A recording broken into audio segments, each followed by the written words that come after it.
Okay, that's Disintegrate doing 86 damage. Go on, my girl. Oh, that strike was. It was critical. As you finally you bail your fan, and this time you close the fan and slap against your hand. I'd like to think that this disintegrate ray is coming out of her trunk. Yeah, pretty much. He watches the beat as the arcane engine begins to close, begins to gather. Yeah. As you trumpet outwards, and the beam fires. As it hits him, you hear as he begins to scream and yell. Argh! As you see now, half of his body with that ray is torn asunder. You see some of the innards as most of his wings have been torn, and he's slightly flapping askew. That was a hard hit.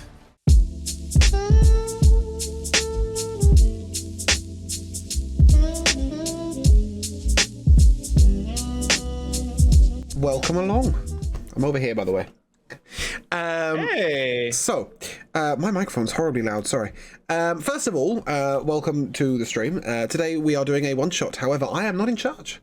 I will leave that to Kira. Kira is going to be our guest DM for today, and he is going to be in charge. So, first of all, I want to give a shout-out. Kira does stream. He doesn't tell everybody, but he should. And he has a YouTube, so go find him. And give us some love. On that point, I'd like to say, when are you bringing out more videos of Dragon Age Inquisition?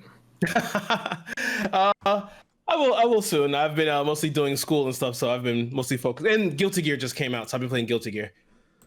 Yeah, I saw a lot of that. There's definitely a lot of Guilty Gear. I've not seen it, but like to play. But yeah. So yeah, go follow Kira. He's great. Thank you. And then yeah, I'll let you take charge. Okay. I mostly do. You guys don't really know me. You guys might have seen me from being Lucius or other one shots and things like that. This is my first time DMing here for everyone here. I have DM'd on Twitch before, and I usually DM for my friends on the weekends, or I have my own table. It's in person. But today I want to give James, Elena, the time to actually play. You'll soon regret that, don't worry. To give James the actual time to play. I've been DMing for about a year or so. I started with 10 candles, so this is going to be a bit dark. And I hope that everyone makes it out alive. This is called Ode to the Usurper. It is somewhat of a murder mystery, a little bit of my own kind of thing going on. So we shall see. Let me get the music going. Don't fail me, Duckbot. My microphone's muted. Just briefly, I'd like to just introduce the other players. So first of all, we have Josh playing Jesse. Secondly, we have Joe playing Dr. Hebroth. Hello. We have Slicer playing Diego. Hey. And I will be playing Jethro. We will, I'm sure, in time, tell you a little bit more about our characters. But most definitely. They are all here. Before we get started, I just want to double check with the stream chat. Is everyone good? You can hear everybody? Everything's good? Yeah, Moon's checking the sound for me. He's the he's the sound boss. He's the one I went in trouble. Yo, dude, come use some ears because we've had some real audio issues recently. So fix your shit. Okay, yeah, got it. All right. So without further ado, let's get into this. I need to turn that up. It's gonna be a cold open. Let me just turn this down slightly. Perfect. Okay. Do you hear the music, Moon? They do. Okay. So, we'll begin our story on a night. The moon veiled by clouds as the rain patters to the cobbles. Tell me, okay. That's me, that's patters me. to the cobbles. Carry on. That's real. Perfect. All right. A normal night in Nova area as the heaving breast of a woman in red dashes through the streets.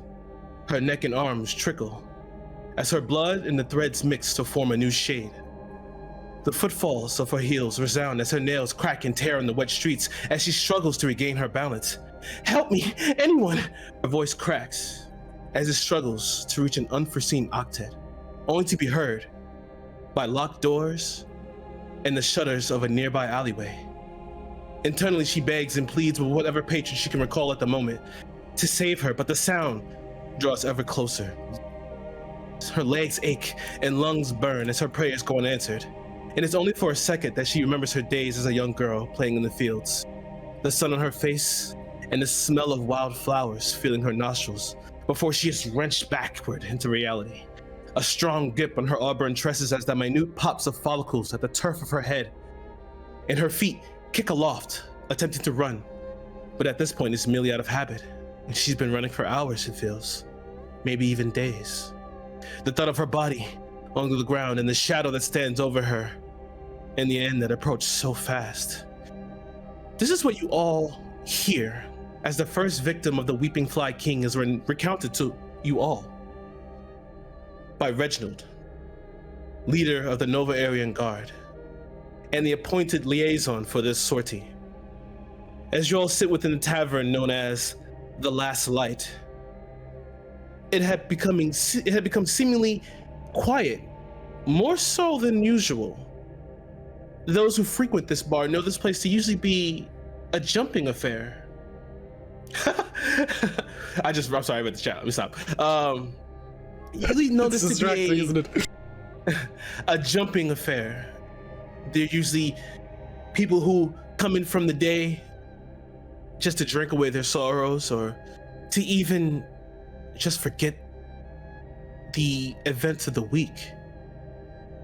However, beneath the flickering torchlight from the cruise chandelier that douses the area in this surreptitious ambiance, as Reginald leans back in his chair, his face is veiled by the poor lighting, as a sharp toke at the spark of a cigarette gives you the tiniest peek of his shrewd, inquisitive eye. He speaks. With the amount the Chancellor has put up, I'm surprised only the four of you have come forward. However, I do know two of you. I haven't the slightest about you two, as he points toward, oh my god, Diego and Herthor. Diego, will you please explain yourself? So Diego is what would be a tiefling pirate-like fighter rogue. Often likes to bash around his enemies as he's literally stabbing them, and likes to do that even out of the fight too a bit.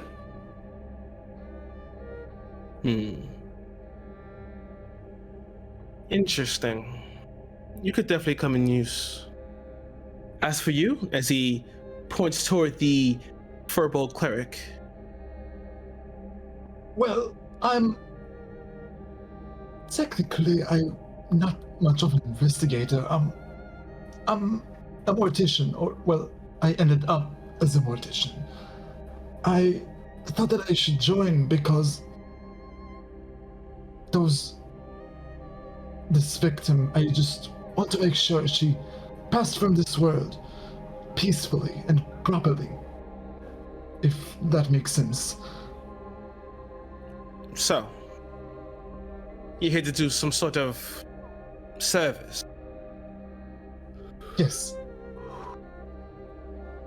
Interesting. And you, as he points toward the elephantine Loxodon, who might you be?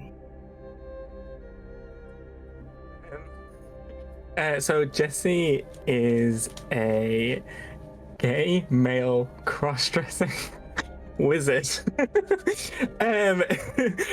who studied the art of divination and has helped other law enforcement with crimes and stuff, and has offered his or her, he doesn't mind, services to this investigation.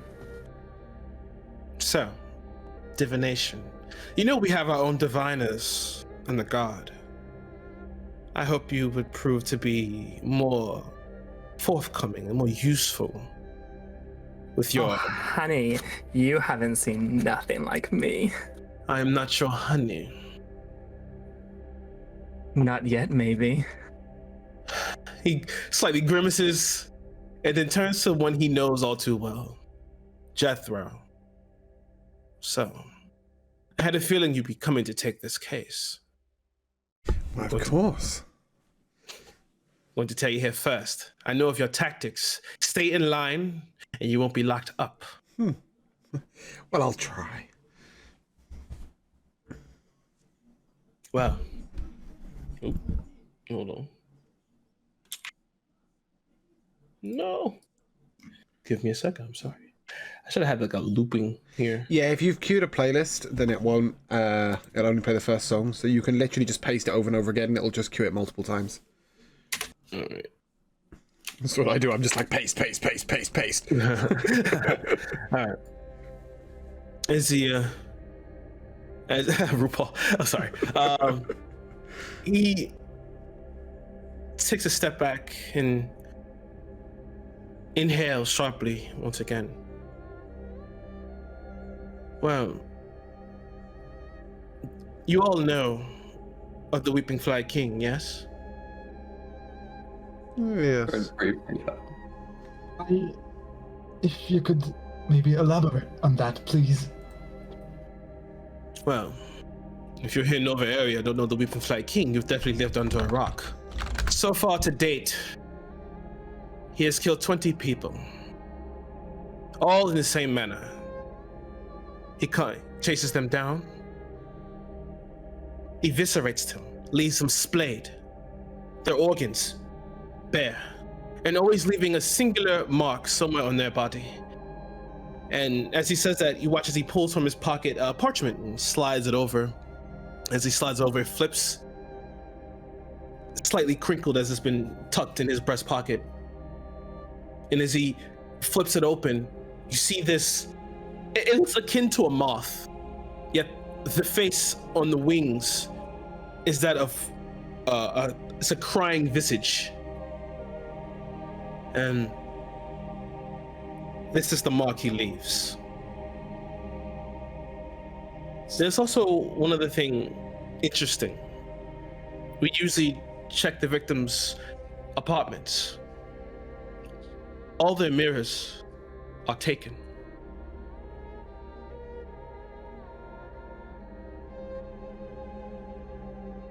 Their mirrors are taken, you say? Precisely. Does that lead you to suspect anything? Well, Jethro, I'm not much for magic or the like. So, your guess is as good as mine. Well, the tales go that various creatures and monsters and animals of the night find mirrors to be fearful. Take vampires, for example, that cannot be seen in the mirror. Take Medusas that, cannot look in a mirror or freeze themselves to stone. There are many tales and mythical relations to mirrors, but as for magic, perhaps this is something beyond my wheel, but I'm sure we'll investigate more thoroughly. I just wondered if you had any suspicions yourself. A strange connotation, and that is the only thing that's changed in the apartments? That is it. However, and this is why you're all here, is he slides the flyer for the bounty over to you, and you read it. It says, wanted. It doesn't give a picture. However, his most recent acts, which is called the Chancellor to put up the money for this. He doesn't believe in the guard anymore, which is unfortunate. But fair. Yeah, fair. But recently, he has kidnapped 8 people. Previously, they've always been left dead. But he's taken 8 people this time, which leads us to believe that the Chancellor's daughter, which is amongst them, is still alive. And there is a reason that we expect this kidnapping to be done by the Weeping Fly King himself. Precisely. We check their homes, their mirrors are missing. How public? Heard, Go on, Hebroth. it's. I have heard of mirrors being taken down after a person's death, but not during. It's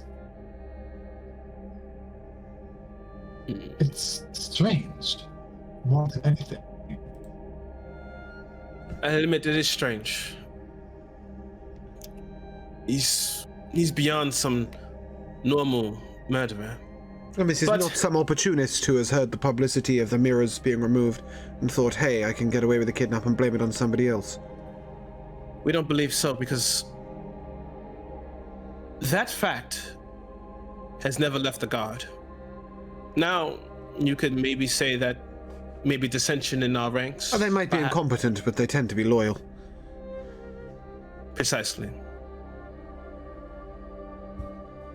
You watch as he kind of pulls back, takes another cig, and then pops open his timepiece. We're running out of time. The Chancellor will have you at his house. He wants you to investigate his daughter's room. We have not touched it. We left it the same way we found it. So, if there's anything that you would like to do here, you can.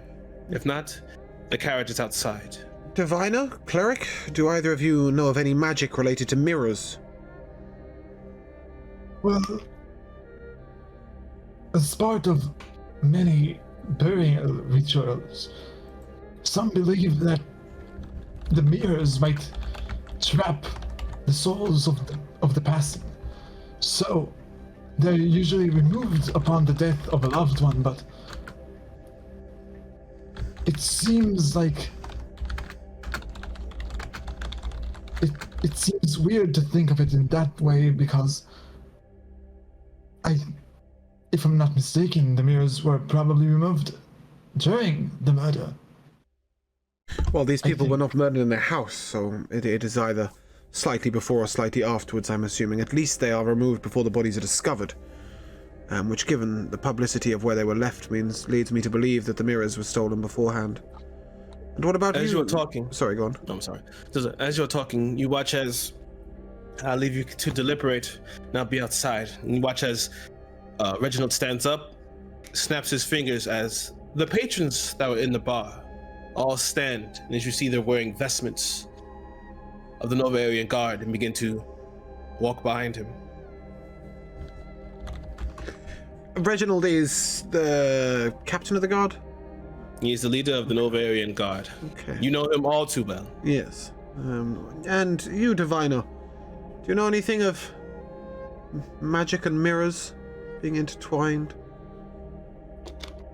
Oh, sweetie.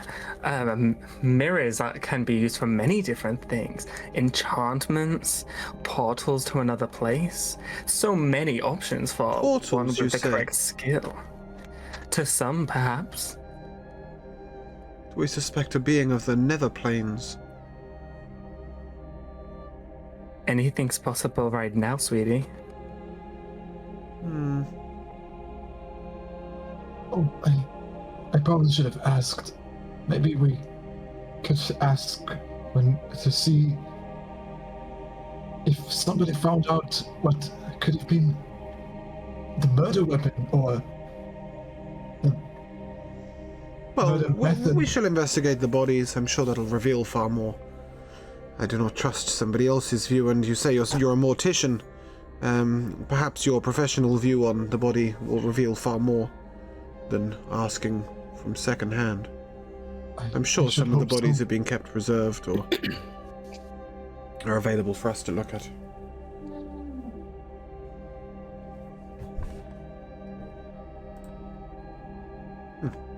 Well, shall we make our way to the, You're very quiet, young one. What did you say your name was? What was your name, sorry? It's Diego. What do you bring to this investigation? You have skills, I assume? Yeah, I'm not as good with magic as, well, all of you are, but what I do know is this doesn't sound like it's just a one-man job to me. I've had my hand in somebody's pocket or two, but Haven't we all, darling? I think he meant in the more financially gaining sense, although, well, maybe you do that too. So you're more in it for the fight and the chase as opposed to the investigation. maybe I might even learn a thing or two. Sounds very interesting. I've been known I to like teach a a few. skill. Well, without further ado, if anybody has nothing else to contribute, shall we visit this Chancellor? Yes, darling. Let's not waste time. Lead away. After you.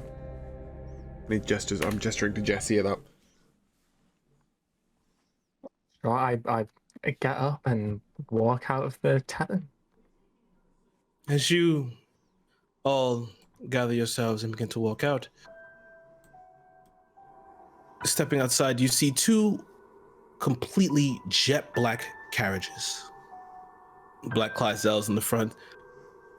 As you see Reginald standing there, he has his overcoat on, as well as the rain just falling on him. As you just hear, it's just a cacophony of just rain pattering on cobbles and shutters.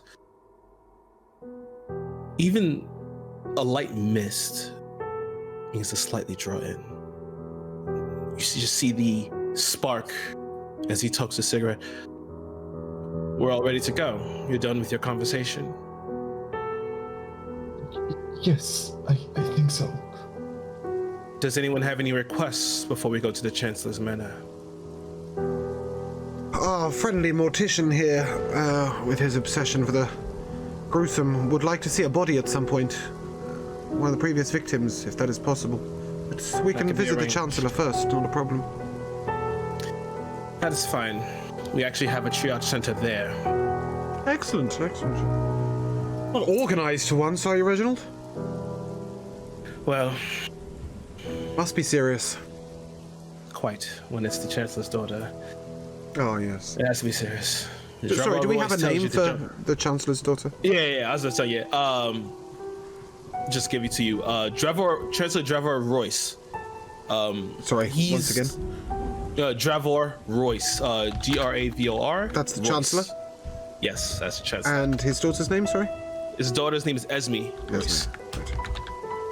Oh, that's not where I'm going to put the notes. I could put them in Twitch chat. Not what I was going for. Thank you. And I'm assuming we'd know that. Yeah, you all would. If you were resident of the Nova area, then yeah, you would definitely know Dravor Royce. He's known as. He's a bit of a hard ass. Good. But fair. So you definitely know him. And Reginald's full name is Reginald Marsh. Jethro, you would definitely know that. Yeah. Got it. So, into the carriage, let us go. And as you guys all pile in and everything, and inside the carriage itself is a plush velvet, with these velveteen curtains to draw for privacy.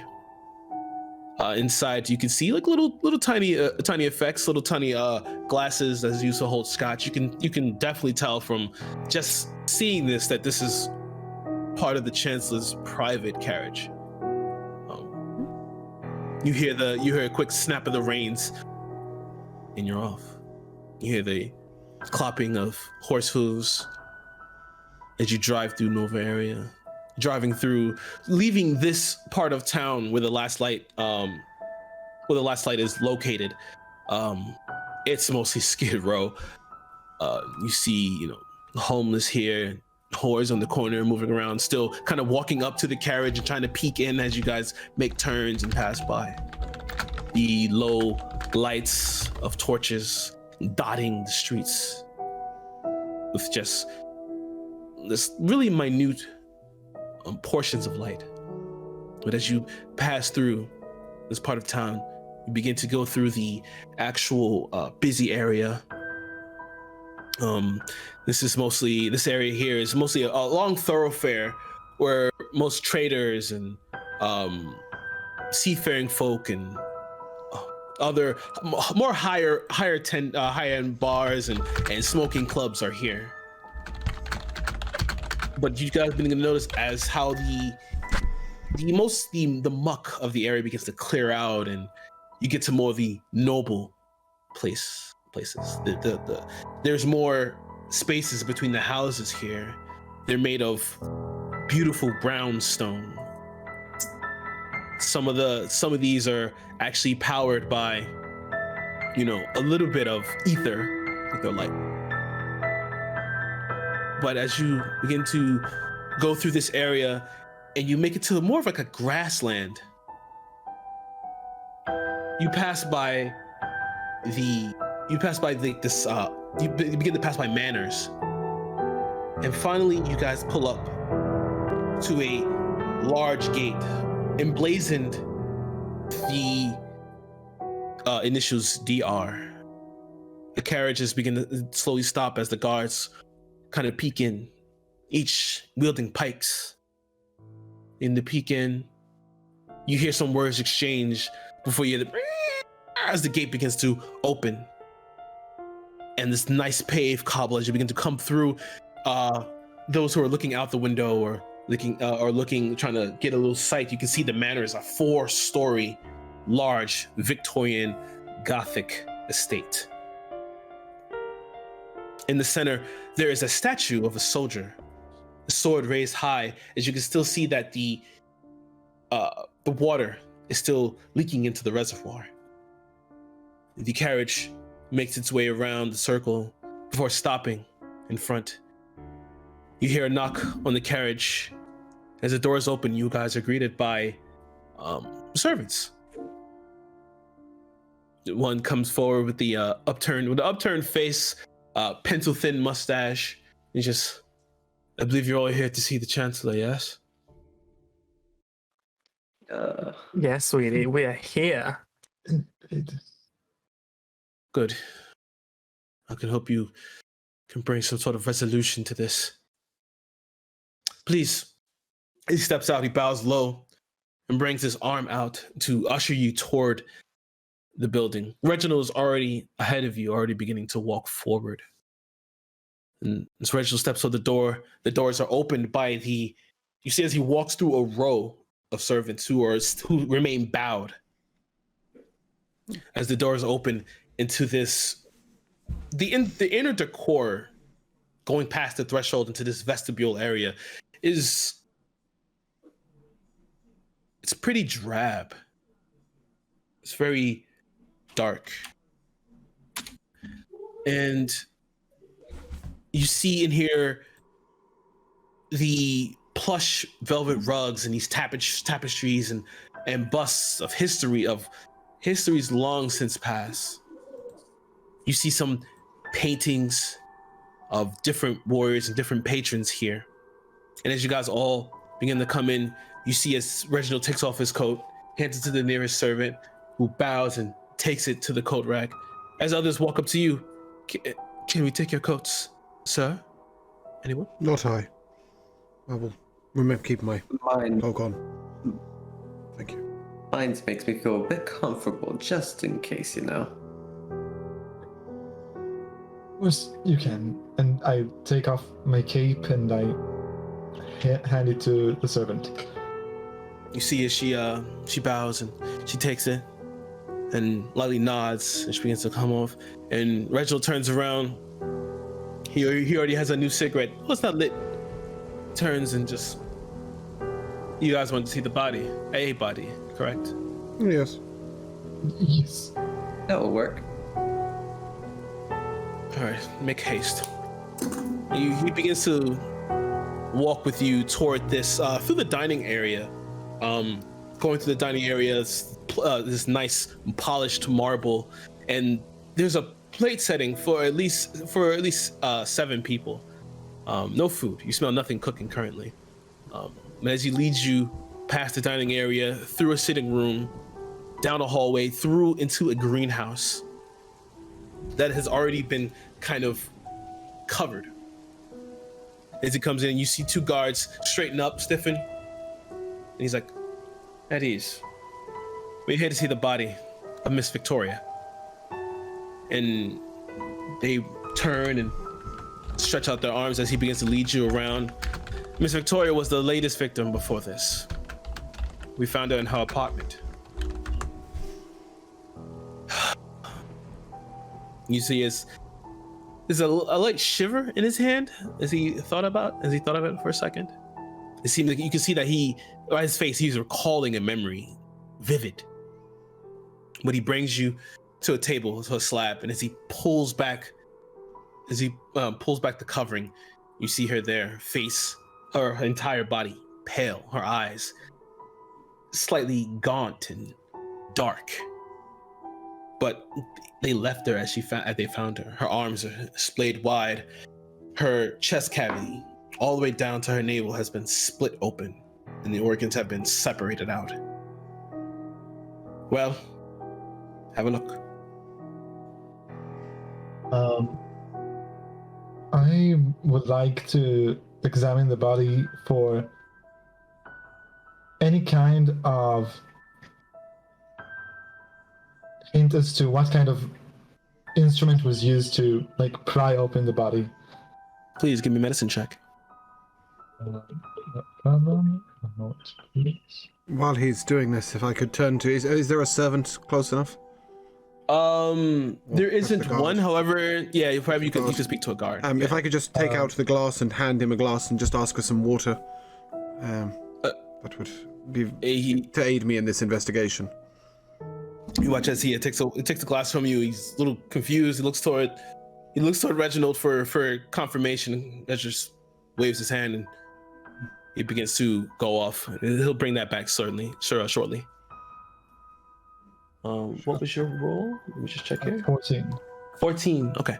14's pretty good. Looking at it, you can see that the cavity is that this was definitely done by it was definitely an incision. Although you find it kind of odd that judging by the incision and judging by you can see as you look in, you see some indentations inside of her body where you can tell the width of the actual blade. It wasn't like a scalpel or anything. It was a larger weapon that did this. And you can look, as you look around, even with the 14, you can see on the inside actual grip marks from fingertips that was used to pull the body apart. Human fingertips? Give me a nature check.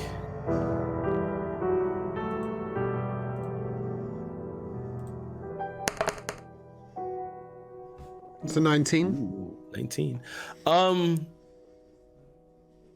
You see them as you look at their fingertips themselves. They don't appear really to be human. There are definitely 5 fingers, but you can see little indentations where it look kind of like clawed. Did I see if any of her organs are missing? Make an investigation check.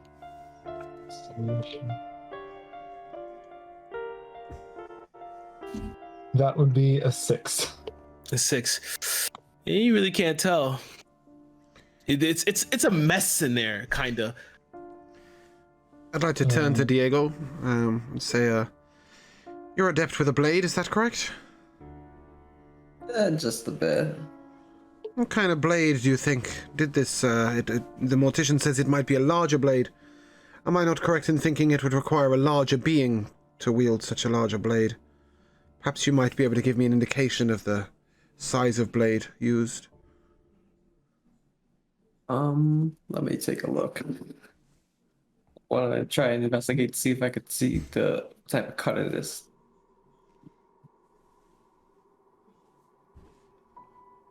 Is that okay? Okay, the 6. Okay, it came in a little late. Okay, yeah, you can't really tell what blade this did. What kind of blade did this? I would like to cast Detect Magic. Please do. And as you're sitting there looking over Jethro, the knight comes back with the glass of water for you. I'll take a small flask from inside my pocket and just add it to the water. and get it ready. I'm just stirring it in. The water is turning sort of dark red, like blood. Okay. Currently, you detect no magic. Currently. Interesting. What about you, Diviner? Do you see anything unusual here? I mean, apart from the unusual, of course, but does your magic do any clever things? Not with the dead, sweetie. The only thing wrong I see here is a dead body, making this place look untidy. Have you seen this house? Sure enough. Gorgeous. It's Is Reginald still with us? Jesse. Yeah, he's still here. He's smoking a cigarette off to the side. Sorry, Joe. Carry It's on. not. It's not appropriate to talk like this of the dead. It's not appropriate to have a dead body in a greenhouse, darling, but here we are. I kind of. I gently close the body's eyes, and I say a little prayer, and I go to Reginald and I say, I think we're done here for now. Not quite. Reginald, has somebody spoken to the dead? Has anybody tried to contact any of the dead people on the in their own plane and speak to them? Unfortunately, we don't have anyone who's adept at that. We have those that are on the guard are a little bit. You don't really have anyone that's adept. Period. Yes, they dabble. However, if you can, that would be most interesting. What do you know of Miss Victoria here? Not too much. Mostly, she was a bit of a wretch, really. She lived a little bit closer to Last Light Tavern in that Skid Row area. I know sometimes she would turn tricks, other times she would try to find work for a little bit of coin here and there. Not much. She didn't really make a shake in the social ladder. You Not to knew concern myself. nothing of her personally? No. A shame. Does anybody know of her personally? Possibly someone with her family. As well as we know, she doesn't have any family. As we're digging, we're still investigating on that. Great. Killing the people that no one cares about and suddenly takes the Chancellor's daughter. Useful. At this point, if I could take the glass that is now looking very much like sort of a dark brown liquid. Those fingerprints, can I take a cast of those? Yes. Just to get an idea of exactly what they look like. And I shall use minor illusion to then try and set a hand in that. To try and work out like what sort of hand this might be. Give me an Arcana check, actually. I like that. Ooh, that's using your. Honey, that's a 2. That's a 10. Oh, It's a 10 overall. It's a 10 with my +8, but it's a 2. Okay. That's the one thing I'm 10. proficient in. With the 10, you get a. It's a little fuzzy, but you kind of do see the hand. At least what you can kind of figure from it. The hand itself, it has like a bit of a. It looks. With that 10, give me a perception check on top of that, please. Well, that one I can pull off. So that's a more sensible 18. Okay. You can see that it has like a bit of a carapace. Dr. Hebroff, are you aware of any perhaps demonoid creature or abyssal creature that might have a hand shaped like this? This is not human, right? Is it beast or is it demon? Can I roll for that to see if I know anything? Give me. I love the question of the DM. Do I know anything? It's always that question, isn't it? You don't know if you know anything. Give me a nature check. Ah, Nature shit. check. Yeah, I need a nature check for this. That would be a natural 20. Wow. Okay, with a natural 20, you get a few things. You can tell by this that you're not. It is demonic in nature. In terms of its species, it's insectoid. For what you can basically tell. And I'll give you a little something extra. Even though you would know this, my players would know this, but judging by the insignia, well, the marking that's on her body that you guys heard about that he passed to you in the beginning, you do know that this marking is used in a few. It's a small ritual. Divino. You over there. Yes, sweetie. This girl is, well, currently fairly useless to us, but is there anything you can do to maybe, I don't know, what does your magic abilities do? Is there anything you can do with somebody who's dead? At all? No? Unfortunately, I want to James, know. that's not how divination works. Yes, I don't know what a diviner does in. Give me a quick rundown of what. Sorry, like, out of character. Just give me a quick idea of what You divine get a magic couple does. of features to have roles be different, but like even the divination spells you learn is kind of complicated They're to try and use them. detect thoughts and stuff like that. Yeah. Right, okay, great. We've got the same magic. Excellent work. Yes, but you don't have the charming personality that I do. True enough. All right, well, if we can't make any more progress with her dead body, it's a shame. I would like to talk to her relative. Are we sure there's nothing missing on the body? I mean, and when I say missing, I mean sort of, not necessarily with an organ is taken. What about the rest of her body? Is she missing any fingers, fingernails, hair, etc., or is she complete? Complete? Is that a... I mean, she's not complete, she's dead as fuck, but is she complete? She is perfectly complete. Interesting. Because in rituals, you would assume they might need a part or, something from inside, something from outside. But perhaps a soul. Who knows? I'm gonna take a quick swig of the hip Or flask. something that's tied to them like a mirror, sweetie. Yes, but... You don't need her dead to take her mirrors. We don't know what kind of ritual they're doing. No. We don't even know if there's a connection between these people who are dead, the people who are missing. He asks a good question. Reginald, Yes. do we have the names of some other victims? Perhaps a couple of details. Are they all ladies of the night? Are they all found in the same area of town? Are they all women? They range. They're not all women. Some have been older men ranging from 20 to 60 years old. Others, this is just the most recent one. No children? No children. Perhaps a Which- killer with a slightly discerning mind. Thank the Morning Lord for that. Yes, definitely. And they are varied between rich and poor and the area in which they're found? Definitely, yes. No they connection were. you can think of? He watches, he thinks for a bit.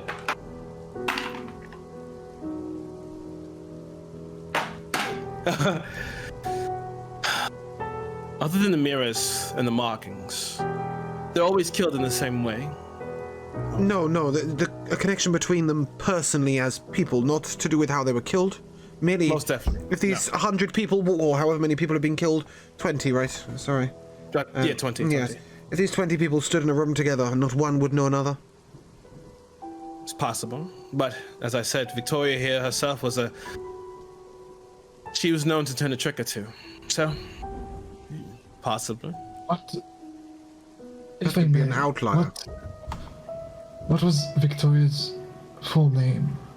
If she doesn't have a family, I would like to maybe be able to commemorate her properly.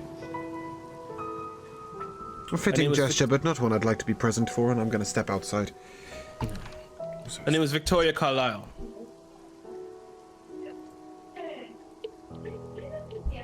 Thank you very much, Reginald.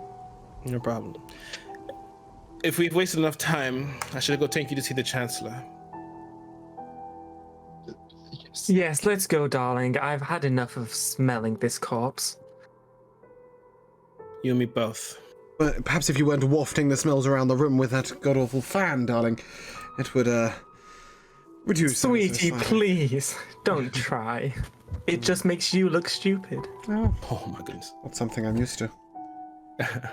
So as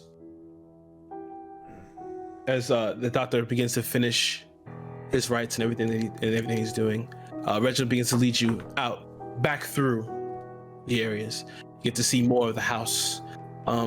As he brings you finally back to the vestibule area and the stairs that wind and spiral upwards, the deep red velvet carpeting leading up. As he begins to walk you through, you see as you're going up in the levels that this house is gargantuan.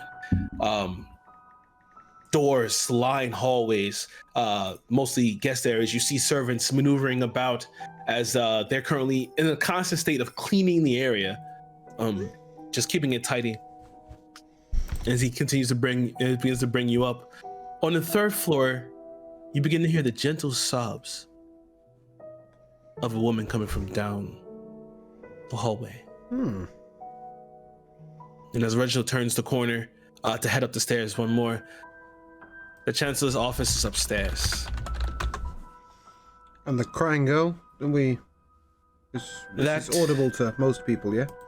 Yeah, you guys can all hear it, because as you peer down down the hallway to the left, you can see the door is slightly ajar, and there's still just a little bit of light that's pouring into the hallway, just through that small slit. Reginald looks to you and sees your eye, traces your eye line. Yes, that is the Lady Delilah's, and the she Chancellor's wife. Been like this since the daughter disappeared. Precisely. She's inconsolable. Useful. We'll have to speak to her at some point, you know that. But for now, we'll leave her to her problems. That is fine. And he begins to usher you guys up, and you see that you guys get to the final fourth level. This area is completely clear. There's only a singular hallway that leads straight down, and the door is wide open. As Reginald begins to take you through, you see on the walls hanging, there's just different pictures of the masters of this house. And as he brings you into the office, you see he stops at the threshold. You see his arm comes across his chest, and he bows. I brought them. You just hear you just hear this gruff voice come out. Fine. Bring them in. And as Reginald brings you in, you guys are immediately, you can immediately see like a small film of cigar smoke. And you just smell the cigar, and you just smell scotch. It's just a strong smell of alcohol. Is he sharing? Ask him. As he brings in, I'll nod. As you guys all come in, this is the 4. Only 4. Yes, sir. I'm sorry, this is all that entered the ad. Cowards, the lot of them. 4 will be sufficient, Counselor. We have with us a cleric. Hello, Dr. Hebert. It's an honor meeting you, Chancellor. Hopefully, he can prove to be more useful than the god. You see, Reginald just he just takes a sharp inhale of breath, but takes it on the chin, and just simply begins to back out as he closes the door. Speaking of more useful than the god, we also brought a diviner that can actually divine. Yes, Chancellor, darling. Pleasure to meet you. Beautiful home you have. And a warrior most affiliated with dark types of murder. He's quiet right now. That is fine. I only care about his results, not his mouth. I don't mean to intrude, but any chance of a drink? You watch as he pulls back, and you think he's going to like jump over the table and like I'm okay with attack you. But he pulls back. You watch as he pulls from the drawer this beautiful decanter. It's like a crystalline decanter, and he pops it off, brings another glass, pours it in, and you just see this nice golden amber liquid. He slides it over. You watch as it just rumbles and just waves begin to form in the glass. Here.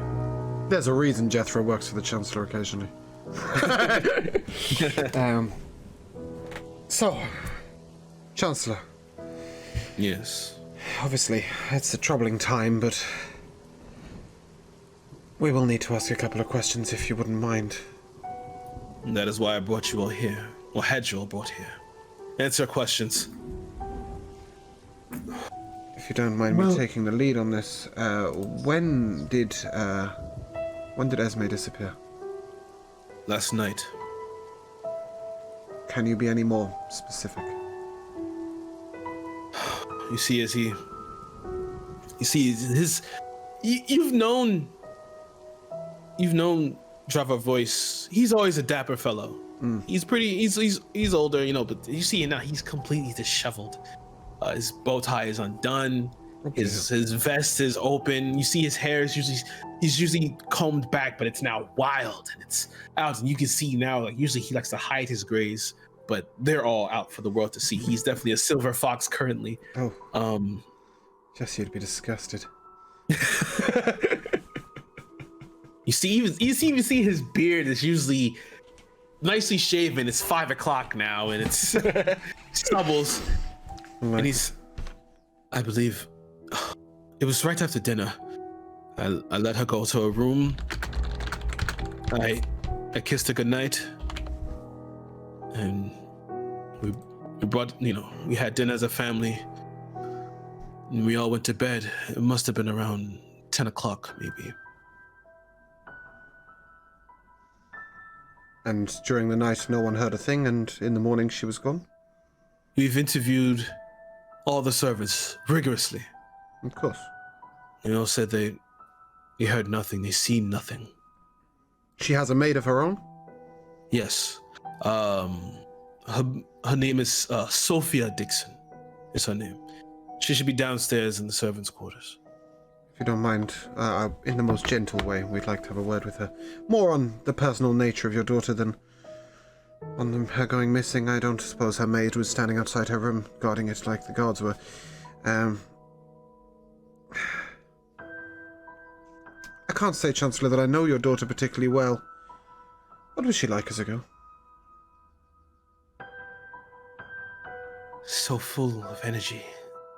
Vivacious. She even made me a younger man. But we even tried to marry her off, and she wouldn't even take it. She preferred the sword and riding her horses, and she's popular around the court. Definitely amongst the lady folks. I know some of the men have come to me asking for her, but Esme is her own woman. And where was you, Chancellor, during that night? I was in bed with my wife.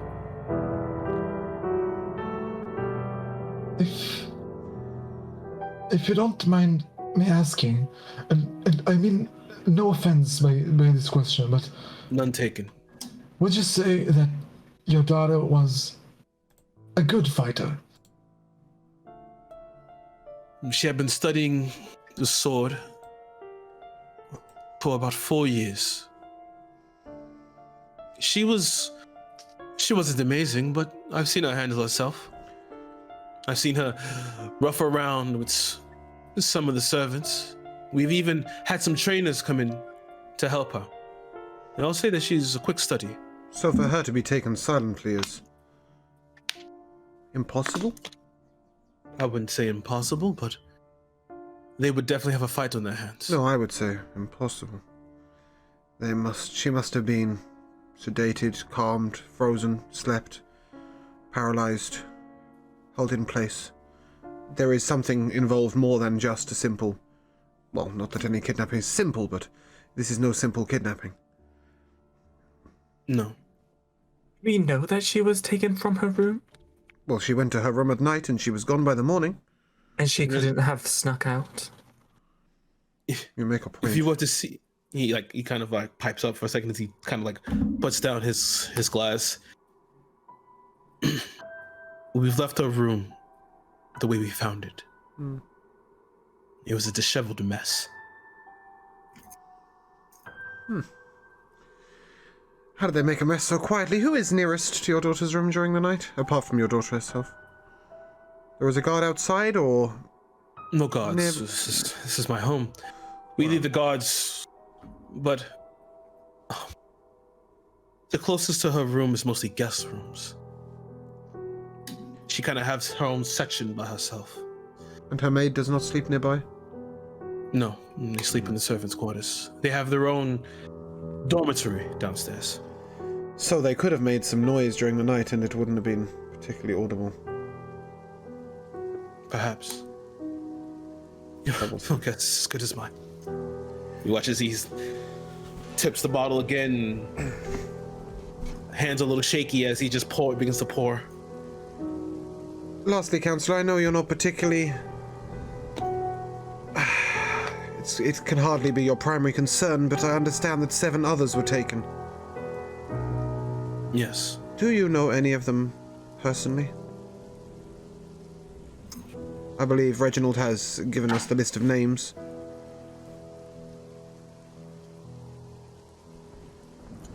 Yes.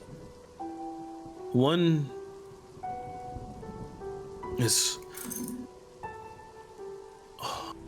Andrea, I believe her name is. I know I've seen her in court.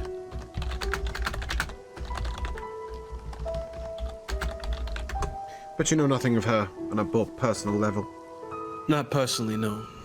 She's probably a daughter of some nobleman. So whilst this may feel like a direct attack on you, taking your daughter, I think perhaps we need to consider that it is not, and she is merely one of a group, albeit a little more important, of course.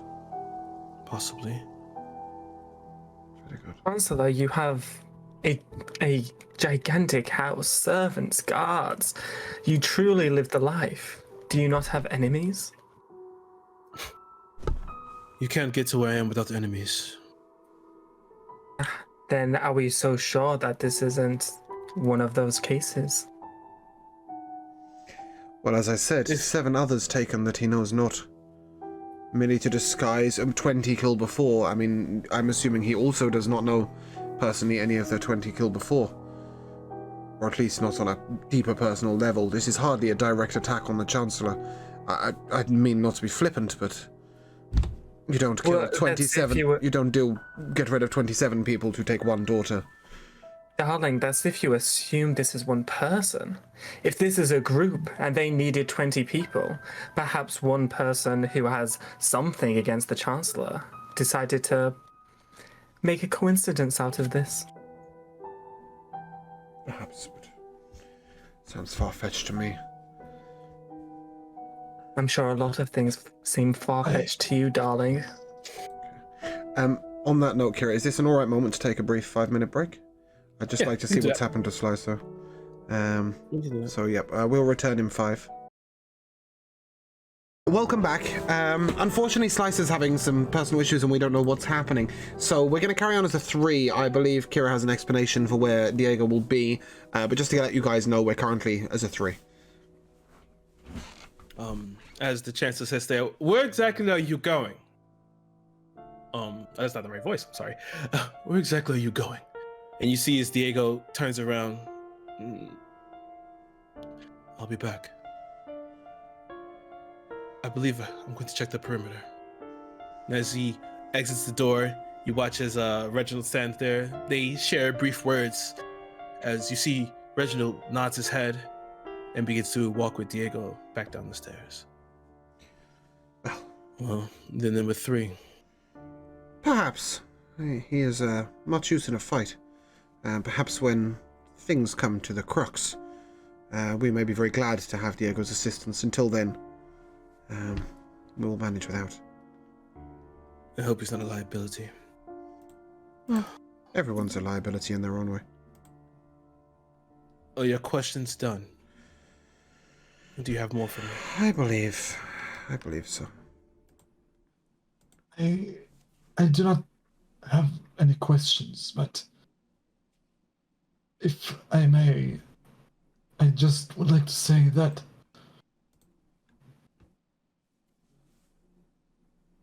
whatever happens, I can assure you that your daughter, wherever she is, she would like you to stay strong. Please try not to fall apart at this time. Trust a priest. If I'm not stepping out of line here. Give me a straight charisma check. That's like West. 2 total. I would like to attempt as Jethro to slightly smooth the words over for him, and perhaps suggest to the Chancellor that the priest has your best wishes at heart, and merely wishes to.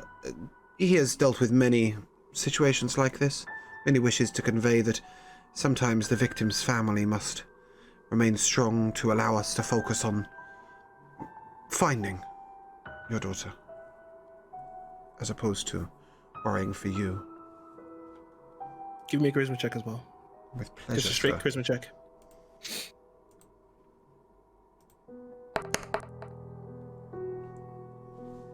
It's a 21. You see that the face that he gives the doctor is, you've seen it before, and this is a face that he usually gives before he has someone locked up or put away.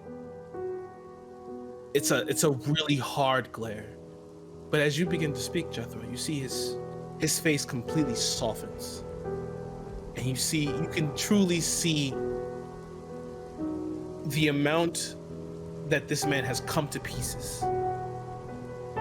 And you watch as he puts his head down and just go. Thank you.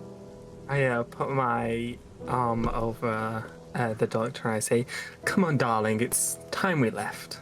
The poor Chancellor's had enough." I shall hand him back his empty whiskey glass.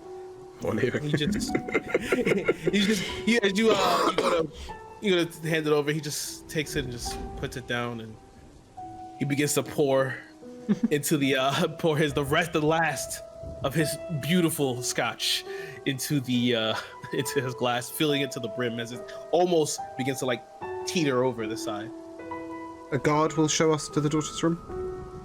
And as you say that, there's a knock on the door. The door opens, and you see the same servant you saw before with the pencil-thin mustache. As he shows up, "I believe I'm supposed to take you down to the ladies' room, yes?" Yes. Can I take your name?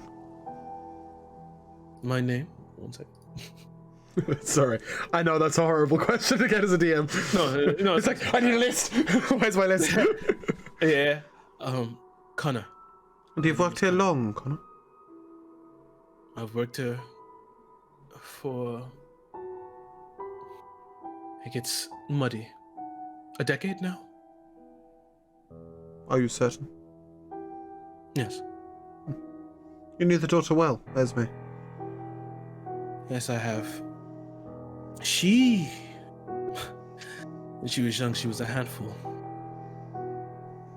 But I watched her grow to a beautiful young woman. You were fond of her. Most definitely, yes. There's times we would have to kick her out of the servants' quarters. Going down there, it's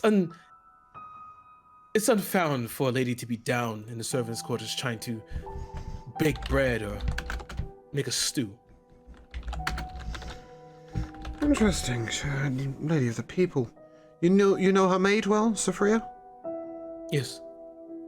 Miss Dixon is... We chose Miss Dixon because they were close in age, and girls like to gossip and gab, and they quickly became the best of friends. We'll need to speak to the girl. But Darling, the room. where was you on the night in question?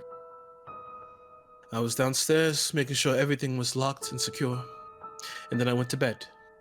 You were alone? For the most part, yes. I believe the cook was also up as well.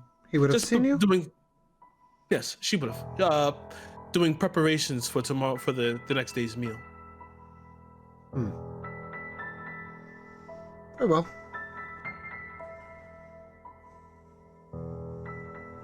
Are you ready? Never trust a man with a pencil-thin moustache. All he needs is a bowler hat, and then that's it. Yeah, and he's the criminal. Yes, I'm ready if these two are. Okay. Yes, darling, let's go. Mind your head, Jesse. Is he? I will if you will. Love it. That was perfect. I love that. Beautiful. As he begins to lead you down, you see he walks with his back straight, perfect posture. He is the exemplary, the paragon of butlery. And as he begins to step down, it's almost as he glides on the floor, taking you down to the 3rd floor and leading you toward the right, where you previously on the left heard the sobs. But he moves you, takes you to the right, a little bit further down the corridor. Here, the walls are a bit more bare than upstairs, but still the same plush velvet carpeting. And as he takes you to the room, you see that he begins to pull from his pocket a ring of keys. A ring of keys. As he begins to thumb through, the door opens and he pushes forward, and immediately you guys are hit with the smell of rain and wind, and just the night air is just filling your nostrils as he brings you in to the room. Inside this room itself is utterly disheveled. It is torn apart. The actual, you can see that the window on the far right is shattered. There's a vanity set to the right against the wall that's slightly been pushed. It looks like it's been pushed off axis. And you see that the effects have been tossed to the side and thrown to the floor. The bed itself, you see a deep indentation, and the sheets are half off the bed, with some of the feathers from the pillow and the mattress itself are sprawled about. Inside this room itself is slightly bare, other than what's on the vanity, where you have all the different pictures and things. And to the left, you see like across the wall here, there's a large bookshelf. Some of the books have been knocked over, and a larger armoire in this room. As you see, as Connor stiffens himself, this is the ladies' room. Please, I won't have to tell you to behave yourselves in here, but this is your investigation. Please. And you see now his exterior kind of breaks a little bit as he just leans forward. Please find her. He begins to walk out of the room. Yes. Before we enter the room, please stay as it is. I'd like to just briefly take a sketch of exactly how it looks before we disturb anything. There are no prints on the floor. Is this still velvet carpeting? In this room, there is an actual, it's like a area rug underneath the bed. Most of the floor itself is like marble. And there's no markings on the floor. It's not dirty. It's clean. Give me a perception check.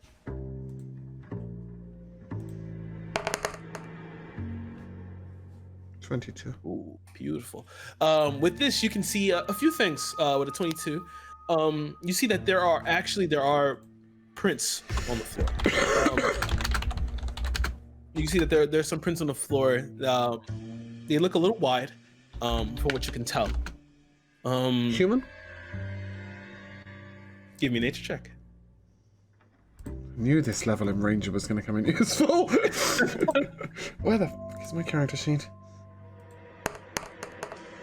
Oof. Ooh, 13. 13 is enough. You can definitely tell. You get the feeling that they are human, and that they were wearing boots. But a little large for the lady. A little large for the lady, yes. And the rest of the room, the vanity is disturbed on the top? Yes, you can see that most of her effects have been kind of tossed and thrown around. She would have had a mirror on the vanity. Is there a space for this? Yes, and that mirror is missing. I mean, that is... Okay, priest, you used something earlier to tell if there was any magic in the room. Can you tell if there are any remnants of magic in this room? Perhaps focus a little bit towards the mirror area, but perhaps the window as well. One moment. They cast Detect Magic. You currently sense no magic in this room. And no remnant of magic. Most interesting. No remnant of magic either. Most interesting.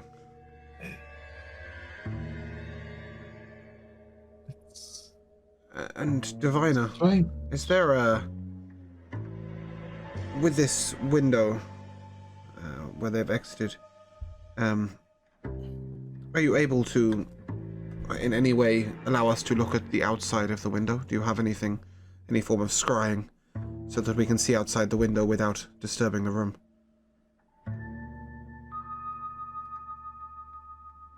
No? Bug on me. I'm sure you...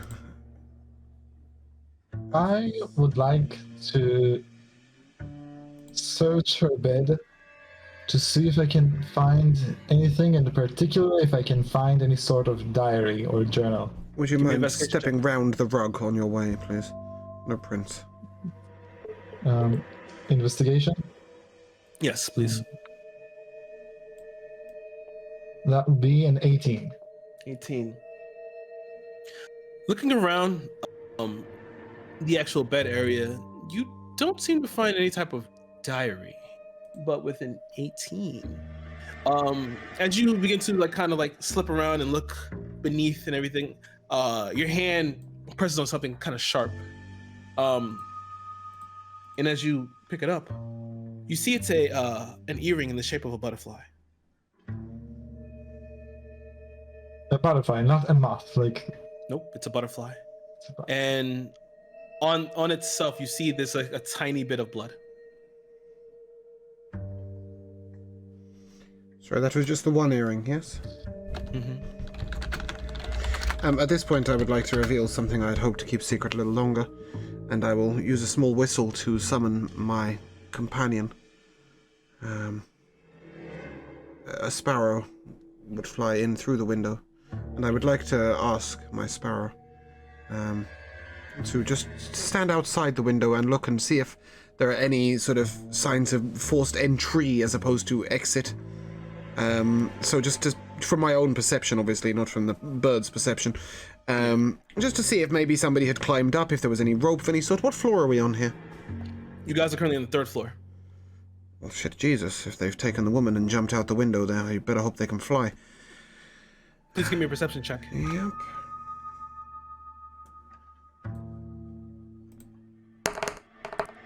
It's an 18. 18. With your sparrow currently giving you a bird's eye view as you begin to look around, you do see from the window itself something that I previously didn't mention, but you can see that that there is a rope that was tied onto the framing and it goes down. However, with that beautiful roll, you see, well, your sparrow sees that there's a bunch of glass on the ground floor. The window is shattered outwards, as I thought. The entrance was not the window, or at least, if it was opened gently by the lady herself. Interesting.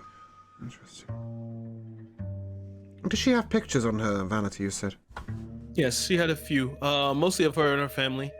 You see one of a horse that her father spoke of. And you see her. This is a picture that was taken of her practicing. At this moment, to steal the DM's thunder, Reginald is just returning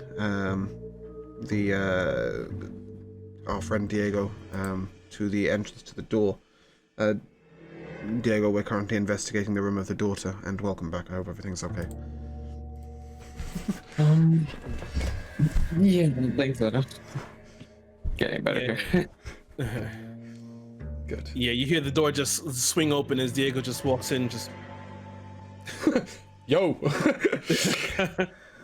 Hi, I lost you out there. What's something going on? I was a bit busy. Just investigating the daughter's room. We've seen that the window was shuttered outwards, not inwards, so the entry must be from somewhere else. My suspicions would be from someone within the house, somebody who would be able to go upstairs without a problem. We have a boot mark on the floor here, wider than the female herself. And her mirror is missing, of course, as per the reason why we believe that she was part of the Weeping Fly King's kidnapping. We also have an earring, a butterfly earring, is that correct? yes. Butterfly earring with a small bit of blood on it. I would like to inspect said blood, if that is okay, while we're here. Please. Now, What are you looking for? I, first of all, would like to detect if said blood is human, which I think, given my trade, I may well be aware of. Give me a medicine check for this one. It's never investigation with you, is it? Not yet. That's a 19. Oh, yeah, it's definitely human. Okay, at that point, can I taste it, please? Oh, definitely. And I would like to know, or I would like to try and work out if this blood is, it is dried, obviously, because it is on the earring, but it is old or relatively new, within the last 24 hours. Yeah, I'll give you that, definitely. Yeah, it's just definitely within the last 24 hours. So we assume that this was torn from her at the time. Is this one of these hooky earrings? It's one of those, it's one of the hook earrings. Yeah. So it could have been pulled through the earlobe as opposed to, and this is, so is the blood on the hook? It would, Yes. Yes, so it has apparently been pulled through the earring. This may have happened in a struggle. Does she have curtains? Yes, there are curtains on. And they're currently open. Yep. Forced open, rushed open, or are they properly tied to the side? They're properly tied. You get the feeling, you get the sense that she likes to, sleep in the moonlight. If she was bleeding from her ear while she was being kidnapped, there should be a blood trail, even if a small one. Wouldn't there be? Give me an investigation check. I'm assuming we'll also need to check downstairs and outside. A natural 20. Natural 20. You looking around, you do see little spurts of blood. It brings you to the carpet where you find a piece of flesh. What type of piece of flesh? Can I It looks like identify an it? earlobe. Okay, very good. Looks like an is earlobe. nice. And this is, again, is hers, it's human. Mm-hmm. Is the Useful yet servant that brought us useless. here still outside? Like outside the room? Currently, he has left. He's returned to his duties. You wish to ask him something, Jesse? Well, darling, it could be anyone in this house. Maybe it's his footprint. Perhaps. We must find out if there are any new members on the staff as well. I do wonder, though, if... why bother with the earring and why only one? What happened? I don't think that, I assume the assailant did not bother with the earring whatsoever. I'm assuming it merely got in the way and was caught. There is no reason to leave a mark behind. If he was going to leave a mark behind, we'd have a splayed body with a picture of a moth with a smiling face on it. But Who? Jethro. It's a very strange question, but who Jethro, what's your grabbed passive? the ear of the victim? Sorry. Sorry, Dr. Hebroth, who would what? Yeah. Who would just grab the ear of their victim when they're... Well, I mean, in a fight, ask Diego here, in a fight, all sorts of body parts get bumped and wounded. Sometimes you lose an arm, sometimes you lose an ear. I mean, this That's guy's the got to thing, contend I'm- with a tail. Imagine that. And a trunk, darling. Oh, Think yes, of and the that. positions I could get myself into with that. Oh, my. Yes, voice, Jethro, voice squad. with your passive perception, you smell. You get a interesting waft of a smell in here. Do I like it? Interesting. Slightly. It's a little sweet. Sweet and me- decayish? Not decayish. Give me an investigation check for this one. You're sitting there, kind of. You smell it, and you get the noodle. You're noodling in your mind. What did you get? It's a 17, but I rolled a 4. Oh Jesus! But hey, foolproof. This smells like ether. Who or what is ether? As in To me- A-E-T-H-E-R? Yeah, E-T-H-E-R. Mm.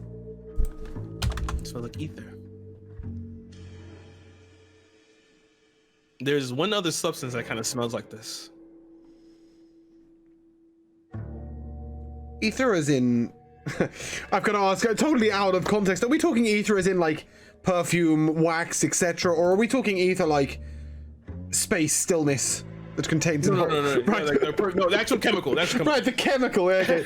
just You clarify. smell space. No, but like ether is used in some homebrew worlds as like a sort of magic Yeah. product. Right, okay. I'm talking about chemicals.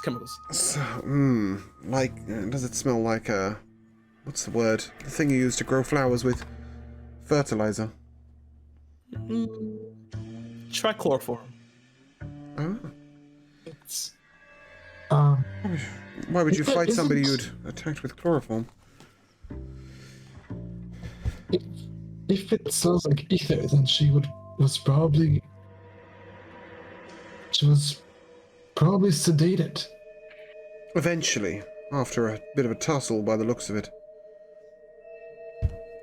I know I'm a bit late to the party, but does anybody know check see how they got in?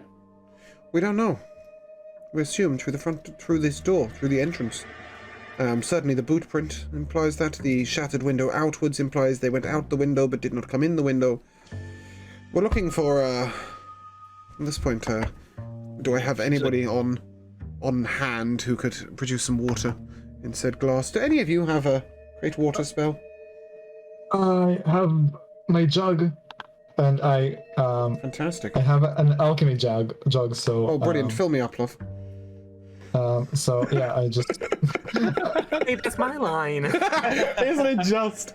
Yes, if with the water, I would then like to take a little cast of the print to get a I can. size. So yeah, would you prefer fresh or salt water? Fresh. Fresh. Okay. So I just In the glass. like swirl around my jug and like hand it to him. Fantastic. In said glass, I shall use the same bottle as before, a couple of drops, deep red, dark brown. Just make a little cast so that we can compare this to the boot of some of the servants and... Okay. So you want to keep it till later? Got it. Cool. Yes. I think we have a couple of options here, guys. First of all, we could speak to some of the servants. All of the servants. Some of the other household members, perhaps some of the guard. But also perhaps the butler may have a register of any guests that have visited recently, even if they came a week ago. You know, you'd have to case a place like this to get to the right room without, you know, accidentally kidnapping the wrong person.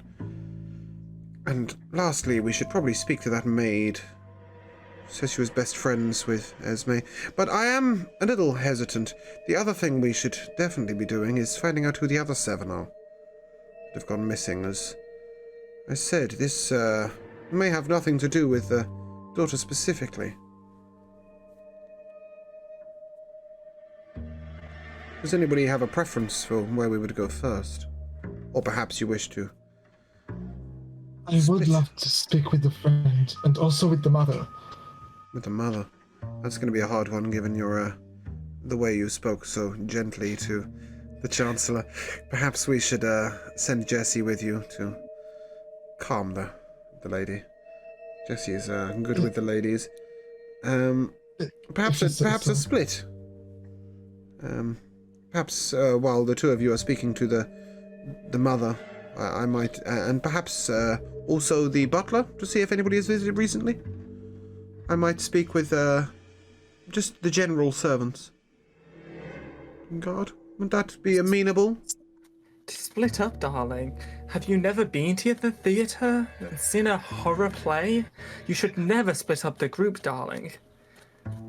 Something tells me if we get caught in a situation, I'm not going to be particularly good at defending you. Diego will look after me, and we've got each other. I mean, it's a small enough household, despite being large for a house. If you go missing, simply trumpet, dear. Small enough, darling. The people could be missing in this very mansion. We don't know. Well, very well. If we must step by step, then step by step we must go, but time is of the essence. It is, so I suggest we don't go talking to every single maid and servant in here, darling. No, just Only the ones with the important right-sized feet. Yes, speaking of, what size is your feet? Wouldn't you like to know? Perhaps I will. The night is young, sweetie. Yes. I mean, my feet are very much on show right now. No boots are worn. Yes, I can smell it. Why do you think I'm fanning myself all the time? Well, anyway, shall we proceed? Shall we proceed? To the mother, I think, to the mother. Yes, darling, lead the way. Yes, please. You would easily know that the so everyone's done with the room, correct? You guys leaving? I think so. All right. So as you guys gonna leave, you guys know that the other room directly across from here is actually where you heard the woman sobbing. As you're crossing by, you go ahead and open the. You guys gonna just open the door, or? No, I think we should knock gently. Yeah, obviously. Okay. As you begin to knock, you wait for a second. It seems to take the time to pass. It just waits before you just hear like sniffle and just hello. My Someone lady, we are investigating the disappearance. If we could have a word. And as you she's coming. As the door opens and you just see her as she begins to walk away from the door. There are no servants currently in here. I'd like But to. you just. I'm sorry. Go ahead. Go on, I'd like to turn briefly to Diego and say, perhaps this isn't your setting. If you would find out if anybody has visited in the last week or so, not of the family directly. Maybe perhaps ask the butler. Or Reginald, you seem to be getting on quite well with him. See if that can be arranged, would you? And Diego fucks off. Almost trepidatiously. You know, he's a man who lives on his own. You know, he's the captain of his own place. But he just fine. And he turns away and begins to make his way back downstairs. So, as you watch as she's walking away from the door, this Jetho, you've seen her before. She's a beautiful, very fetching woman. But she's currently, you see that she's already resigned that her daughter will never return. She's currently in her morning dress, complete black lace at the top, black diamonds hanging from her earlobes with a black diamond complete necklace that kind of just showers onto her chest, and a black diamond hairpin in the back. You see her eyes are still wet from the sobbing you heard earlier, and you see that her mascara has already run. Her hair is, although slightly kempt, but it's still slightly raggedy. And you watch as she walks over and takes a seat and places her hand over her leg and just. You have questions? At this point, can I cast sending, please? Yes. and use it to communicate silently with Jessie. To say, she's not going to be much use in what she says. Perhaps you can see what's in her mind as we ask the questions. Ooh. First of all, damn you, that's what I was going to do to someone else. Well, you can cast it more than once, I'm sure. Darling,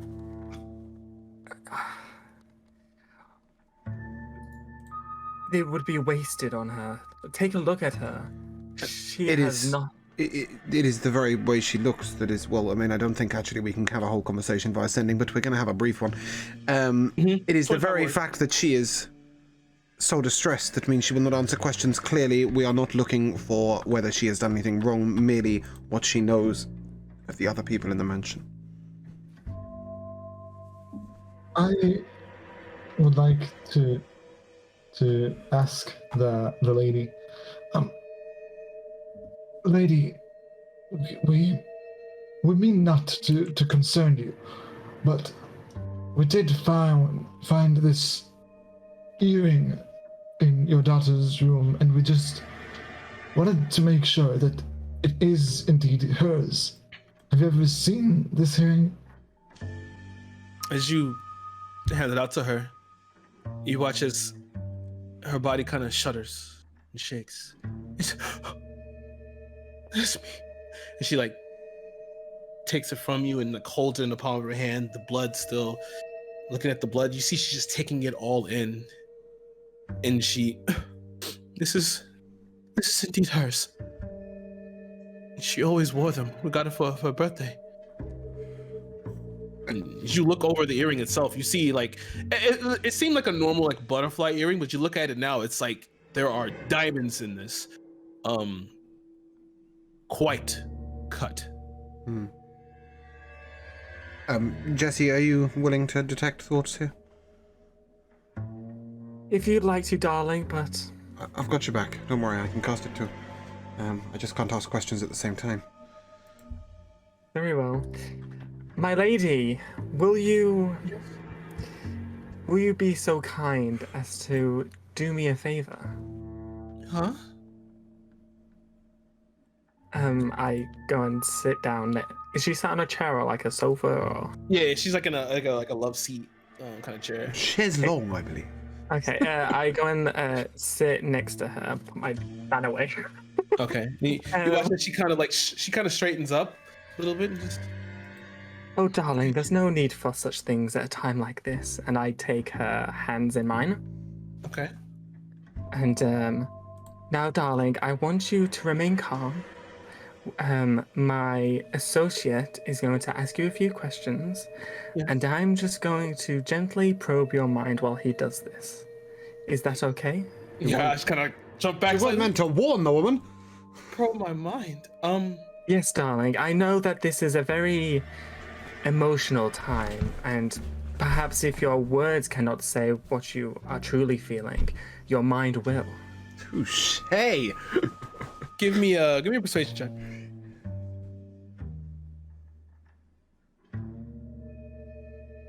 Josh's dice are famous for not rolling Nat well. 20, my first baby! That's Nice. 23. I'd like to just take a moment here to say that Josh actually bought a t-shirt saying, "And now I die," with a nat 1 on it because he rolled less than a 10 for an entire 2 sessions straight. Oh my God. So, woo! Go you! Okay, right, resuming back. You watch as she looks at you and then looks to Jethro and then the doctor. Okay, fine. Okay, I close my eyes. Well, no, before I close my eyes, I nod to the doctor and Jethro, and then I close my eyes and cast Detect Thoughts. Okay. Now, my lady, these questions may seem irrelevant and may come at you a little quick, but just the first thing that you think. Okay. Let's start with Connor, Yes. your butler. A friend? Most certainly so. Good servant?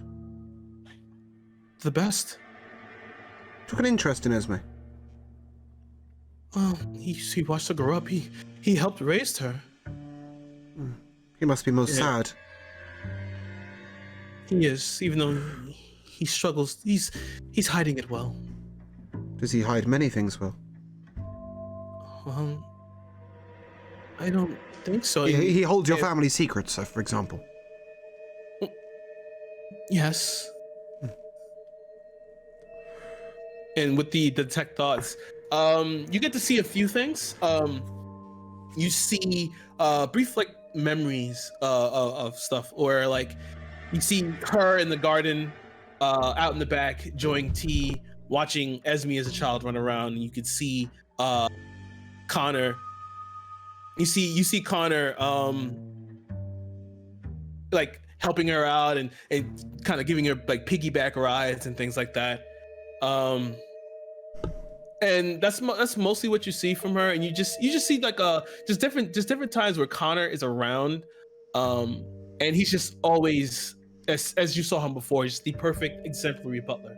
But there are times you did see his face kind of crack with a smile. Good. And my lady, any servants that are not particularly adept, perhaps more recent servants that don't handle the cutlery the way you may wish? No, everyone we have here, we've kind of handpicked. The only person who I don't really know is the groundskeeper. His name? His name is... Oh, where's his name? Where did I put his name somewhere? I hate that feeling. I'm sure I had this down. I had his name right here. Cartwright. Cartwright. Interesting. And who would know Cartwright well? The servants would, I believe. Cartwright sometimes eats with them. Is he an imposing figure? Tall? No, he's more mousy. He's a little older. He kind of sticks to himself, but he kind of came outward when the servants started to invite him to dinner and lunch. Is he a squat fellow? Is he a little wide? No, Or very he's thin? kind of lithe. Kind of lithe. Okay. And you see a clear image with this. You see him. He's an older gentleman, probably in like middle age, maybe 40s or so. You see his hair is kind of like wild outwards. He has like a 5 o'clock shadow beard.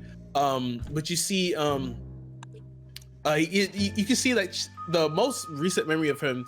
He has like this puke green shirt he has on. His and he wears like overalls that's usually dirty from mucking around in the dirt and moving around.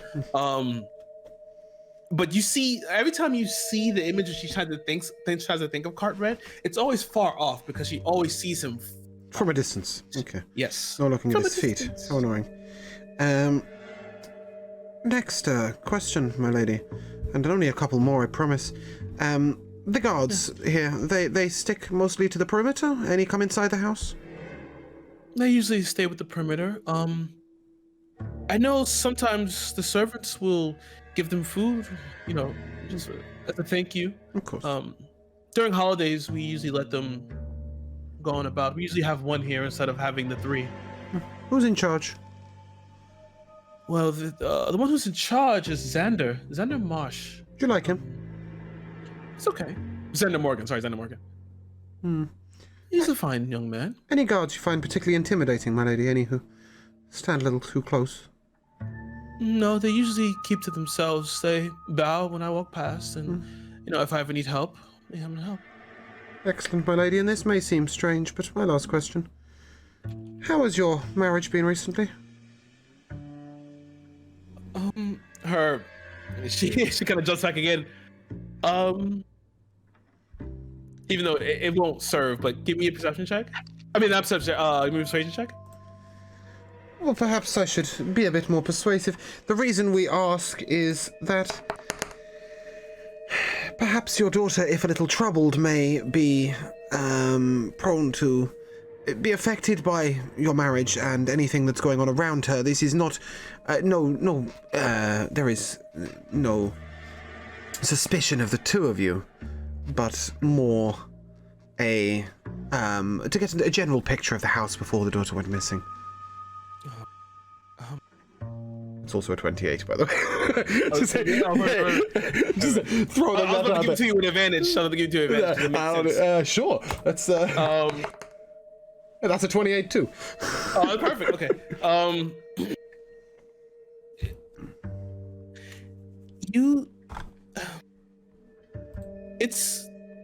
It hasn't been trying, but my husband's the chancellor, and sometimes he comes to bed late, or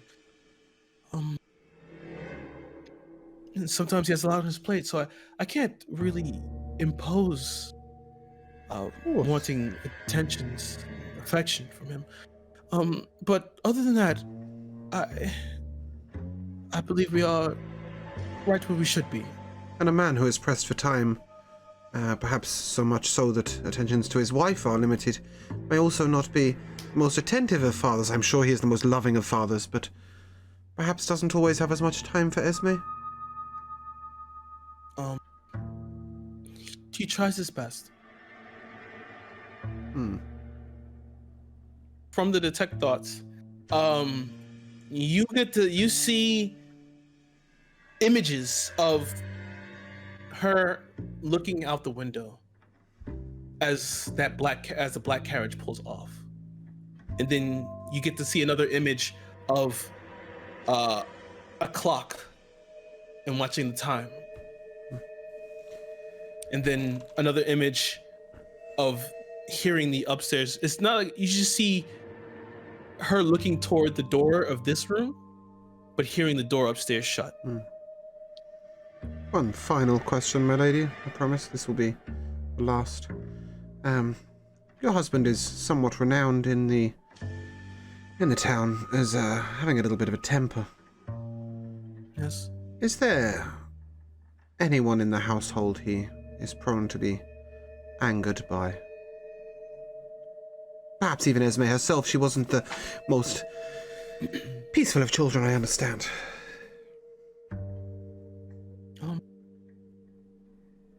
Only, despite how he is in the city, he's not like that here. He's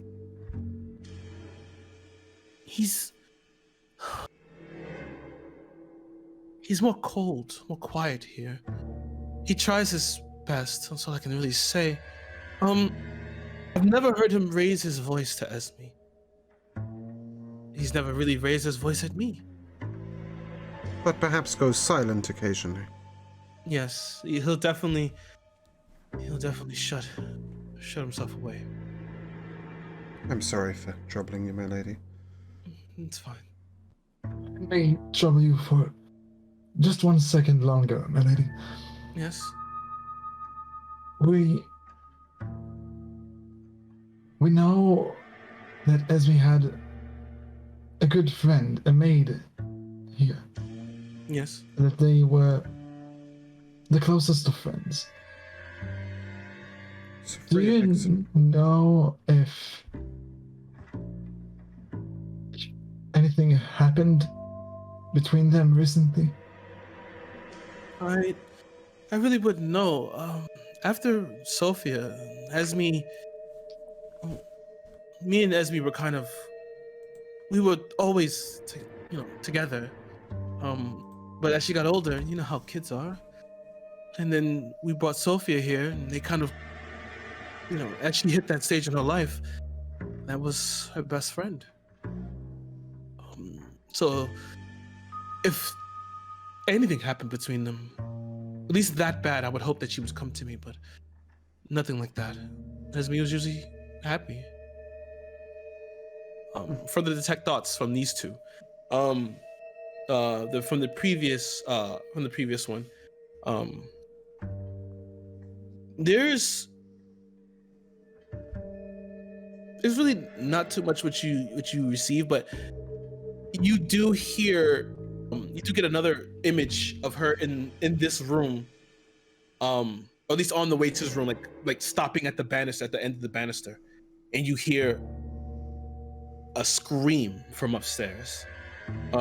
But it's not like battling scream. It's more like screaming in frustration from the 4th floor, and that's how loud it was. You can see images of her looking at her husband when he's finally come to bed, where his face is just really scrunched up. It just shows a face of anguish, not anguish, but just anger, rage. But you get the feeling that he's always tries his best not to bring it home, not to bring it to his family. Off of that question there,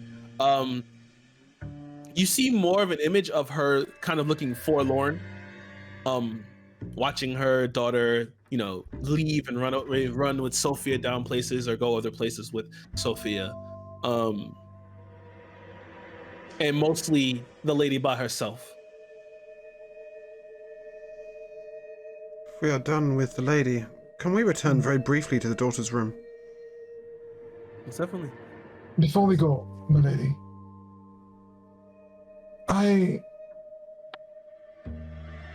in my profession, we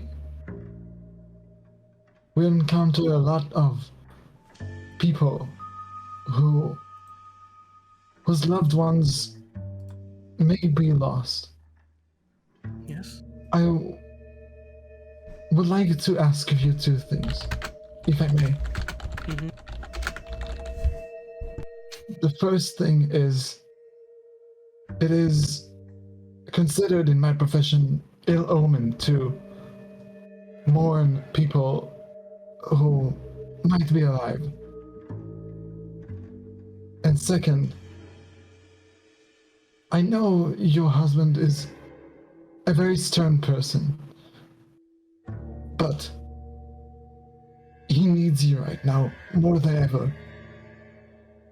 If you two could just go there and grieve together, I believe it would help the both of you. Give me a persuasion check. Persuasion. Come on, Joe, you've got this. That's 14. What you see here is that you see her, she's slowly mulling over everything as you said. But then her face kind of stiffens slightly, and she's like, she pulls her hands back from Jesse. I know it's probably making me seem like a terrible mother, that I've already given up. But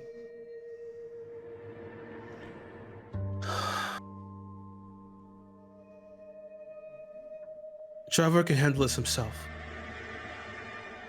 And I would appreciate it if you let me grieve in my own way until she's here. And with that monster, she's probably already good as dead. My lady, I understand that sometimes hope is more frightening than fear, than grief. For to hope is to raise one's expectations, only to be broken down again. In our profession, we see this a lot. But do remember that every moment that you hold it together, and you stay strong, is another moment where your cooperation enables this investigation. Thank you so much for allowing my colleague here to use his magic to let us see some of the things that perhaps you may forget. And the priest is right. Your husband is not as together as you may think. We will take our leave. I lean in to the lady and say, "Thank you, darling. We'll be on our way now." And then I stand up and walk, and I click my fingers aggressively to the doctor and Jethro. Yeah. As you get up, Jesse, and you lean into her. Well, as you begin to get up, she's just, I thought that your hands would be quite rough. They were really soft. Thank you, darling. I'll send you my moisturizer in the morning. Thank you. And then she, you watch as she kind of just turns back over and grabs her handkerchief, whatever, and you see that her eyes begin to re-wet themselves as she's kind of begin to pat them away. you guys want to go back to the other room, Just right? very Go back to the other briefly. Okay. I'd just like to look in the daughter's room to see if she has any shoes. room? Okay. Okay, but when we like go out to the hallway and then like close the door, I like turn to these two and I say, "Darlings, do not assume you know someone's marriage. You can't say things like that." I only asked questions. She responded herself.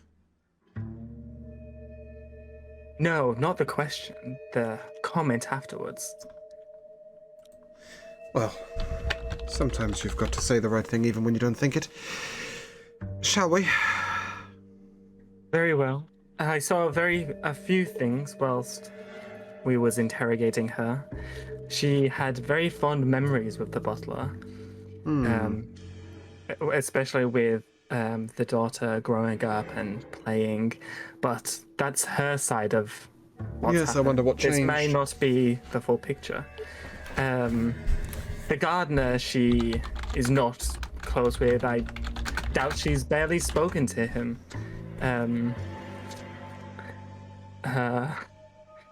In terms of her husband, she had many lonely nights waiting for him to either not come home or come home very late. That's to be expected.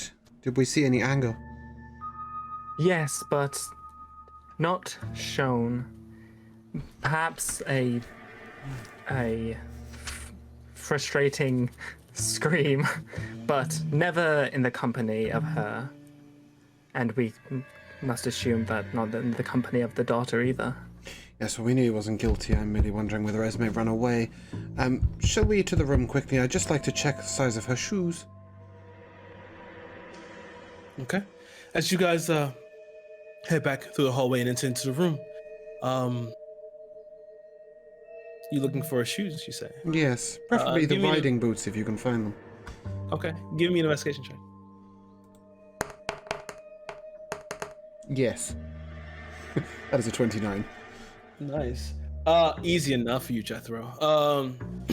As you begin to look around, look under the bed, but you say, huh, nothing here. But there's a large armoire in the corner. As you open it up, you see her shirts swinging, hanging here. Different dresses and things here. You see mostly here they are mostly pants and mostly just normal effects. Even a button-up shirt. And just a few seldom dresses, but you pull through and you see the riding boots and some other like lower end shoes, slippers and things like that. She wasn't meant to have the riding boots. Okay, can I just compare this to the print briefly? It is a lot smaller or a little bit smaller? It's a little bit smaller. Shorter or just narrower? Slightly short, a little bit more narrow. That's how her riding boot is. Her riding boot is. Find me a dwarf. It's a dwarf's shoe. Give me a. Actually, your perception is actually high enough. As you begin to look around, you feel a slight breeze coming from the opposite way of the window. Slight breeze. Well, coming from the armoire. Okay. Your perception is insanely high. Interesting, yes, it is. I'm the perceptive halfling. Jesse, would you mind removing some of this clothing? You've probably got a more delicate hand than I. Even if she's not the most delicate of women, let's try and be respectful here. Of course, darling. And I do so. Ah, shit, good shout, Ben. Thanks. I'll do that right away. Can I just kick the back of the door and see if it echoes? It does not echo. But when you did kick it, you did feel a bit more of the breeze.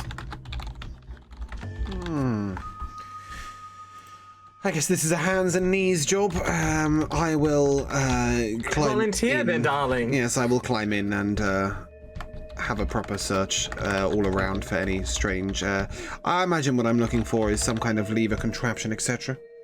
Okay. Give me an investigation check, please. May. Are you sure this is my area of expertise?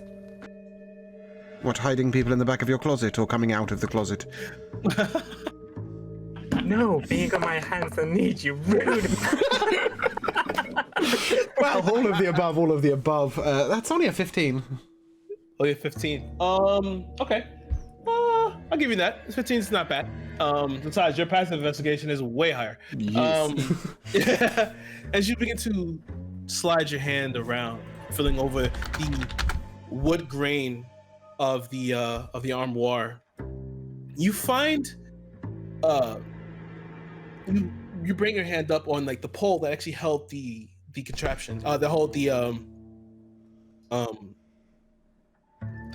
clothes, the hanging bar. Yeah, the hanging room. And as you hold on to it, you try to fiddle around with it, you hear a mechanical click as you see the bottom of the armoire opens up. You get a large gust of wind, and you see it's quite narrow, by the way, a ladder leading down. I'm going to turn to the doctor and say, after you.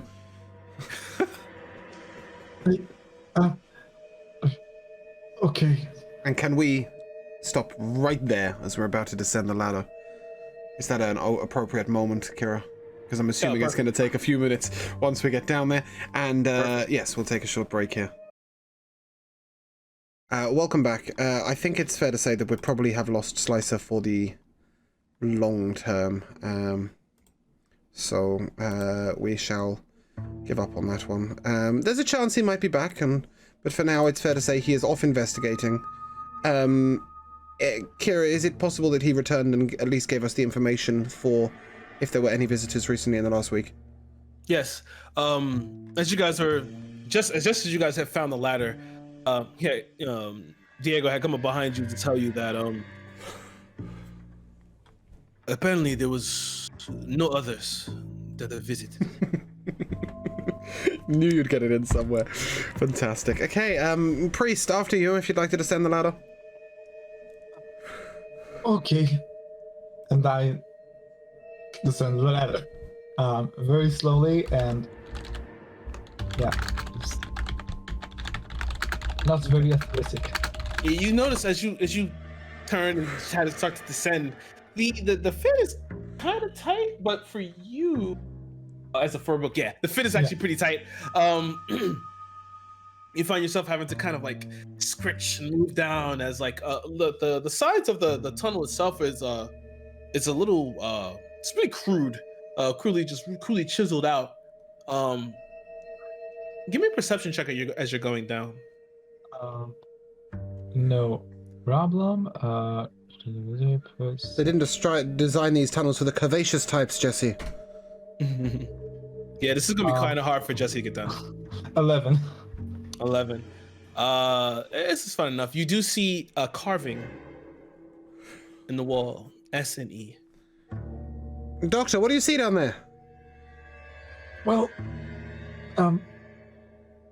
I mean no offense by this, but I do not think Jesse would fit here. That's fine.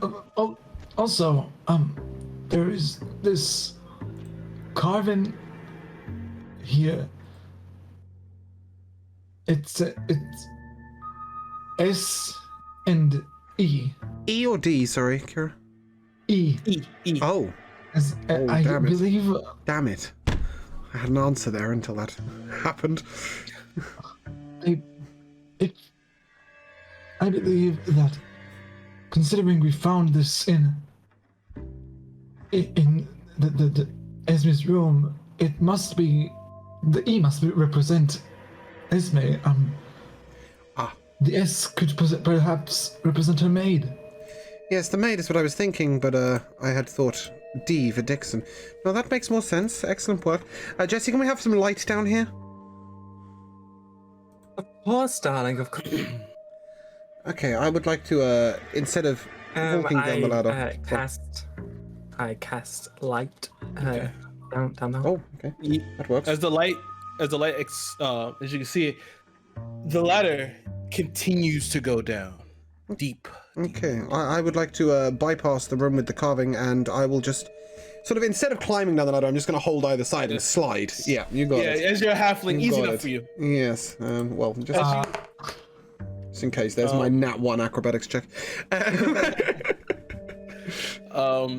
As you go past the doctor and Hebroth, you get to make your way down and slide.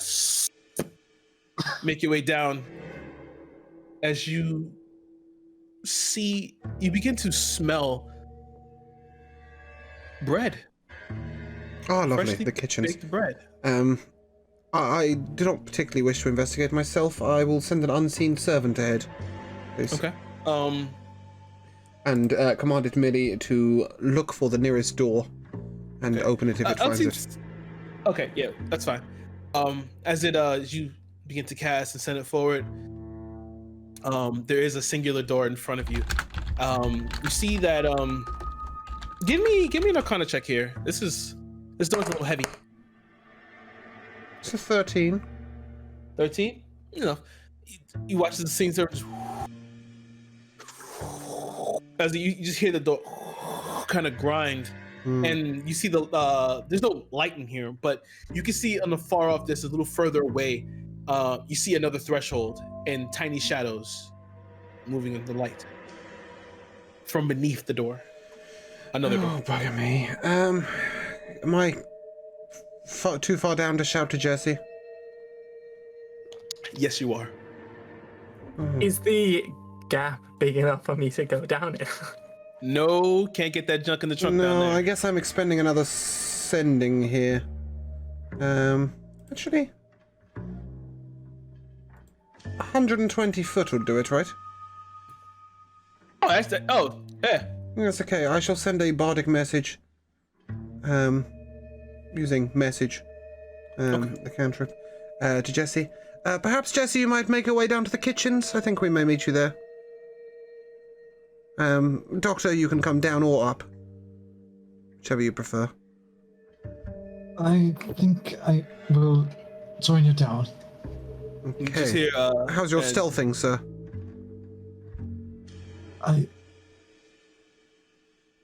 Okay, I will join Jesse then. Thank you.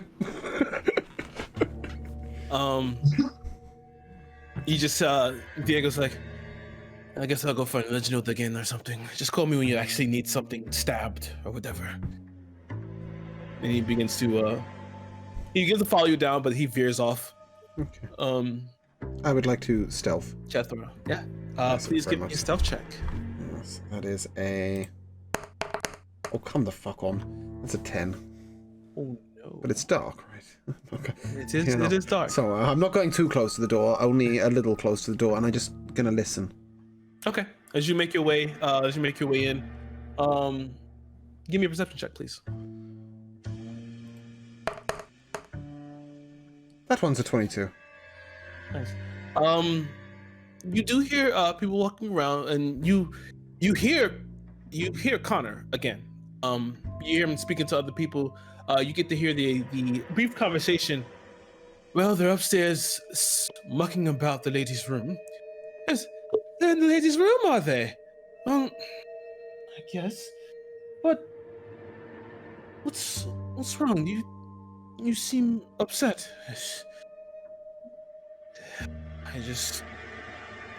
What has had to happen to her? Why Esme? Certainly, Mr. Robinson, I don't know, but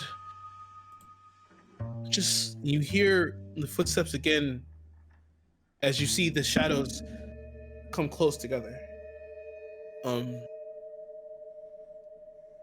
Just put your mind at ease. It'll be okay. I'm sure whoever Reginald has brought here, or the Chancellor has brought here, he'll definitely solve this case. They'll find her alive. I hope so. And you see the shadows split apart again.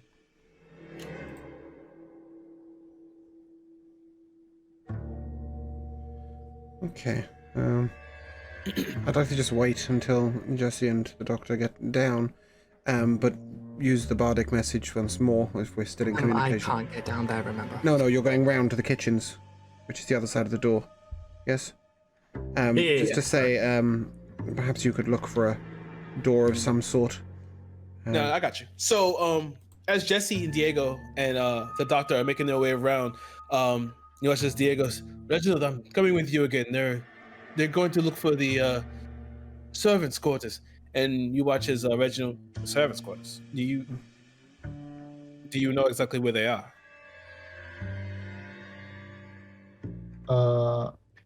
I do not think so. Okay. Easy enough. Go past the dining room. In the hallway, you'll see a door. Gently press on it. Open it. It'll bring you down to the servants' quarters. Thank you very much. No problem. Yes, thank you, darling. Diego, you're with me? Yes, I guess so, because whatever they're doing is boring. And they Reginald and Diego begin to walk off yet again. You guys make your way through the dining room and into the hallway where you find the door. The door itself this door here is actually pretty plain compared to the rest of the house. You turn the doorknob and begin to make your way down a winding staircase. It's mostly made of crude stone and cobble, but as you begin to make your way down, you begin to smell the air of freshly baked bread. And as you finally make your way down the staircase and wind back around, you begin to see, you first come into the kitchen, which is currently you see just this one older lady, a little rotund.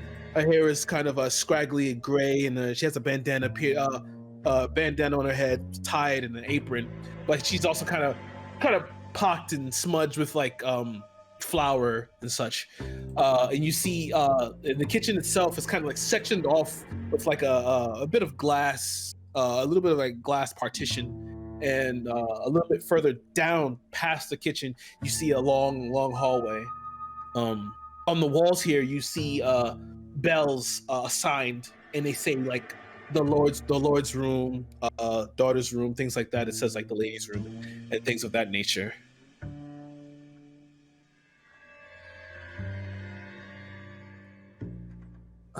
I walk up to the woman. I say, darling, you've got a bit of mess on your face. He says, "Oh, you scared the life out of me." And Jethro, you hear Jesse's voice, and you hear the lady's voice as well. What are you doing down here? Well, darling, haven't you heard? We are investigators. No one told me you were coming downstairs. Did you need to be told?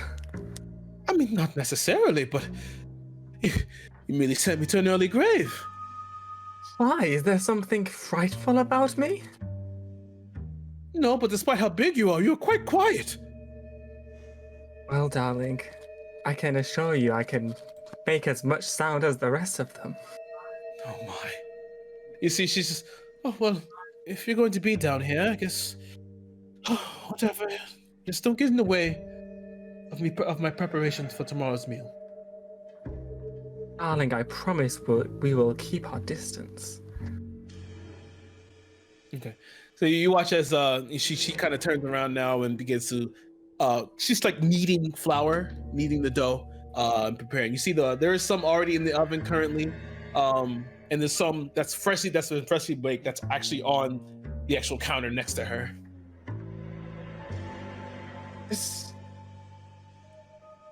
Is a maid named Sophia here?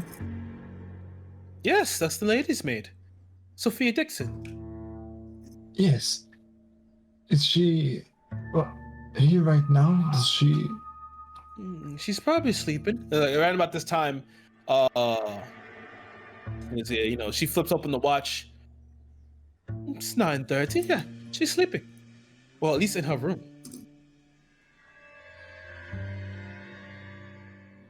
Well, And darling, where is her room?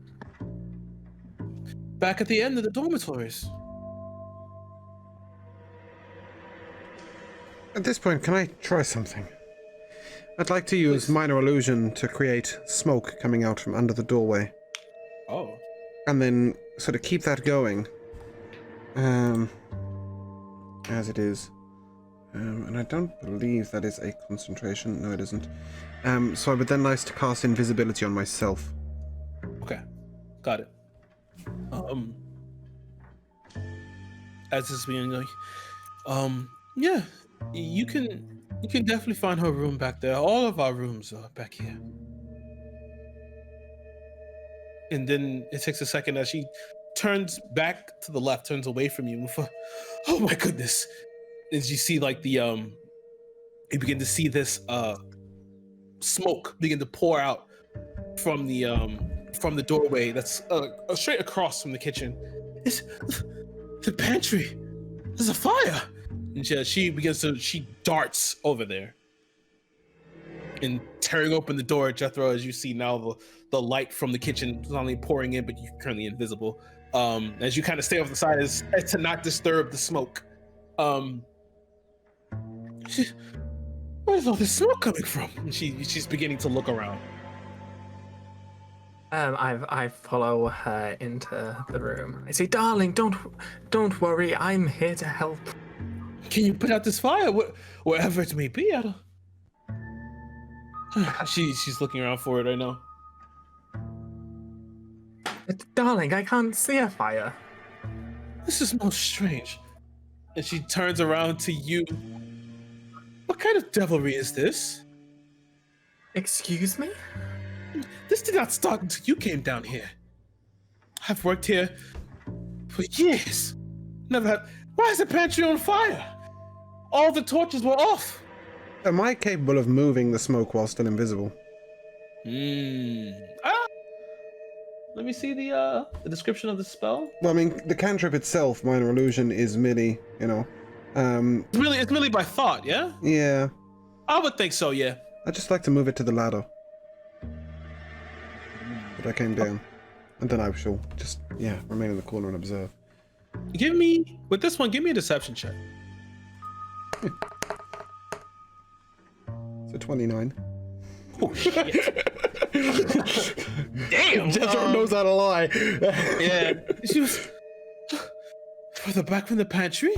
Then she begins to she kind of just waves off Jesse and begins to move back to the pantry, and she's kind of trying to wave through it, but the smoke's not really moving. And then she comes. What in the morning, Lord, is this doing here? It's a ladder. And you see, Jethro, you see it, she kind of begins to look upwards, trying to ascertain the actual destination. I shall dismiss my invisibility. Which may make her jump. Yes, it may make her jump, but I will. Yeah. And she turns around, and you kind of pour out the smoke like Batman. It's just. Oh, we'll dismiss the smoke as well. Okay. And I'll apologize and say, I'm sorry, my lady. The name's Jethro. You may know me. We are investigating here. I discovered this strange ladder coming down from the lady's room. Please do not be alarmed. I can see from your reaction that this is as much of a surprise to you as it is to us. However, yes, you may understand now why we wish to speak to the lady's maid. For it is her that is most linked to Esme as through the servants. All of you give me an insight check, actually. All of us? Okay. All of you. How fun. I've got an 18. I got 17. 19. Easy enough. It's not like she was trying to hide it, but you see on her face that there's a bit of realization as her eyes kind of dart back and forth, and her brows are furrowed.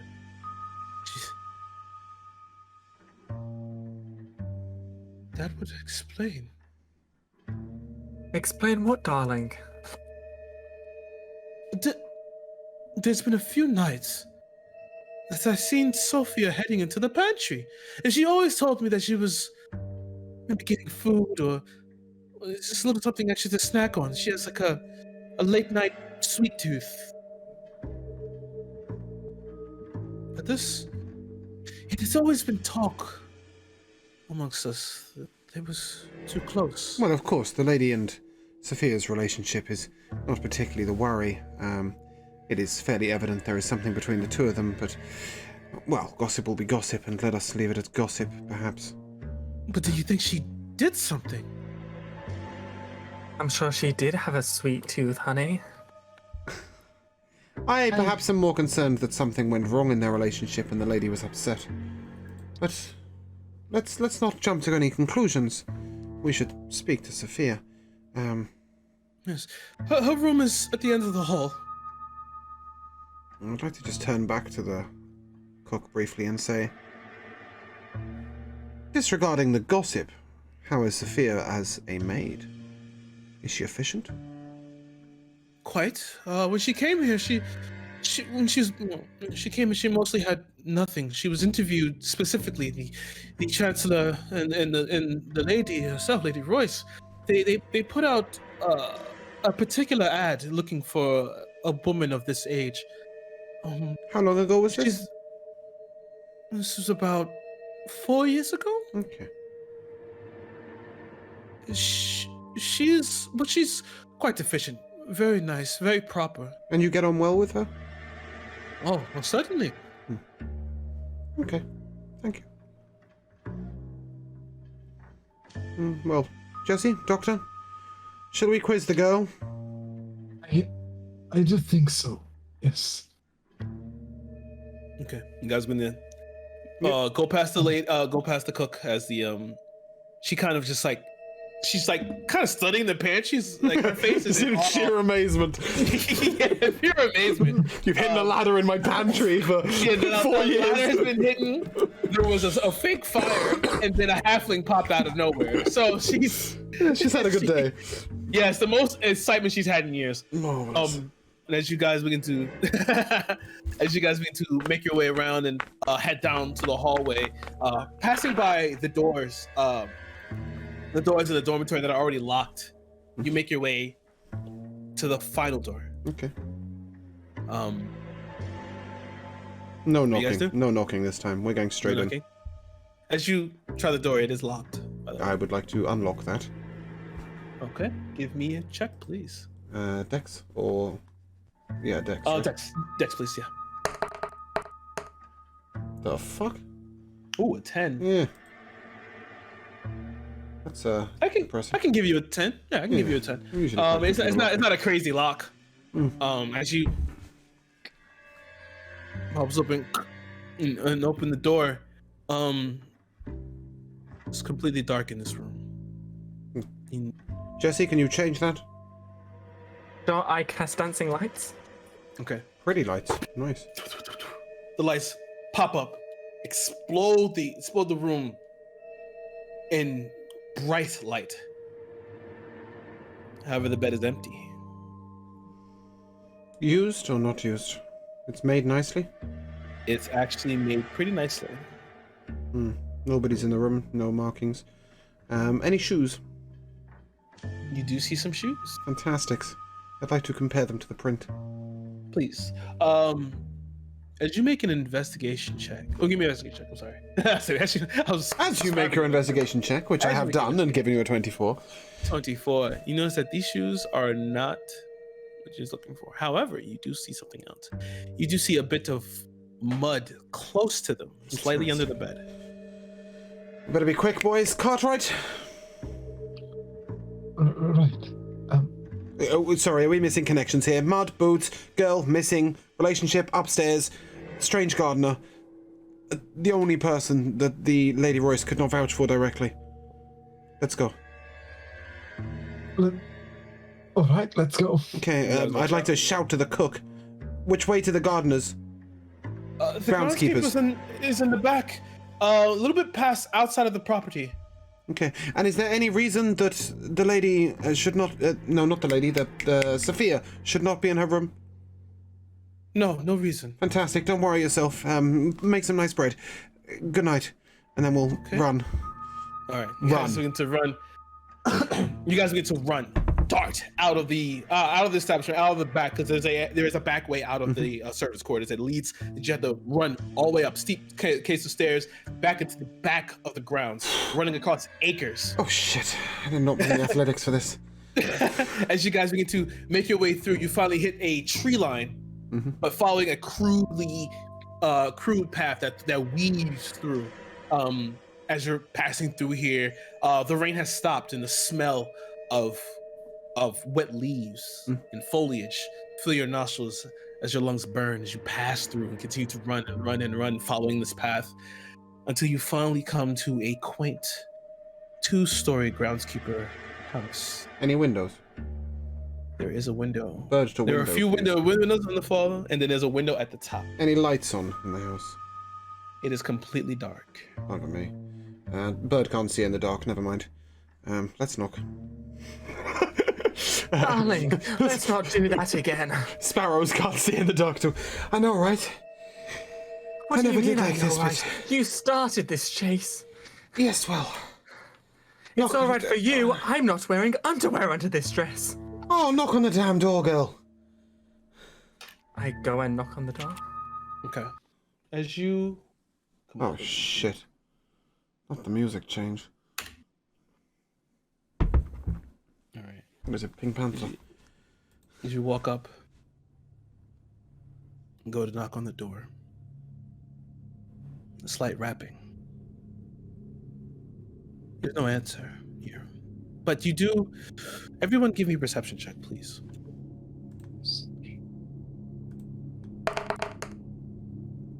23. Beautiful. 20, 17. You notice a few things. 17. Okay. You notice a few things here.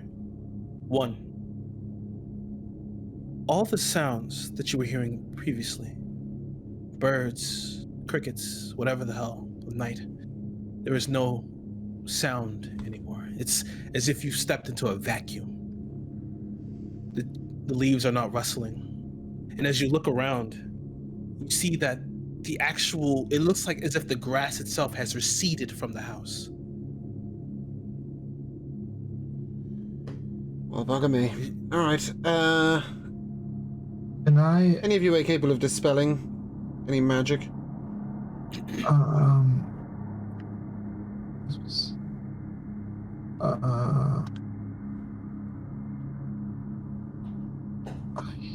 I do not think so. Good boy. Excellent.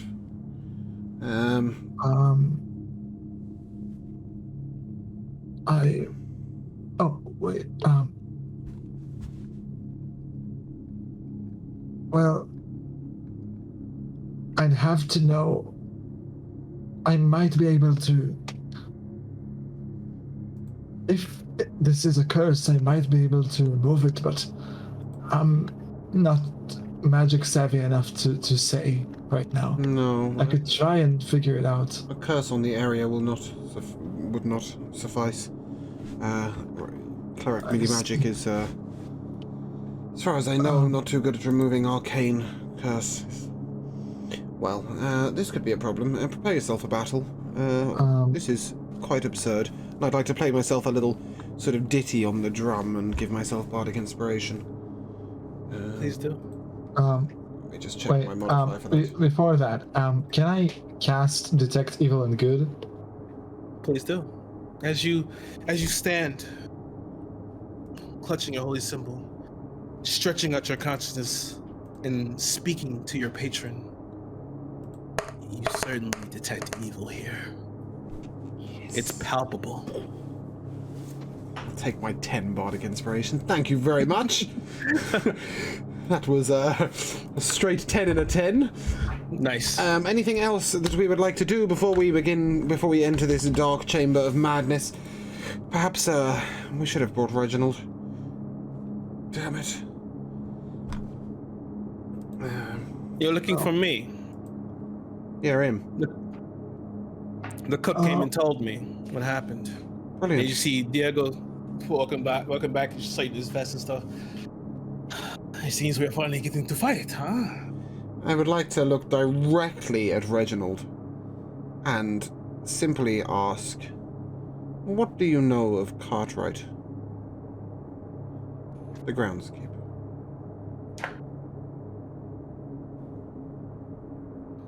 Not too much. However, he's mostly a new addition to here. I know that he would mostly eat with the servants, but he's a man that doesn't really make any impression on you. Certainly not me. No, history. You're captain of the guard. You know the people that come to the town. Where did he come from? When did he arrive in town? Did he live somewhere in town before this? He did live in town previously. He was always, mostly from what I've known, looking through his docket. Because anyone who comes here, we have to interview them. Procedure. He comes from a little town on the outskirts of Nova area. He came here looking for work. His family's poor. He was always good at, I guess, gardening. And as he looks around, maybe not too much lately. And don't suppose by any stretch of the imagination you know of any relationship between him and the girl Sophia? Nothing besides him, like, from our notes on him. He doesn't know of her. He's only met her since he's come to work here for the Royces. Well, bugger me sideways as a basket of biscuits. It's certainly not that they are working together. Consider it 9 missing. I wish I'd checked to see if Sophia had a mirror. Let's, rally ourselves. Priest, you have a blessing of some sort? Well, should we... Well, we did identify the creature as demonic, and I can maybe make sure that he couldn't get near us, if that helps. Near us is sort of where we need him to be, but perhaps not near you? Maybe you can ward him offwards? I could possibly do that. I do not have any divine blessing, but I do have a potion that could perhaps make one of you fight more boldly, you could say. Well, shit, that ain't gonna be me. What about you, Jesse? Oh, don't look at me, darling. We're buggered. How are you for predicting the future, Doctor? Yeah, got a little bit of that in you? Perhaps you might, let us know what happens when we open the door. Perhaps, cast the bones for us. Well, I can try. So I cast Augury. Okay. And I believe I have to roll that? Yeah, that's the DM's roll. Yeah. I think I have to roll a 20, right? it says chooses. It doesn't say you roll, but Standardly, you choose 20, and then the 1 to 5 is good, or 5. But it's fair to say that it you know what's going to happen when you open the door, so juggle the dice however you wish. I don't tend to roll. I just answer like you're fucked. You do get a sense of danger, most definitely, but it's not immediate. If that gives you any type of inkling, it's not immediate. There is danger here, definitely.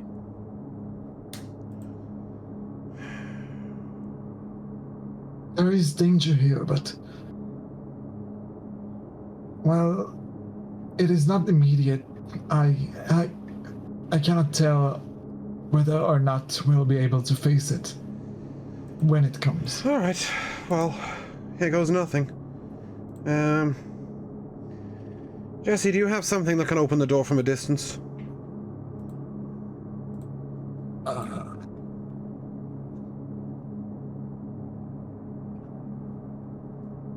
Come now, don't be shy.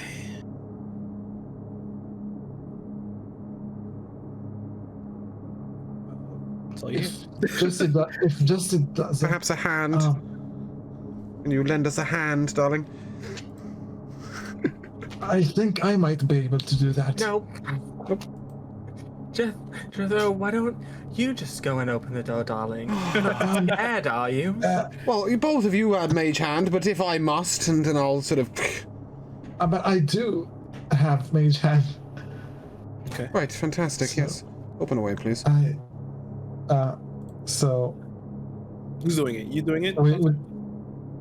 we stand as I stand as far as possible from the door. Okay. I'd like to stand exactly 25 feet away from the door, for record's sake. Okay. And I'm gonna stand 43 feet away from the door. What spell do you have with a 43-foot range? Okay. I needed to be in walking range, but go on. Open away, Doctor. And I use my mage hand to push the door in. As you do, you watch as Diego unsheathes his blades. Okay, finally. You stretch out your consciousness, linking to the arcane as you grip the doorknob, and it takes a second. You find it kind of hard to change. Kind of hard to turn the doorknob. It's as if it's been, you see, like it's rusted. It's been shut for. It's like it's been shut for a while, but you finally, you a loud metallic clank and the grinding of rust as you turn the doorknob and push open the door. The light from the moon, as if the veil of clouds finally decided to part specifically for this, as it pours into the groundskeeper's house. You only see a simple vestibule. And a little further in, as you look a little deeper in, you see a simple dining / kitchen area here. And a wall like continues onward. Nope. The door's open. Nope, not interested. Not even vaguely. This is out sort of in a grassy area, correct? Yeah, but like the grass, it seems like the grass has pulled itself away from the house. I would very much like to find out if there is an underneath to this house before we enter in. Please make an investigation check. Oh, okay. I was going to ask one of them if they had a thing, but that works. That's a 17. Oh, Jethro, you dirty. That's a 4 I rolled. So as you begin to look around, you tell everyone to just wait. As you begin to peek around, you do find a back area that seems to a cellar. Yes, that'll be the one. Doctor, if you would, lend us a hand over here. Of course. What do you need? The cellar door, if you wouldn't mind. Ali, you want to start in the cellar? Well, the top is the facade. The underneath is where... It's where the killer is in all of those horror theater shows. I told you. I don't know if you missed the memo, my darling, but we're kind of looking for the killer. He No, does we have are a good looking for the point. missing people.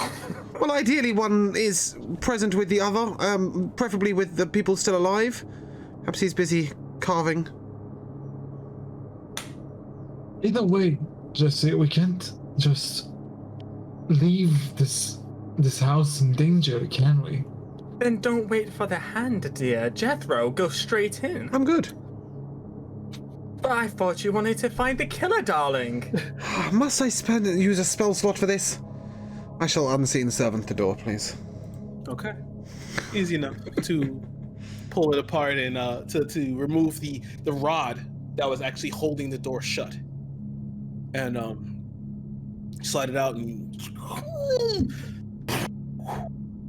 the rusted iron hinges screeching in the dark. But as you see, there's a crude set of stone steps that go down into shadow.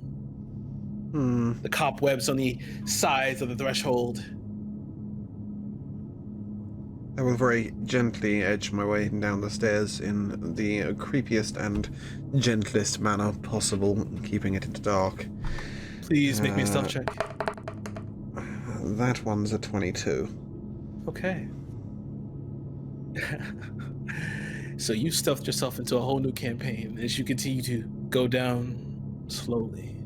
Immediately, Jethro, as you come down here, the sting of the smell of rotten decay hits your nose. What that might It's happen. palpable.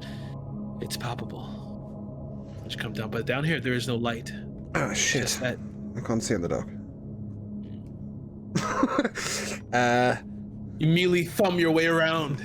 I shall use a bardic message to ask the lovely other two if either of them can either see in the dark or are able to give themselves said ability. I will cast light into this. Oh shit! Well, that's gonna give me away. Okay. Oh, darling, you asked to see. I would like to use my advantage on saving throws against being frightened. As you stretch out and send the light downstairs, you ask for it, Jethro, and you receive. As it, the light completely canvases the area, cellar, and as you, oh my God, please, Magnus, no. As it canvases the area, you can see now the cellar downstairs, and you see the source of that smell. Well, sources. Right. As you look, small, like the cobble on the floor, and you hear the droplets of the carcasses hanging in the corner. One, who you assume is Cartwright, judging by the description, and the other of a younger blonde woman, who you can only assume to be Sophia Dixon. I'm gonna shout into the cellar. Darling, have you found the murderer yet? I found the murdered. Come on down. Are you sure? Yes, and I would like to go immediately to the body of Cartwright and investigate. Please, make a investigation. How is he killed? Is what I'm looking for. Oh, then give me medicine check. Okay, as he's doing that, I'm gonna come down into. More specifically, when I say how is he killed, sort of, is he cut open? Is he, give me some idea of bloody stuff. 24, by the way. 24. Okay. 24. It's easy enough to see as you begin to spin the body of, as you can see, Cartwright you come behind his body. He's hooked onto the wall, and as you come around, you see the back of his cranium has been burrowed through. Yes. Okay. Who's next? I can give you Sophia for free as well. It may seem that these were not acting of their own accord. Dr. Hebroth, would you mind inspecting the girl? Of course. He rolled a 21, by the way, on his medicine. Oh. That's why I asked. Well, no, As soon as I saw that shit, I was like, go! No, I rolled it like for fun, but okay. Well, okay. As you look at the body of Sophia Dixon, you see, it's easy enough to see as her neck has been bitten through and torn out. This burrowing in the back of the head. Inwards, outwards? Inwards. It was the back. I would like to very gruesomely investigate into said burrowing and see what's inside. Okay. Do we have a brain present?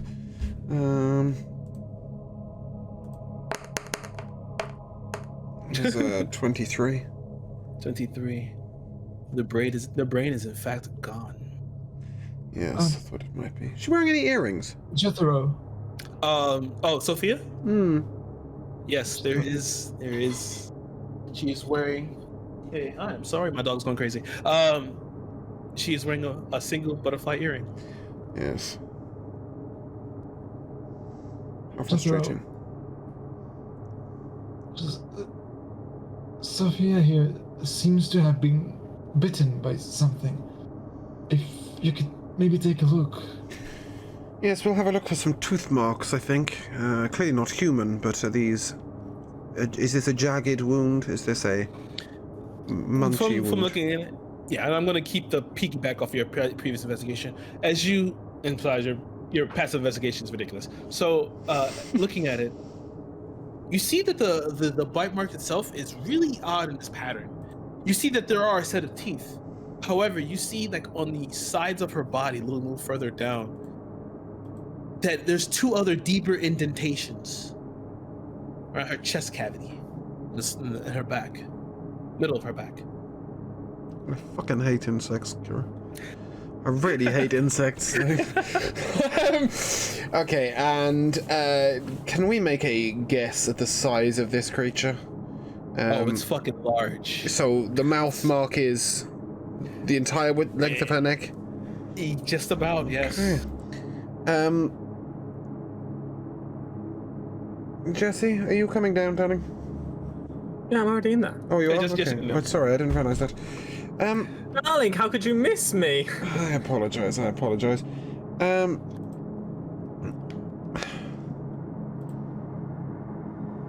A favor, if you will. Do you have something that can maybe perhaps mark the door? Perhaps give us a little forewarning if we are going to be interrupted.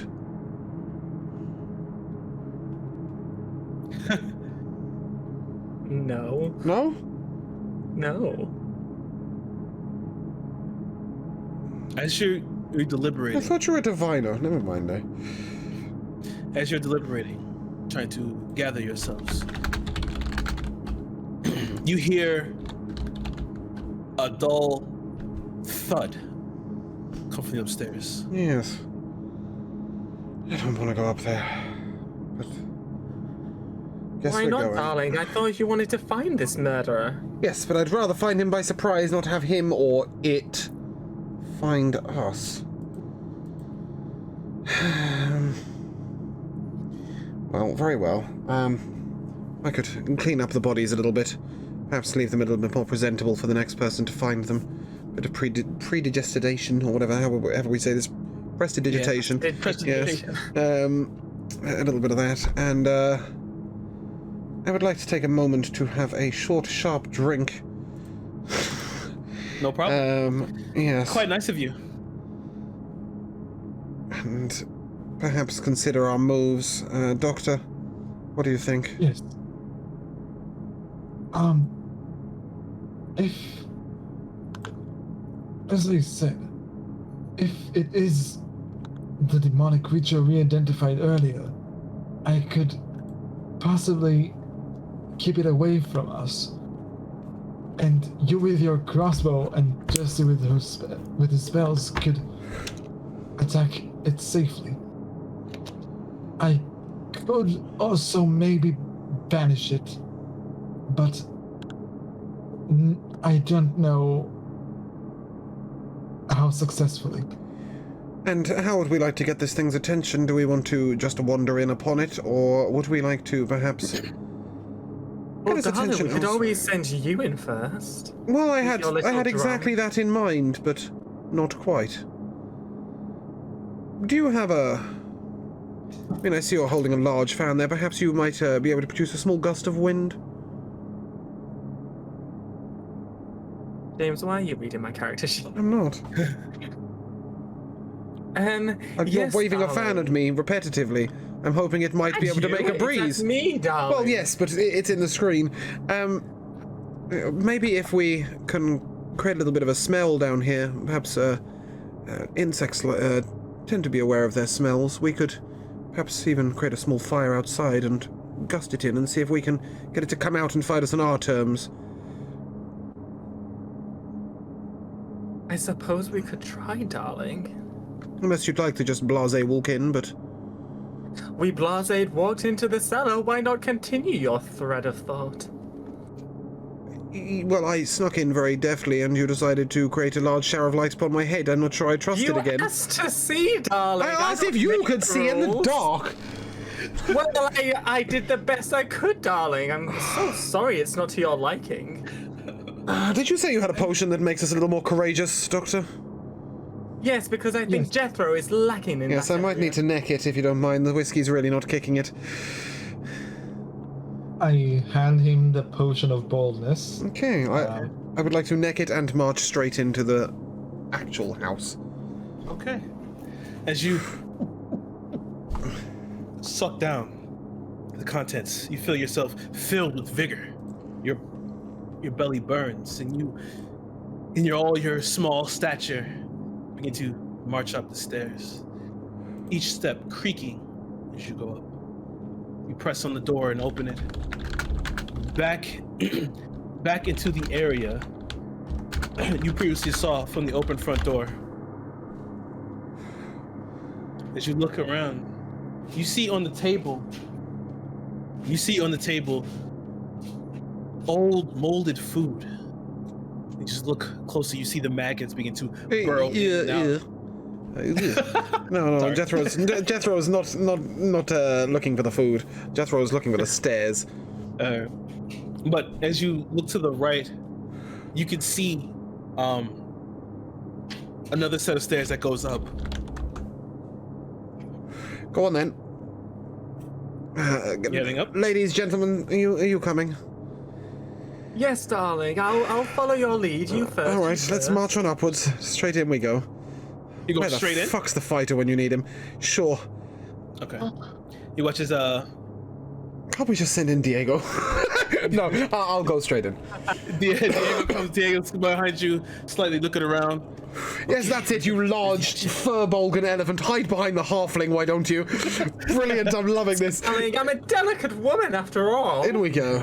Straight in. As you go forward, Jethro, immediately you hear the squelching, this sickening sound coming from a door far at the end of the hallway. I would like to take this minute, just sit right here. I would like to, rest? No. I'd like some spell slots. God damn it.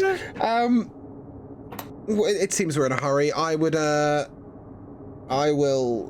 What would you do, Jethro? get very, very invisible and ask that Jesse or Dr. Hebroth can burst open this door, and perhaps hide No. downstairs.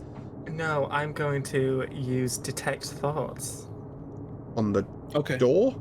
No, on the person, whoever's behind it. Can you do that? Can you do that? can do that.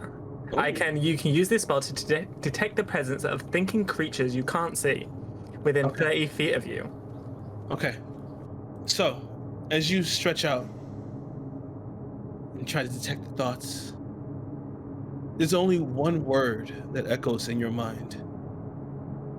Hunger. Oh shit. I thought you were detecting the thoughts of the person he was eating. They did. We're no longer in a hurry. Sleepy time? No, I would Take a rest? I don't think it's appropriate to take a rest in this situation, despite the fact that I would fucking love to. Yes, I will just, Jesse, there's something in there? Yes, darling, and you look like the size enough that you'd be a snack. Do you want to go in? He's a bit peckish. But I was thinking you guys might wait down the stairs to ambush him, and I will remain here invisible to be behind him, and we might just burst open the door and see whether he comes to investigate. Well, I don't think it's a he, darling. I think it's more of an it. Yes, those. Yes? Would you Very like... well, darling, very well. Okay. Don't get yourself in a huff. It is fair to say at this moment it is greater invisibility, by the way, not standard invisibility, because I'm assuming that I may need to act. So that's at the 4th level. Okay. So as you begin to move forward, just give me a stealth check. Advantage, definitely. I need this for other reasons. You can choose a 24 or a 7. I'll take the 24, thank you. I'll take the 24. Yeah. What's my first roll, though? You begin to move forward. Even though you've never been in this house, dexterously you weave past the weaker parts in the board to mitigate any type of screeches or creaks. As you go forward, the door is slightly open, and as you slightly move it, and you begin to peer in. I'm hoping that Jesse's opening this door, by the way. I do not want to be No. standing in the doorway. Must I be standing in the doorway?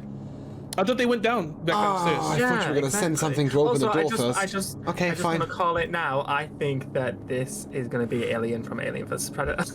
Lovely. Okay, fine. Yes, go on then. The door, I guess. And as you begin to peek in, you see the moonlight actually casting.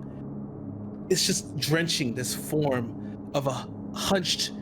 It looks like a man, but you see him as he's rapidly biting into a piece of meat. He's tearing it, the blood falling around his body as he turns around. He's beginning to look. You see the mouth is caked in gore and viscera, but you see his face. It's half Cartwright, half Sophia. As he's continuing to bite in, tear in. And as you look around, Jethro, you see a few things. With your passive perception, it's more than enough. As you look around, you see on the walls, they look like cocoon-like protrusions on the wall. And as you look next to him, or it, or wherever the fuck it is, you see there's a good dresser with a bed that's overturned. You see, it looks like a weird hunk of metal. And who am I, the kid? As a bard, you notice to be a tuning fork. But even that is not the most interesting part of this room. In front of him, you see a mirror. An amalgamation of shards that are all floating, seemingly held aloft by some arcane means, is a lightly float in front of it. Jethro, what are you doing? I'm going to take a small pebble from my pocket and dash it down the stairs. You're gonna throw them? Oh, I like that. Give me a performance check on this one. Are you trying to kill us off? I'm not. That's a 16. 16. Okay. Give me 1 second. Should perhaps embellish it with a minor illusion. All right. Okay. I like that. Okay. Even that helps even better. Yeah. It doesn't matter. It's not that smart. Little bit You of watch light. as it pulls itself. And as you see it now, you see the face morph again as the flesh splits and you see the mandibles come out. It stands up, drops the meat. It's a wet slap, hits the floor and turns. It walks forward, standing next to you, Jethro. You watch. He pushes open the door. It means just go forward toward the staircase. As it reaches the top of the staircase, I would like to take my crossbow and shoot the bastard in the back. Ooh. Give me a roll with advantage. Attack roll. So, first of all, we have an 18 or a 18. That hits. Please roll damage. So that is an 8 for damage, plus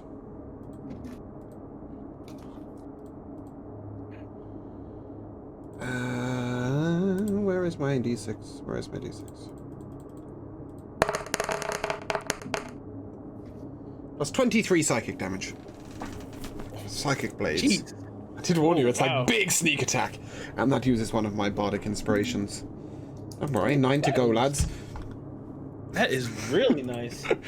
It's my only combat move. I am fucked if I have to cast a spell. Okay. As you strike it in the back, it screeches this unearthly screech. Jesse, Doctor, Diego's like, the fuck was that?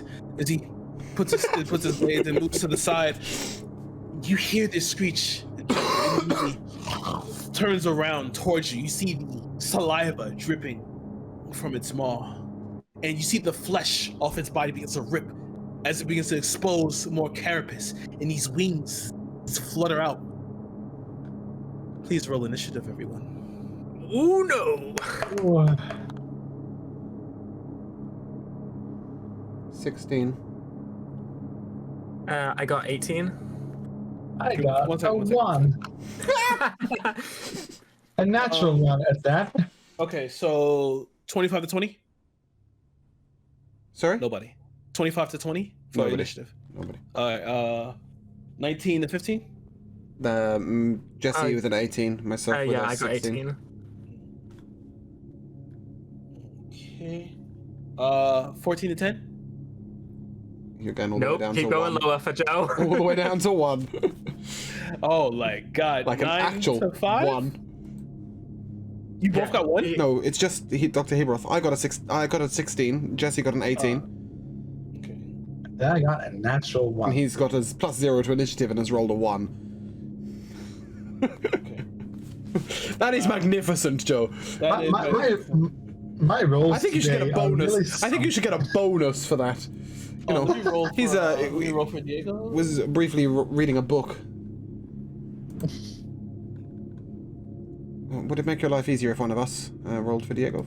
Or made rolls for Yeah, Diego? if you guys would take control of him. Yeah, I can do that. That's fine. Let us find my Diego sheet. Oh, I've always wanted to use the actual dice. Okay. And now we can. Right, shit, what does he do? He's a rogue. He has sneak attack. Yes. Fantastic, I know how that works.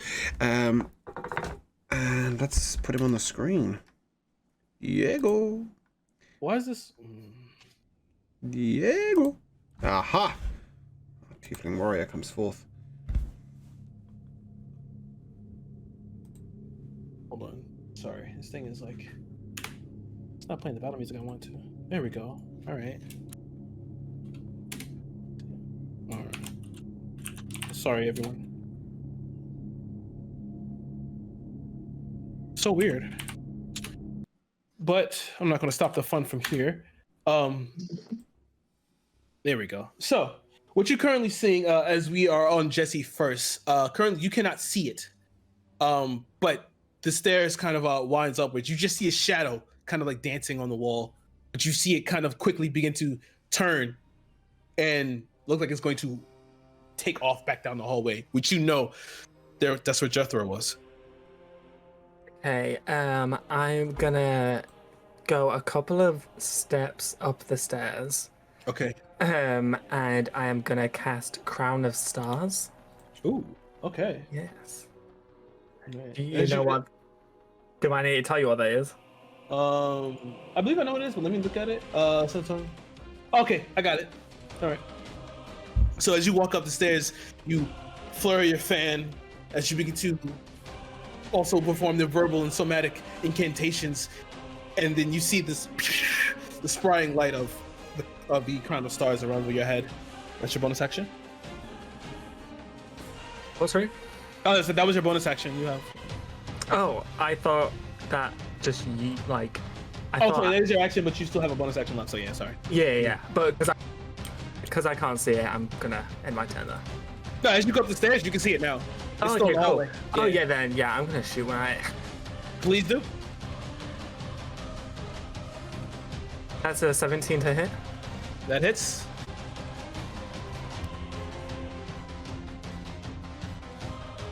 And that's 18 damage. Ooh, nice. Jetho, you are next. Yes. I would like to very swiftly position myself slightly, sort of only 2 or 3 foot away from where I previously was. But obviously, being invisible, this is enough to not be where I was. I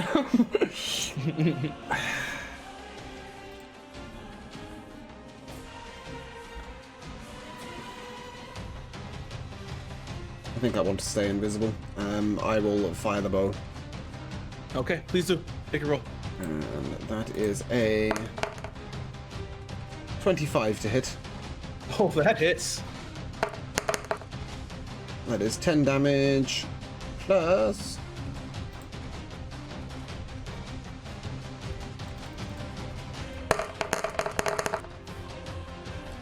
Seven. I rolled 5 ones. Okay. This is then your turn.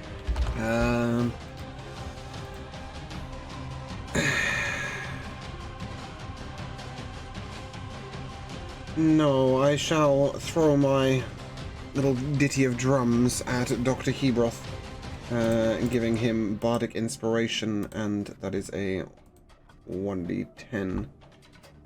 Very nice.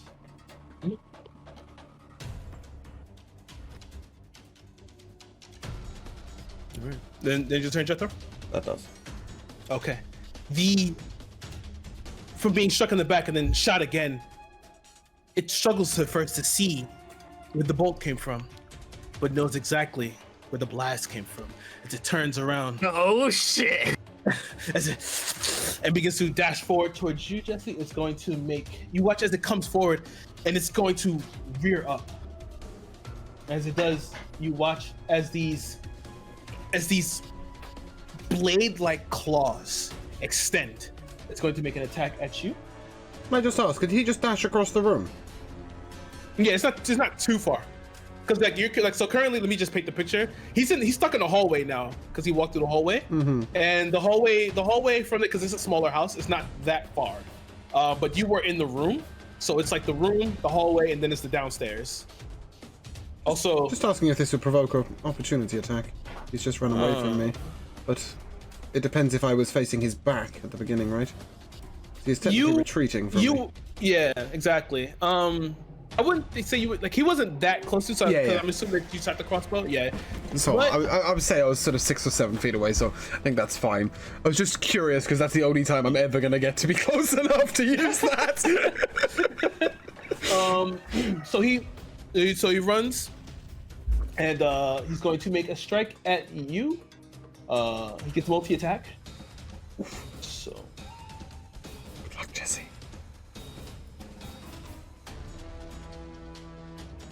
okay, 25 to hit. That doesn't hit. Okay. Of course it bloody does. Really? No, I know. Hella beefy. Easy enough. You take 8 points of slashing damage, I can live with that. and then it rears around as it brings its tail to stab you. Thing's a bloody scorpion. I told you, it's alien. Oh, nice. 22 to hit on this one. As It's it runs its stinger deep into your stabs downward into your shoulder. 1 second. You take 7 points of piercing damage, and I need you to make a Constitution saving throw.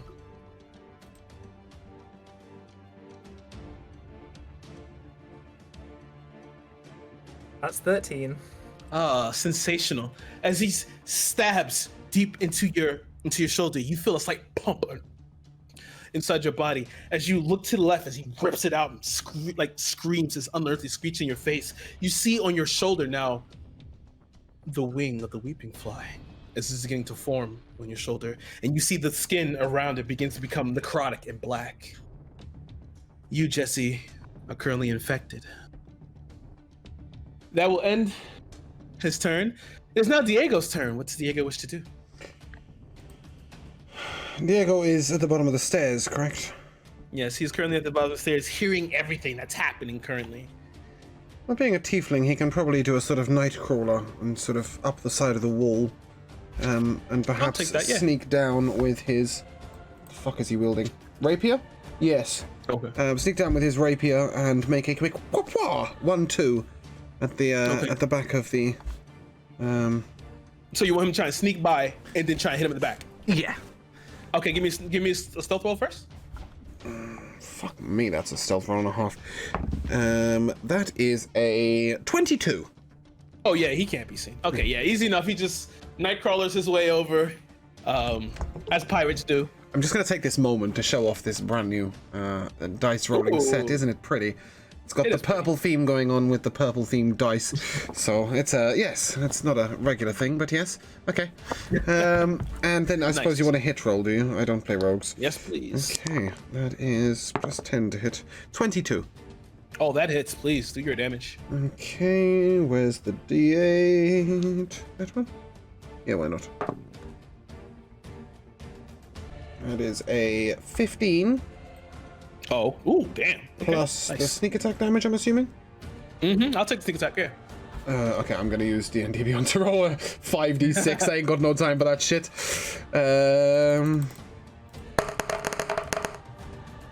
There's a 14. No, damn, okay, nice. So that that- hits. So 14 plus 15, so 29 damage in total. Nice. Diego just crawls up and then flips back as he's currently ripping out this the stinger from Jesse's shoulder. 2 strikes, just quick to the back, and a nice piercing stab as it roars again and begins to turn around. It's seeming you see it's looking kind of wild as it wasn't prepared to be beset upon so fast. So then Diego's turn. Well, you want the second roll to hit? That was just the first hit with the sneak attack. First roll. Yeah. Oh my god. Yeah, please, this guy's a beast. That's a 21 to hit. That hits. And that is a 11. Okay. Slashing damage. I mean, weirdly enough, he also has a bonus action, but I think it's fair to say he's just gonna attempt to hide somewhere. I don't know where. On the ceiling. No, just you know what? It's ridiculous. I hate rogues. He's gonna disengage. Okay, no, that's fine. So Diego backflips as he has his back to you and he prepares his blades again for any counter strike. That is a 35 acrobatics check, by the way, if you want it. So he backflips, double somersaults, kicks off the wall, and lands crouched, 3-point landing. Beautiful. With Diego's end, Doctor, it's your go. Jesse, you're on deck. Okay, great.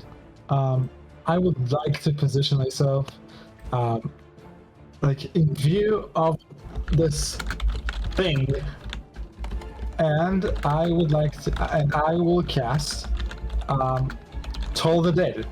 Oh, Toll the Dead. Okay. I believe that's a saving throw. Yeah, it's a Wisdom saving throw. Okay.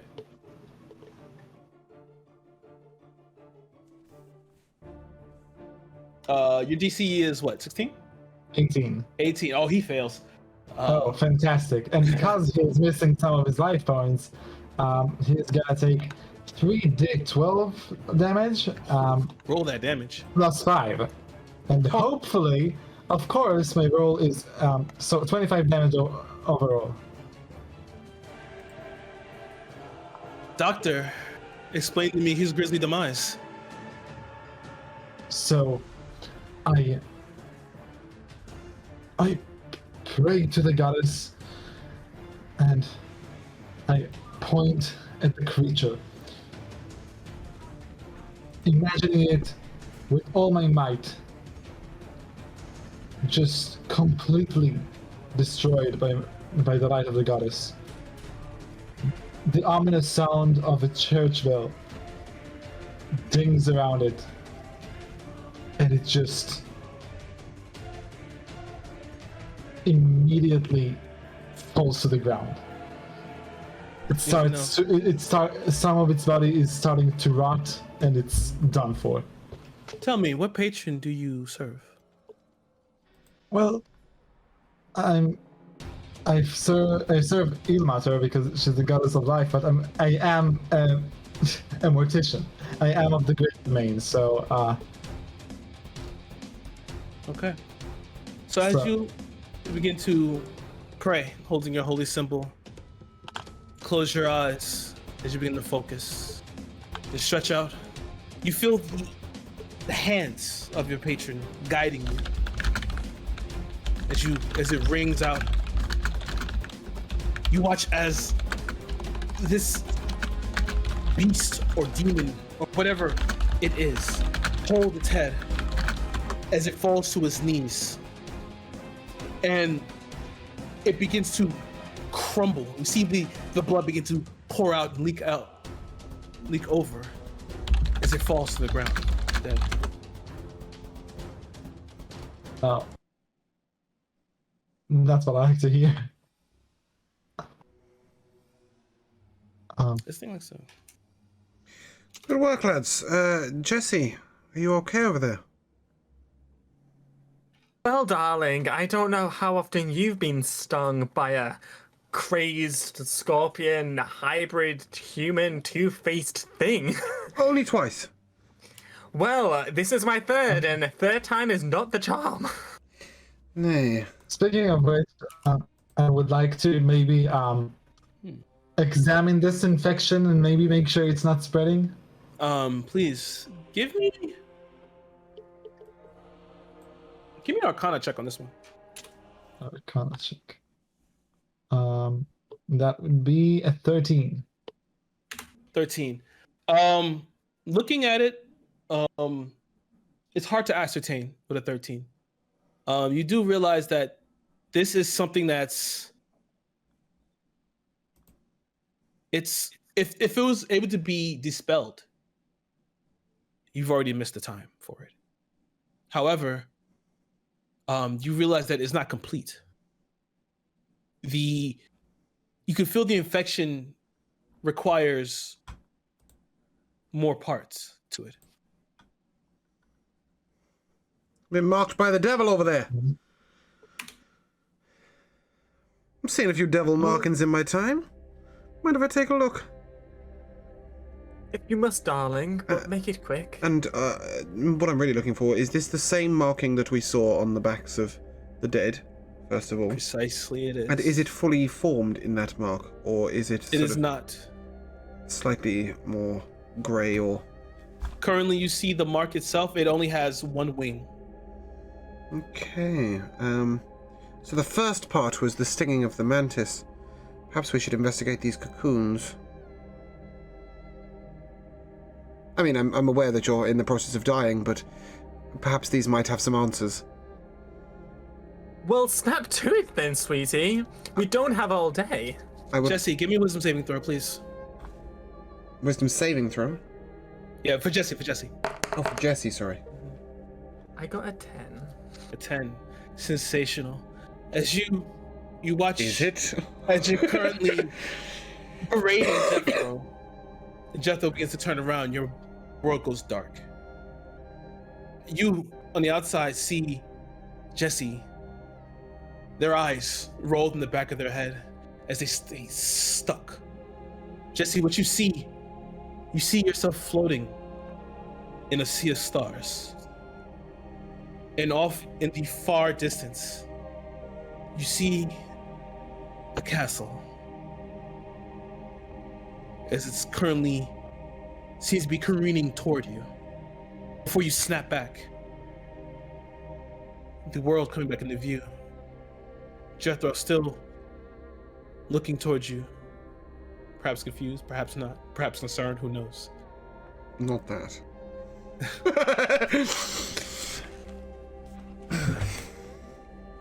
So the first part is the stinging. I'd like to check the cocoons, but just before we do, you just had a brief turn, Jesse. Something we should know? Are you feeling particularly weak, particularly nauseous? Would you like to sit down on this upturned bed? Oh, it was so strange, honey. I saw the night sky. I saw a castle in the distance. A fever dream or a transportation to another plane? I do not know. It was all so confusing, sweetie. Is the necrosis around this marking getting any worse? No, it seems to stopped where it is. Nah, you won't die now. I'd like to go and investigate the cocoons. Please, your investigation check is far mine enough. You take a second as you begin to look around the cocoons, and you feel, as you put your hand over, you feel it pulse. Yeah, shit. We're either gonna die or we're gonna find the people we're missing. I will take my rapier and slice down the first cocoon and leap backwards. As you slice down, it cuts through. You see this murky ichor pour out, slops on the floor. As you see this, it has like a bulbous head with a small beak, but tentacles as it falls to the floor. But you see as it seems to be struggling to breathe before it just seems to pass. Oh shit, take the other 7 as fast as I can. As you cut through each one fast, you see more of them begin to pop out. And finally, the last one, you see one that seems almost closely fully formed. As it comes out, it falls to the ground, begins to try to even grab towards you. But then it also falls to the floor. What's with the tuning fork? You pick it up? Nah, I ain't that stupid. I'll tap it with the rapier. You tap it with the rapier. It gives you a resounding. As you do so, You see the top of the mirror that's floating in arcane majesty. The beginning of it begins to seems to solidify before the sound stops and then breaks. It breaks again. It begins to float. Can I sort of play a little ditty on it with my rapier? Maybe a Please, as you do so, it begins to resound again. The mirror itself, you see it forms fully. And Jethro, what you stand and see before you, an ashen wasteland with a castle that's been askew and overturned with a ring around it. The rubble has fallen and adjoined the rest of the ground. You see what looks like was stained glass windows has been shattered and broken, and it's on the floor. You can easily tell that this is meant to go elsewhere. Another dimension, and that's where our lovely little 8 friends are. How much was the Chancellor paying? I believe 10,000 gold. That ain't cutting it. I ain't going to another dimension. No, maybe an investigation must be complete, and secrets are most interesting. And Jesse, what do you sense from this other plane? Do you know it? I don't, darling, but I did warn you that mirrors could be used as transportation. Yes, you said portals. You said portals. I thought perhaps in your arcane knowledge you might have some memory of other planes. You, Doctor, any information on other planes? I know a fair few, but I'm not sure if this is one I recognize. Would It is can I not one check I if this recognize. plane is like anything demonic, for example? Like maybe Give me maybe a history check. history. Fantastic. Fantastic. I rolled a 2, so I have a 9. Oh shit. Okay. It don't take much to really notice as you're looking at this that this place was the site of an old battle here on this plane. Ah. Most interesting. If anyone else wants to give me a little history check as well, I'll give you a little. I can do no taste. timey-wimey shit, but I'll give you a 24 history check. That's fine. As you look at it, you simply tap your head. Crazy of me. You realize that this place is known as the Keep of the Red Lord, a king, a dragonborn king, who decided to try and take over the world in a castle that floated in the sky. Here, in this plane of existence. And close to us in location originally? It's not that close. It's very far. Big travels. Yes, you get the feeling. You'll be gone for quite a while. And this mirror, Jesse, it works as a portal? We just step through it? I'm assuming you might need Kira's help to answer that question. Yeah. Yes. Well, perhaps some preparations might be in order before we attempt to traverse another plane. I certainly would like to pick up a healing potion or two in the local store. It's 10:30 at night right now. Yeah, it's pretty late. But as you come up, as you sit there and deliberate, Reginald walks up behind you. What the hell happened here? And what the hell is that thing back there? Well, as for what happened in here, we won. As for what that thing is, it was half Sophia, half Cartwright, 9/10 insect. I'm not gonna lie, boss. I've known a lot of strange things happen, and that one's beyond me. Actually, now that it's like dead and in front of us, can I maybe identify like more precisely what kind of thing it is? Give me an investigation check.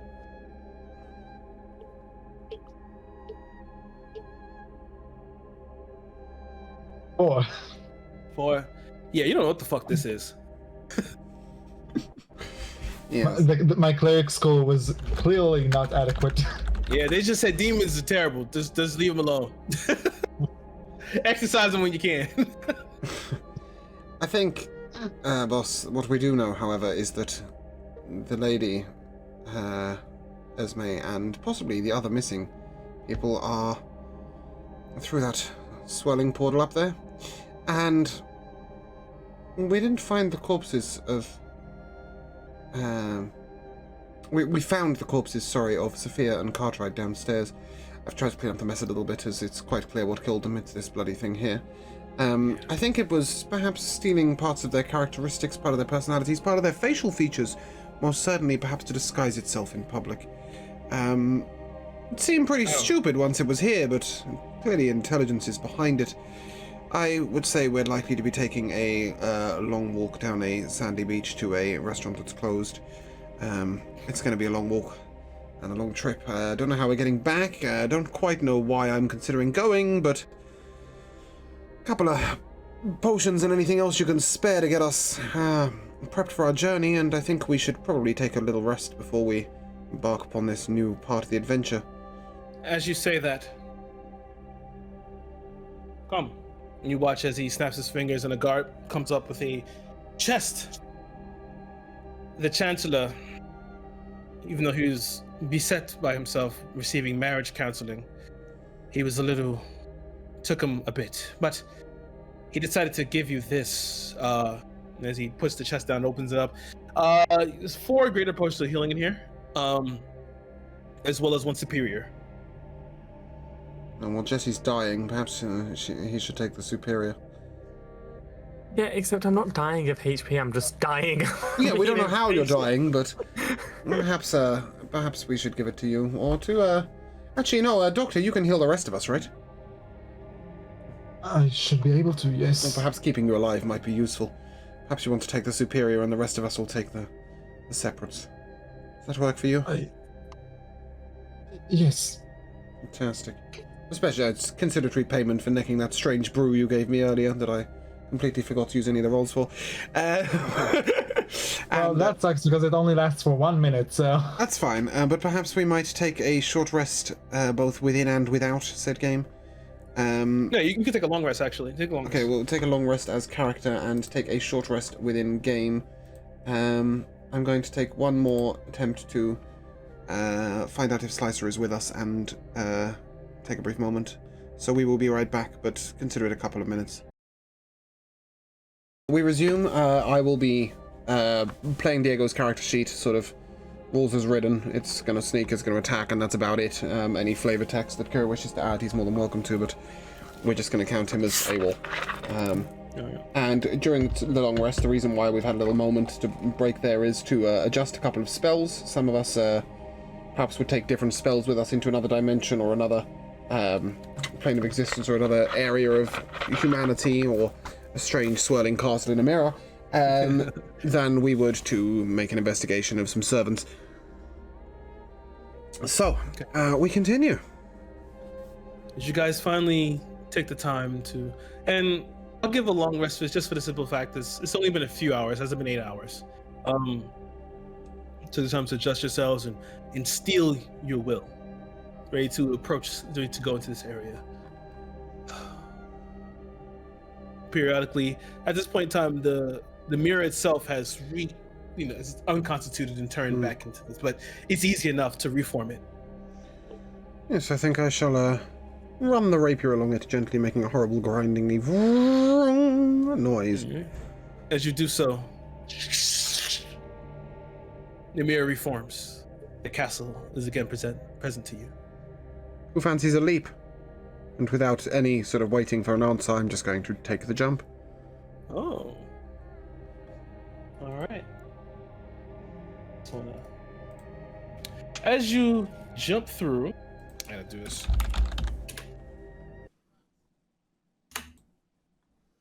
As you jump through the mirror, you expected, a little trepidatiously at first, but you expected maybe you feel glass or anything, but you swim through. Your stomach sinks. You feel it. You feel your heart in your throat. Your stomach swims. As you finally come down, you see yourself passing through, as if you're just in fast forward motion. Passing through, you feel the wind at your face, and finally, you land. And as you need to peer up, you look around and you see beautiful, beautiful marble that lines through the walls. And as you look up, see around, you hear the chanting of a voice. But presented before you is a pathway straight ahead. Is there a rock or anything nearby? Anything raised from the ground whatsoever? Easy enough. You find a rock. Yeah, I'll sit on the rock and swig the whiskey and wait. All right. You've just seen Jethro jump through as it billowed out, as if a droplet into water, and then resetting itself. Jesse. Doctor. I turn to the doctor and I say, "Well, darling, it's now or never." And I very cautiously go through. As you begin to cautiously step through, you watch Diego just trust falls into as he jumps through before you. And as you trepidatiously go through and enter in, you feel that same feeling.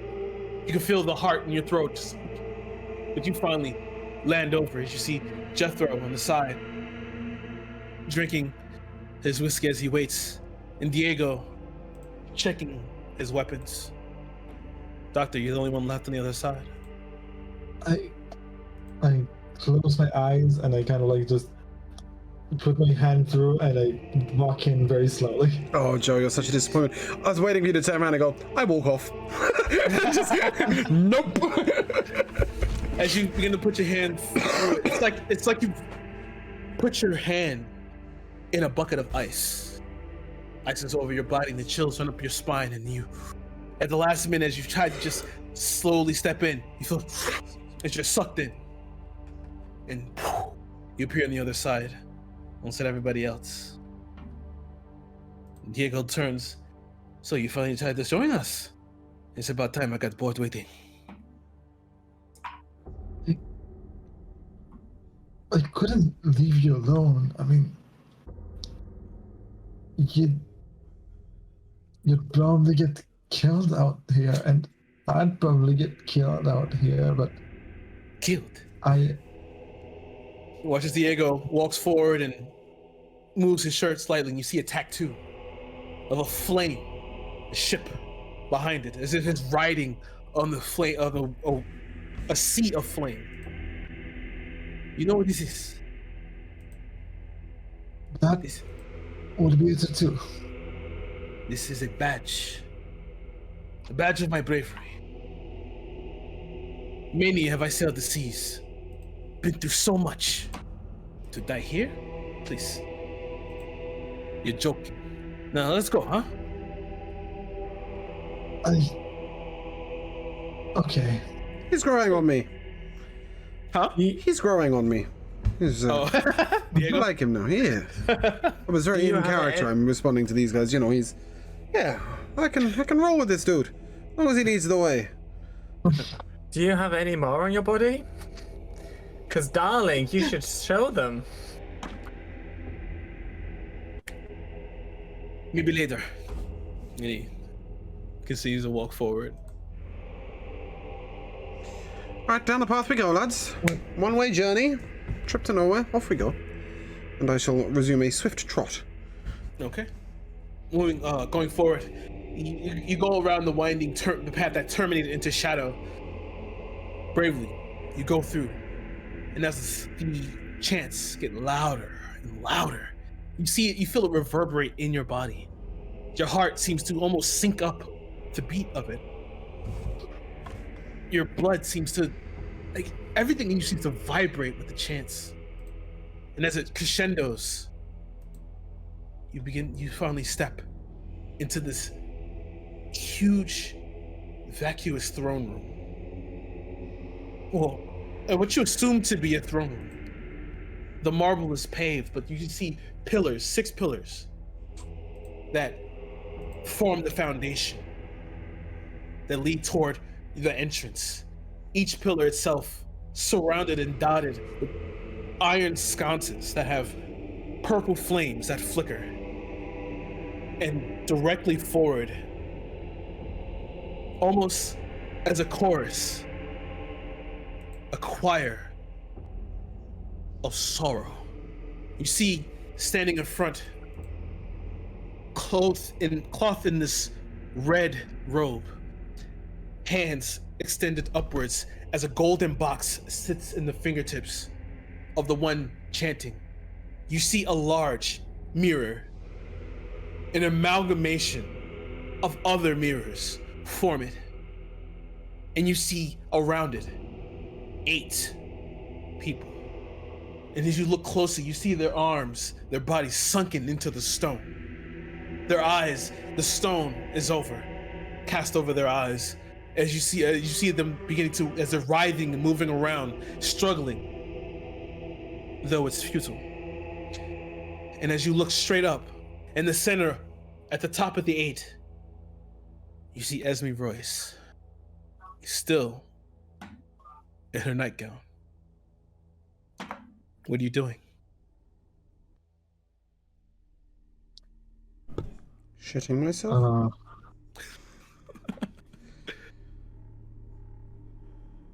I Jesse, mean, there's. Joe, take the lead. Sorry, Hebroth, take the lead. No answers here. It looks like there's some sort of ritual taking place, and a ritual in a place like this can't be good, so we should probably interrupt it, maybe. You hear the chants, this is another, "O usurper, the one who walks through mirrors, come forth. I grant you these offerings. I have slain the children. Please, grant me. Come forth." Can I roll to know what is the usurper? Certainly. Give me a religion check, please. At 26. 26. Beautiful, Doctor. You know, the usurper is also a nickname for Ezekith. He is the one that, also known as the Walking King. He walks between mirrors, and a little bit of his brief past is that he was the one who helped old Archmage create what's called the Black City. The Archmage would take other mages, put them into the mirror so that Ezekith could eat them. And that he formed his own castle in the Astral Sea. How far back was it to the mirror back home? Quite far. Okay. I'm gonna do something stupid. Ooh, wonderful. I'm glad it's not me. Right, on you go. Knowing that this is really bad and that this should be interrupted immediately, I chug down the potion of boldness that I had, that I made. Quickly. And I'm running towards the chanter person, and I'm trying to like tackle him and the box out of his hand. Oh, okay. Go, catch it. Give me an athletics roll, please. 10.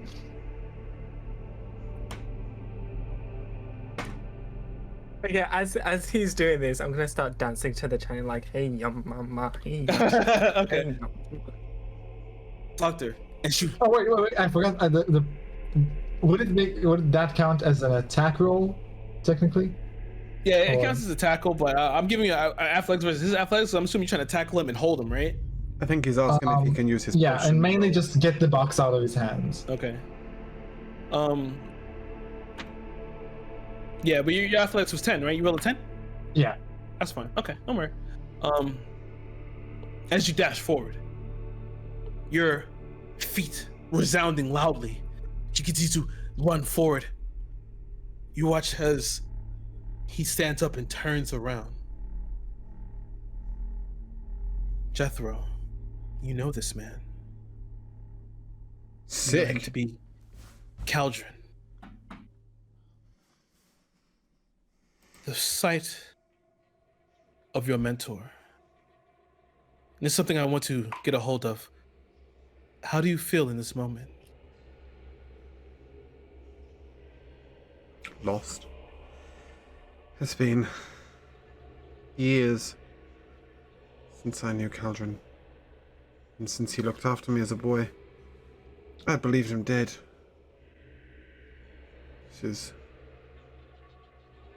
I'm somewhere between sort of emotional sentiment and anger that this might be somebody assuming Caldron's form. Okay. I would like to run forward a little bit closer. Okay. You move forward. And shout, sort of, Caldron? And that is more than enough.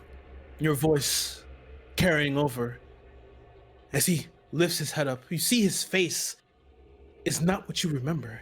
You see half Caldron, but you see the other side, this large eye that's beginning to peek out. Oh, bow. No hesitation. Bow. Bang. Okay. Having none of it. As you're gonna look out, the doctor running into him. As he begins to push back, he begins to slightly push back. Unfortunately, he just beat you by one, Doctor. As you begin to push back, and you feel his body, and what you expect to be human, you feel nothing but carapace. Pushes back, he holds the vestige above. Roll to hit, Jethro. It's a 17. 17. As you fire off, he holds the box above him. As you just manage to properly aim the bolt, as it's over Doctor's head. In an instant, catches it before it hits his eye. Snaps it, looks at you. And you just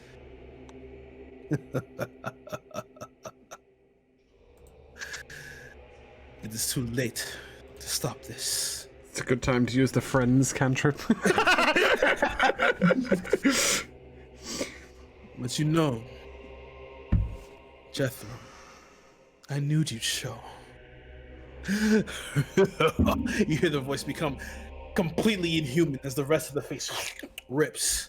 You see a large eye glow as the cloak tears. You see his body begin to grow large. And I need everyone to roll initiative. And guys, I'm going to tell you this now. Actually, no, I'll wait. I got a 5. I got a 10. God, you guys are rolling shit. Oh my god. Yeah, it's my day-to-day rolls, to be fair. I got a 24. Oh, nice. And Diego got a 25. Oh my god, okay, hold up. Sorry, I got the rolls over here. Yeah, really. Both Dice and D&D Beyond, very cooperative. Oh,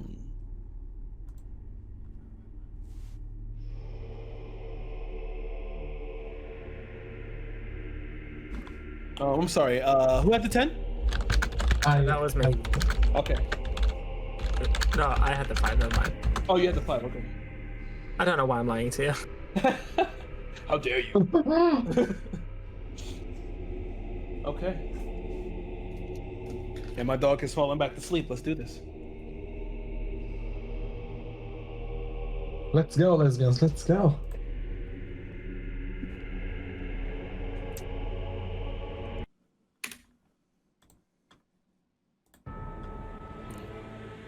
You get to the body. As the body begins to expand outwards. Doctor, would you like to let go? I would suggest you do. Oh yeah, absolutely. As you in the back up, you see the body begin to rile and roil upwards as this form rips out. You see these large 6 set of wings begin to fly out. As from the back, you see these 4 stingers begin to tear forward. His body begins to pockmark with eyes as they come outwards. Begin each one blinking individually as one large eye between a mouth. opens as you just hear,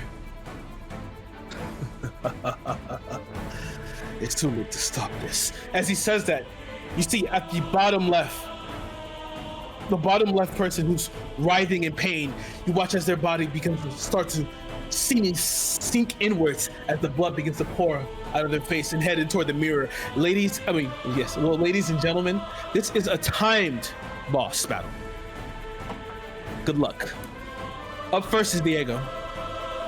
Whoa, shit. Diego is going to immediately cast a darkness upon this enemy and in a small area around it, and is going to hide within it. As he goes to trying to begin to get some type of connection to the arcane, he notices his arcane connection is cut off. You watch as Diego looks down, he looks back toward him. As the eye blinks, he said, "Nothing shall escape my sight." However, there are pillars in this room. As a hint. Okay, at this point then, when his spell fails, instead of hiding, he will dash up to one of these pillars and he will cling to the side of the pillar with his vision to obscure himself from the vision of the boss. Okay. Is he stealthing or no? I'm not sure I can dash and hide in the same turn. For a rogue, yeah, it's a bonus action, you can do that. Okay, cool. Yes, I would like to stealth, please. Give me a roll. It's a 25. I've rolled it off my own nice. sheet, but his is actually that's just, yeah, it's way higher. It's 34. Diego feels confident that he's hidden from this. Up next is you, Jethro. Seeing the failure of my compatriots' magical powers, I shall roll a little ditty on my drum, giving myself bardic inspiration. And that strange blinking left eye that was counter-charming my poor friend, I will fire said crossbow. Ooh. Okay. Give me a roll, please. Attack roll. It's a 19. Just hits. Roll your damage. That is a 6 for base damage. And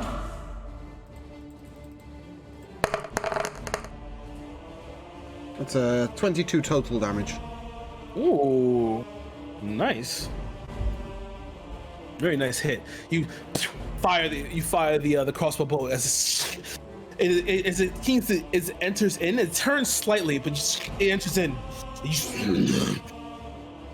Jethro, don't fight this. As it begins to slowly float. Is the end of your turn? Yes. Okay. At the end of your turn, it's going to use a legendary action. You watch as the roils around, as the tentacle roils around, the eye blinks as it's going to fire. You see a gathering of energy at it.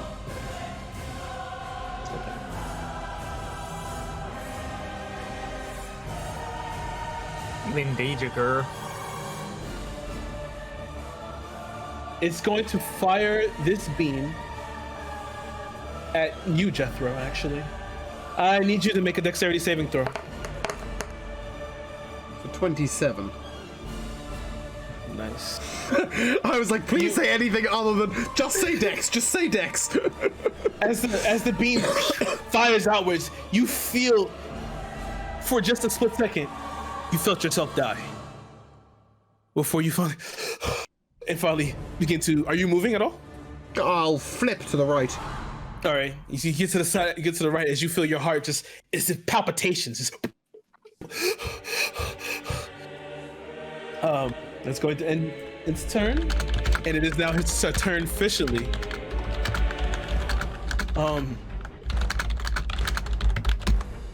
You watch as it moves forward.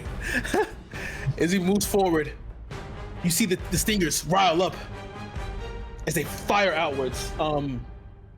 3 stingers firing out. One towards you, Jesse. One toward Diego. Oh, Diego's hitting. One toward Jesse, and then one toward brother. You weren't hiding on your action, so it's going to fire at you too, as well, Jethro. Yeah, no hiding. I don't do hiding. I'm not a rogue. Okay. I have no hiding ability whatsoever. So, This is for you, Jesse. Oh, that hits. That's +8 to hit. What's right? It's 8. It was 18 to hit. Yeah, that hits. You take 12 points of piercing damage, and I need you to make a Constitution saving throw. Oh shit, the last time you made one of those, you were necrotificated.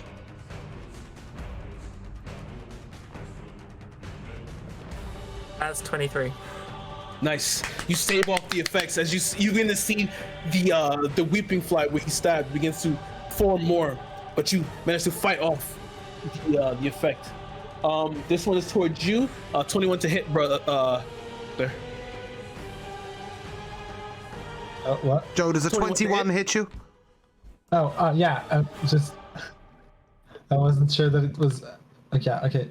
21 definitely hits. Okay. Ooh, damn, he rolled really well. You take 21 points of piercing damage, and I need you to make a Constitution saving throw. Cool. A Constitution saving throw. That would be a 3. A A 4 actually, but A 4. No, at the place where you're stabbed, you feel that your skin becomes black and necrotic, but you see the beginning of the weeping fly in your shoulder. And now for you, Jethro. He actually missed. He rolled a natural 1 on that one. Sick. So the stinger fires out, and you dive to the side as it tears into the pillar, and the marble goes flying. That's going to currently end his turn. Doctor, you're up. Jesse, you're on deck. Actually, so, you know what? I'm other- sorry. Since it's your turn, Doctor, I need you to make a wisdom saving throw. Oh, a wisdom saving throw. You should have that. 13. 13. That's a failure. As you Do you want to borrow my to- dice, Joe? begin to prepare yourself, your mind goes blank. You go into a similar catatonic state that Jesse went into. You're stunned for this turn. As you see the astral sea and the castle moving closer. Dude, not the cleric. Apparently, yes, the cleric, because my dice refused to We're come screwed. I literally have like +10 on my wisdom saving throw. Jesse, it's your go. Okay, I am going to like fan my fan around and cast I shoot freezing sphere at him. Oh, nice. Is that to hit? No, it's a Constitution saving throw, so if you succeed on it, you'll only take half damage. It's an 18 DC. I believe. Oh, he fails that. He takes 39 damage. Ooh, very nice hit. Jesse, go, Jesse. Ooh, Oh bitch. yes, honey. Very nice hit. Is that the rest of your turn? That is the end of my turn. Okay. At the end of your turn, he's going to use another legendary action to fire an eye beam at you now. You watch as the frost hits him. The eye tentacle just whips around, begins to build energy. Let's see what you get hit with today. 7. Ooh, I need you to make a wisdom saving throw, please. Got this, girl. You fucking kidding me? What You have not got this, girl. I have a +8 and I rolled a nat 1. It's a 9. You guys watch as this purple beam just fires out and hits Jesse. You see, for Jesse, it begins to look around. Oh. Before they fall to their knees, asleep.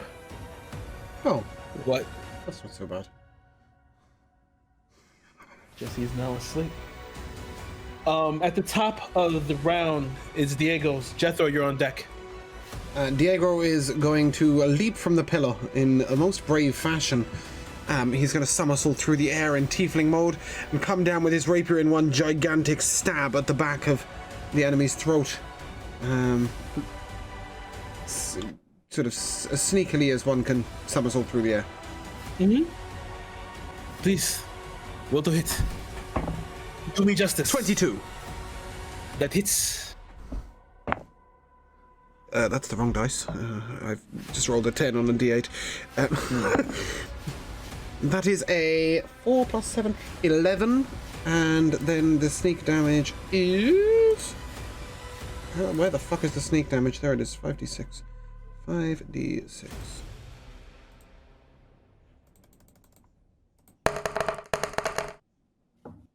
$16. Ooh, nice hit. Diego dexterously flies through the air as he comes down. He has another hit, yeah? He does. He's going to withdraw his rapier and stab it down again. Okay. That is a... He was distracted by his somersaulting. That's a 13 to hit. Oh, that whiffs. Yeah. So you watch as he comes down, stabs to the back as you hear another unearthly roar outwards as the he manages to actually pierce the carapace, and a little bit of like green ichor begins to pour out as he comes through, and he goes to stab again, but the Caldron turns around. The Weeping Fly King slapping him with the with his tentacle eye.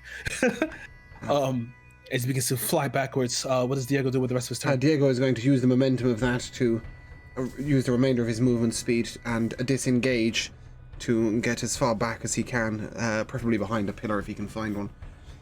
Okay. He begins to dash away, and at this point in time, you guys hear the scream of a man coming from closest to the mirror. You watch as the body becomes gaunt and sallow as the blood finally pours completely out of his body and slithers across into the mirror. You see a portion of the mirror solidify. Well, shit. Okay. At the end of Diego's turn, it's going to use last legendary action for this to fire Eye Beam at Diego. Okay.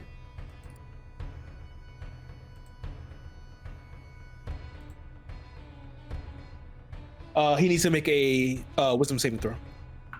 A wisdom saving throw? Mm-hmm. That's an 11. 11. As he begins to flip away and begin to run around the pillar, he's struck slightly by the beam as it just dashes across the pillar. As he goes behind the pillar, he kind of, maybe I don't want to fight that after all. And he puts his rapiers away. He's currently charmed. Jethro, it's your go.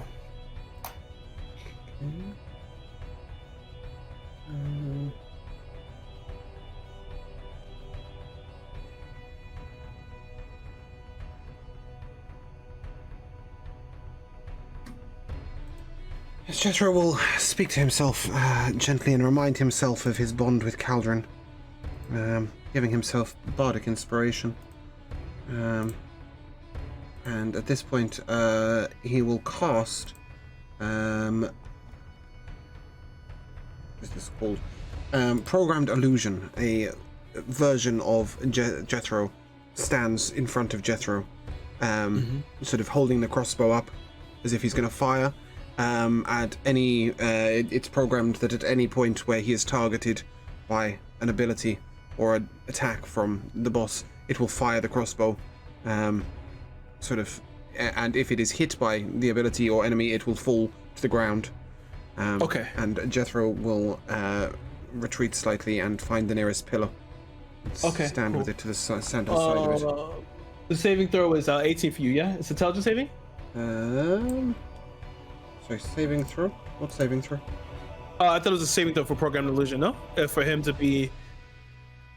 No, if you use an action to examine the image, you can determine that it's an illusion with a successful intelligence check of, investigation check, correctly, actually, of 18. Okay. It's an investigation 18, but it requires an action to use. To use it, yeah. That's fine. Okay. You begin to form this illusion, and you feel okay, quite confident as you begin to try to sneak by and go to another pillar, just out of sight. You feel confident that you've accomplished this. Sick. Does that end your turn? Yes. Done all the things. The movement speed, the bonus action, the actual action. I don't got nothing left. Roll this. Let's see if he gets his special ability back. He does not. Okay. It is his turn. As he sees you there, and he sees, what would he do now? Okay. He's just going to he's going to begin to float forward, and he's going to take a bite attack at the doctor currently. But he tries to seek his fangs into him. Tasty. That's 20 to hit. Doctor. Okay. You take 14 points of piercing damage as he kind of like, even though he's large, you're surprised about how quick he is as he moves around and bites into you, tearing into your flesh. You feel like these sawing teeth. Let's go for it. That's going to end his turn currently. So it's my turn now, right? It's currently your turn, Doctor. Fantastic. So, I cast Toll the Dead on him. Okay. That's a Wisdom saving throw.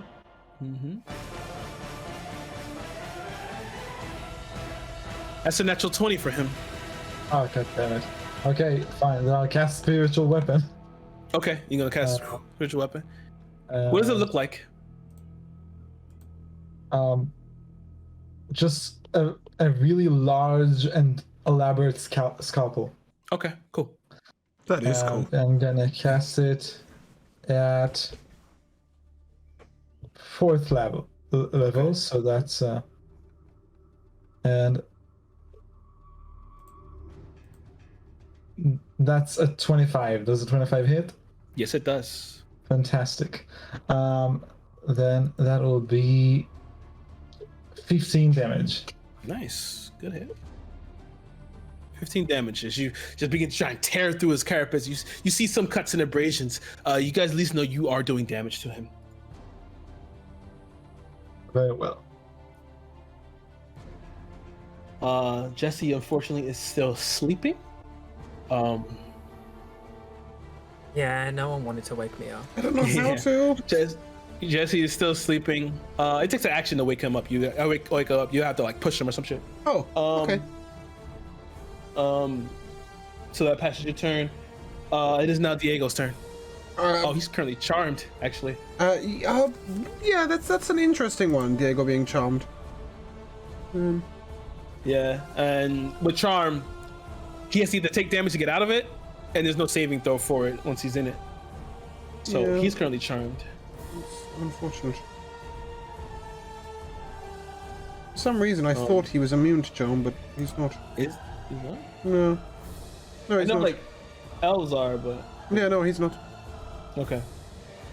At the end of Diego's turn, another scream resounds as another of the captured die, and the blood pours into the mirror, solidifying further. Jethro, it's your go. I'd like to use an unseen servant to shove Jesse in the side of the head Okay. as hard as possible, and then I'd like to shoot my crossbow at Diego. Oh, okay. Give me a roll to hit for Diego, and the unseen servant. Yeah, I'll let that rock. That's fine. So fuck me. What is with his armor? It's a 16. No, you watch as he's like kind of slightly swaying, and as he kind of gives back. You're assuming it may be a little bit of like residual his own dexterous ability just saving him as he just does back, and the bow lands in the side off room. I should have used my bloody bardic inspiration. Yep. Okay. We're good. Okay. We'll throw. At the end of your turn, having gotten its actions back, it is going to. Oh, first I had to do this. That's alright though, because I just totally used a spell. I forgot that unseen servant's not a cantrip for me, so I just totally used a spell and attack in the same turn. So it's a good job the attack did nothing. I just let it rock. Yeah, I just completely forgot. So you watch as the tails that he have, the spines regrow Jesse, as you're awakening, he's gonna fire two, one at you and then one at the doctor. Leave the body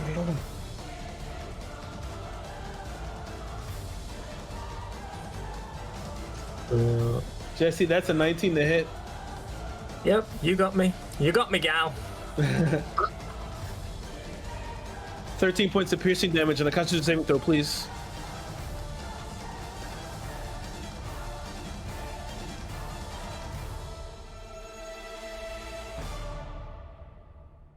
An 8. An 8. Yes. Stabs into you. As that familiar feeling comes over you as you see the second half of the Weeping Fly has formed. Not the second half, but it's getting now to the thorax. He pulls out the stinger as he goes to strike towards you, Doctor. But he rolled a natural 1, so it misses for you. As it just you dodge to the side as it lands, and he pulls it back. That ends his turn. Doctor, you're up. Jesse, you're on deck.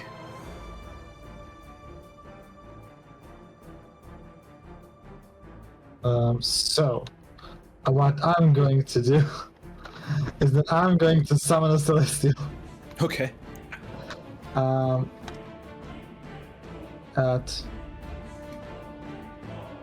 Okay. So, how do I keep track of this now? I believe it goes. I think you have to, when it comes in, you have to roll initiative for it. I think. I don't see it written here. No,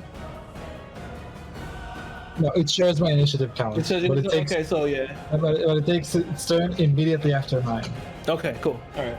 So, cool. So with that, I'm gonna cast. I'm gonna cast. Let's see.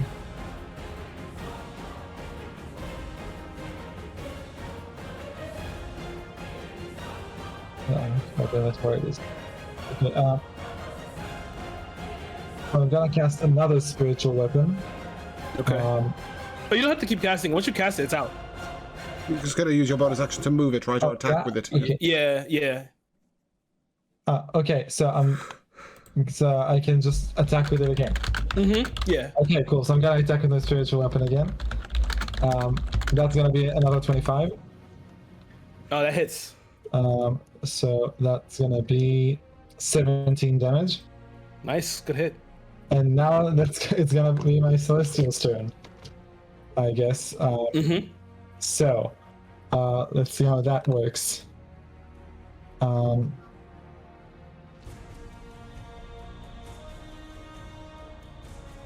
So it can make 3 attacks per turn, and Ooh. Sick. Perhaps Diego isn't our only damage. Summoner. so it's gonna take its mace Okay. and try to hit it 3 times. Okay.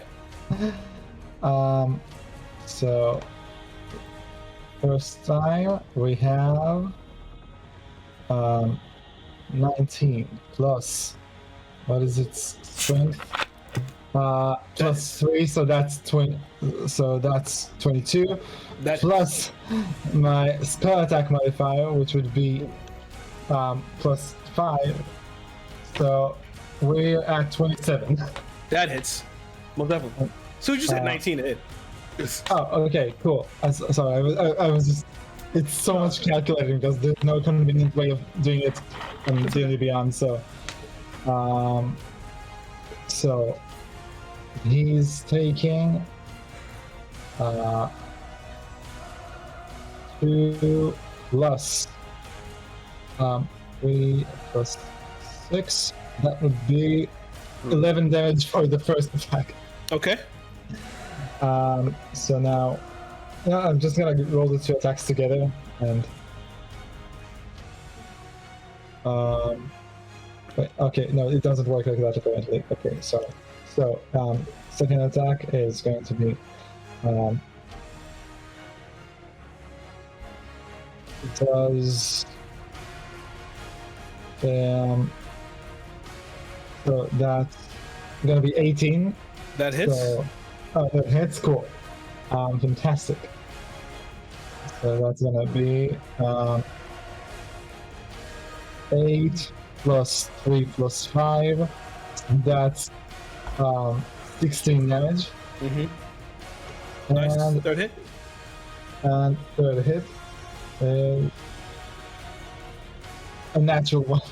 Oh, that last one whiffs as the glances off his carapace as he bats off. But you've gotten 2 good hits. You see some indentations now from the battle, some scarring.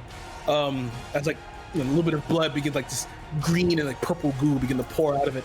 And it's your turn, Doctor. Well, that was the Celestial's turn, right? Not the Doctor's turn. The Doctor's turn was complete, yeah. Celestial's turn. At the end of Celestial's turn, he is going to use a legendary action to I-beam you. Oh, cool. Oh, cool. I'm not so sure it is.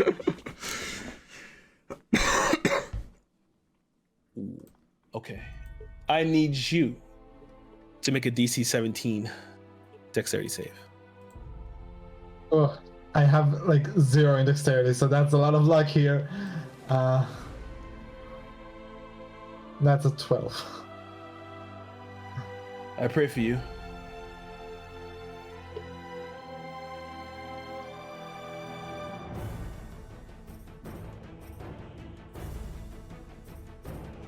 So, as the beam, the beam fires, this black necrotic beam, as it fires downwards, striking into you, Doctor. You feel your soul almost leave your body as you take 63 points of necrotic damage as it strikes into you. Cool. So, I'm dead. No! I mean, not yet. But Can I just ask very briefly, was that a crit, Kira? It was not a crit. Shit. You're fucked. Good luck, Doctor. And that also means that my Celestial goes away because it's a concentration-based spell, so Yeah. we're like extra fucked. That was the end of that. Jesse, it's your go. Hey, I need you to make a dex saving throw. Okay.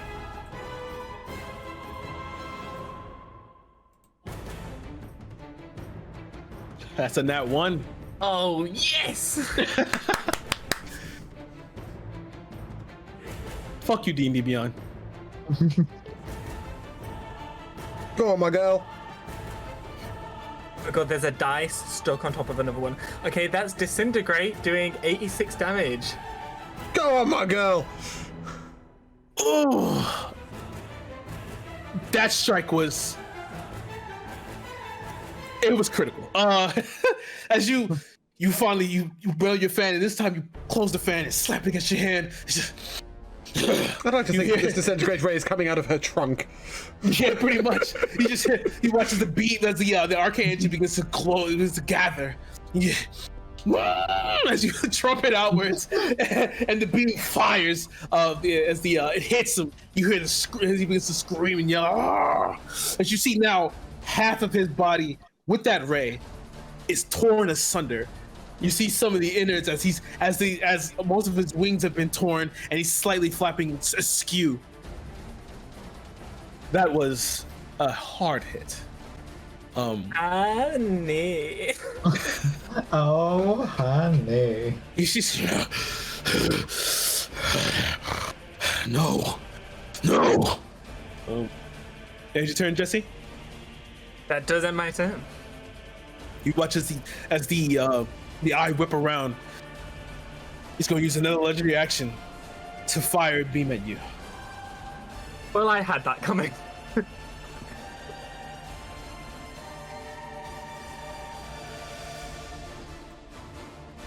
I need you to make a dexterity saving throw. Oh, no dexterity. Come on, boy. You've got this. 18. Woo! That's not good enough, is it? Shit. You fucked. Saved. Nice, you saved. You watch as Come on, girl. fires down.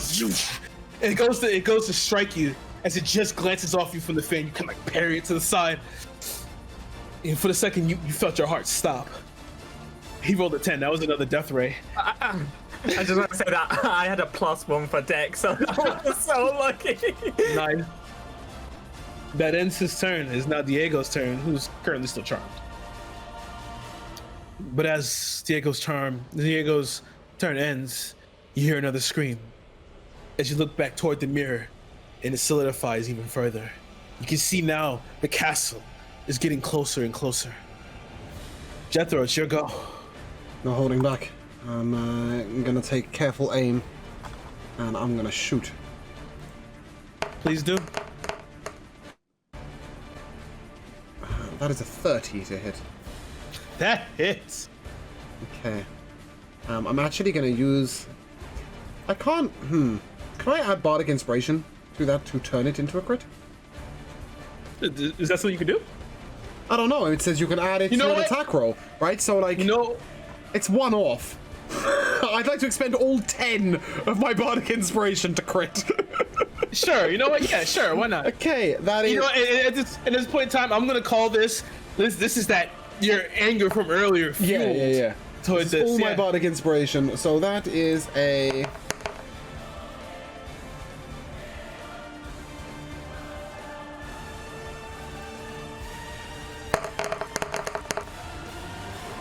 That's 38 damage. Explain to me his grisly demise. One side of his face is still Cauldron, right? At this point, no. He's completely all Weeping Fly King now. Okay. But you know, I'll give you this. As he's like from that hit from Jesse, you watch as he's turning around. His face he's still struggling to maintain the form. You see Culture for just a brief second.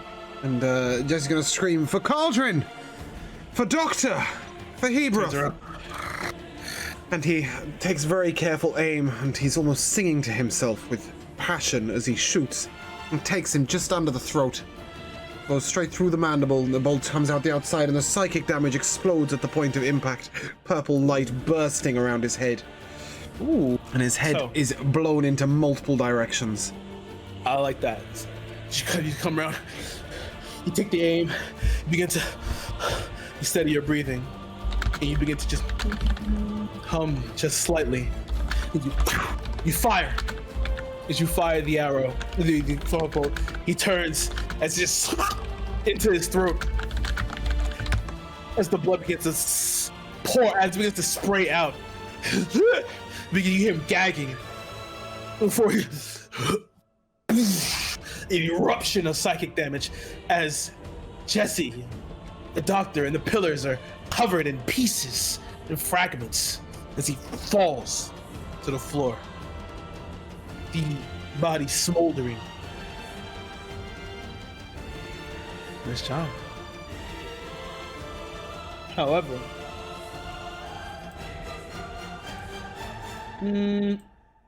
sorry. At this point, you see now as the body sitting there smoldering from the psychic damage, even though it wouldn't really smolder, but whatever. I like that anyway. Yeah, I like that. You see a dull glow inside of his body as the golden box he was holding is pulsing in rhythm with the mirror. You hear another scream as the blood pours into the mirror and continues to solidify. What is everyone doing? I'm dead. There you go. Oh, you're dead? You're down? Yeah, he down. I mean, like I'm down. Like I have no HP. You have death left, saving so throws, though, right? Yeah. Yeah. So Actually, no. No. He got hit with the death He ray. got hit with He's the death ray. He dead. All right. Okay. Oh, I'm dead. You got dead. Cool. Don't worry, we'll get you later. Diego's still charmed. He is still charmed. Yes. Brilliant. Jesse, you got a plan? I am currently like over the doctor's body. No! Well, shit, someone's got to do something. I'd like to go up to this box and take a very close look. Please give me an investigation check. 27. Is the music playing? I can't hear it. No, it stopped. Okay.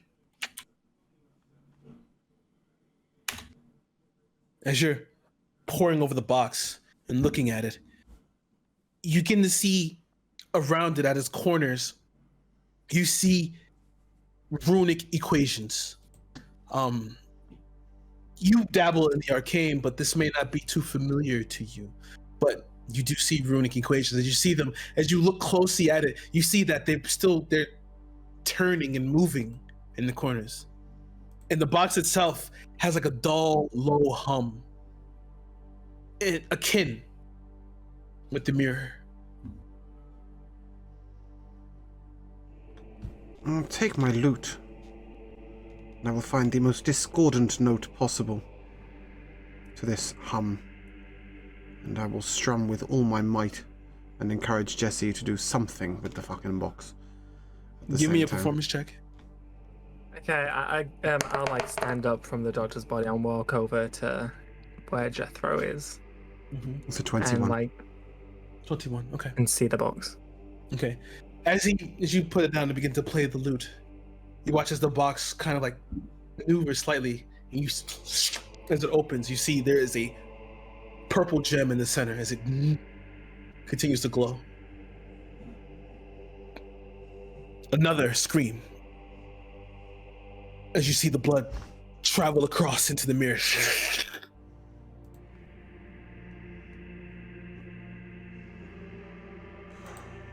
Was that 5 people so far? No, 3 more to go. Whilst playing, I would like to... Is this even an option? I would like to laugh hideously, and I'm going to attempt to insult a gem. It's a saving throw, I think, right? I call out that it is... that its master is dead, and I laugh at it and tell it that it has no power left anymore. It needs to make a Wisdom 18 saving throw.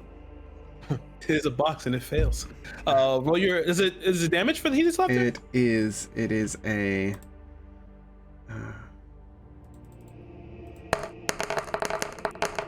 It is 10 psychic damage.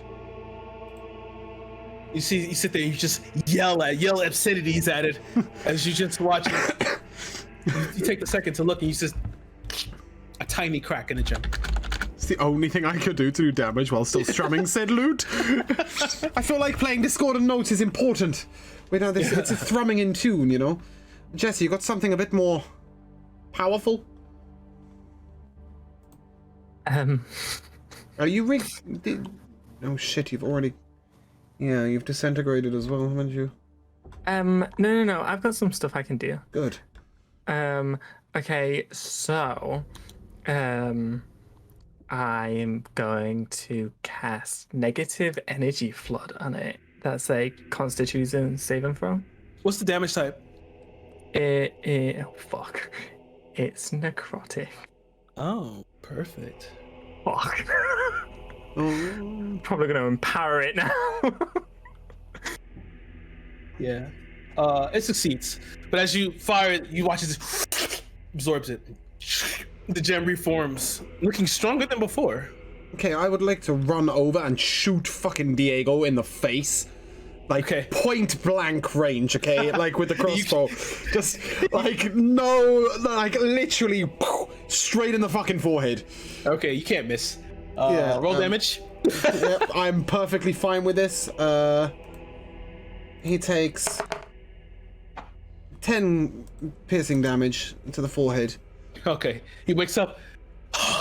What the fuck? Diego, shut up and hit that thing! What thing? What are you talking about? That gem there! This is malarkey. The target's not even moving. Honey, I've been trying to hit my own teammate with a crossbow for quite a while. Give me something. Okay, he's gonna walk over, pull out his rapier, and go to stab it. Yes, he fucking is. Go, boy, go. That's a 22 to hit. More than hits. And it's 11 damage. No, it's 11 not. damage. No, it's not whole. Yes, you can't. Yes, it is 11 damage. I'm assuming he's not 11 damage. sneaking up on a gem. Yeah, you stab into it. It cracks slightly, but then you hear another scream. Fuck, swing again, bitch! Pours into him here. What's the second one? That's a 24 to hit. More than enough, yeah.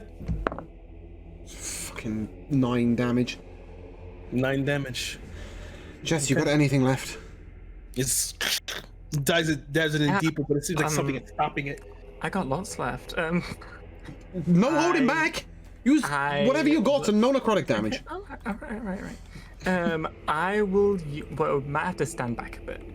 I am gonna use Cone of Cold, and that's a Constitution saving to only do half damage. It fails. That's 33. That's more like it. As everyone steps back, you blow the fan and send it forward. The cone of cold explodes out, the area around it itself freezing as it hits the box. The box, it's like as the cone of cold goes forward, the shards of ice up in the cone tear through the gem. As you just see it, and then go dead and silent. As you look forward, you see the mirror itself begins to fall apart. It hits the ground. Team Jesse! It shatters amongst the grounds. Those that are still alive, you watch as the stones begin to recede as their bodies are beginning to fall and hit the floor. Oh, honey. These bodies are all dead. Most of them are dead. However, you did manage to save Esme. And one other person. To be determined at a later date. Dante Walsh. Dante Walsh. Esme and Co. Dante Walsh. And as they hit the floor, as they, Esme completely out of it. On the floor, she slumbers. But for now, the story ends. Congratulations. You have stopped Ezrakift, the usurper, from re-emerging in the world.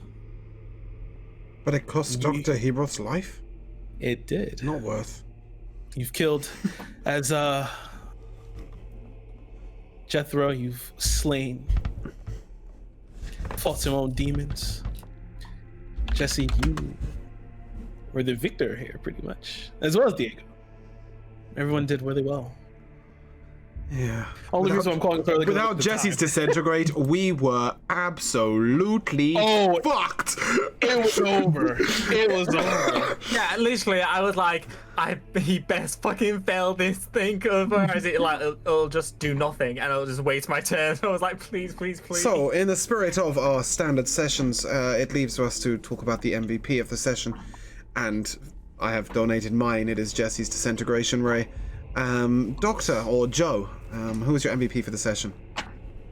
Well, aside from Diego, which obviously was a big contributor in this game, I'd have to give it to Justice Knight 32 in this disintegration rate too, because holy hell.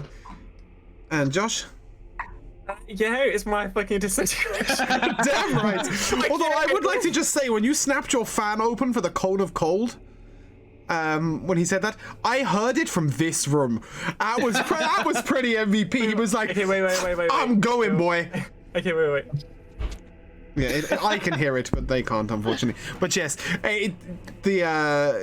somehow just pulling it out at the end, the 2 spells that made a difference. I think that was awesome. Kira, who was your MVP for the day? All of you guys, actually. Well, what? Damn.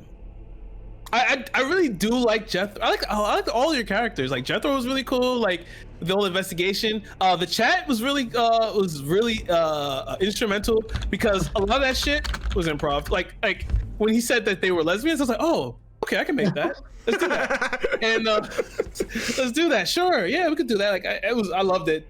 Yeah. Like all of it was great. If I could just give it to everybody, like it was great.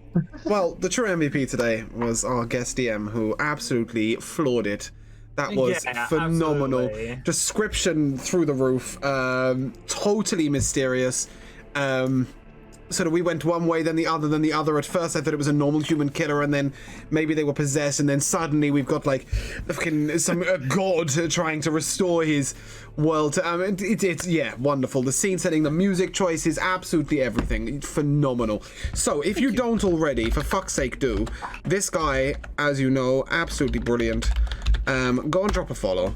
Go and watch Kira. Also, should you wish to see more of the wonderful Kira, otherwise known as Lucius, and more of Josh, then please come along to Drathnor Keep, which is on a Thursday evening, 6:30 p.m. EST, and it is a campaign in which they are both players, and myself and the DM.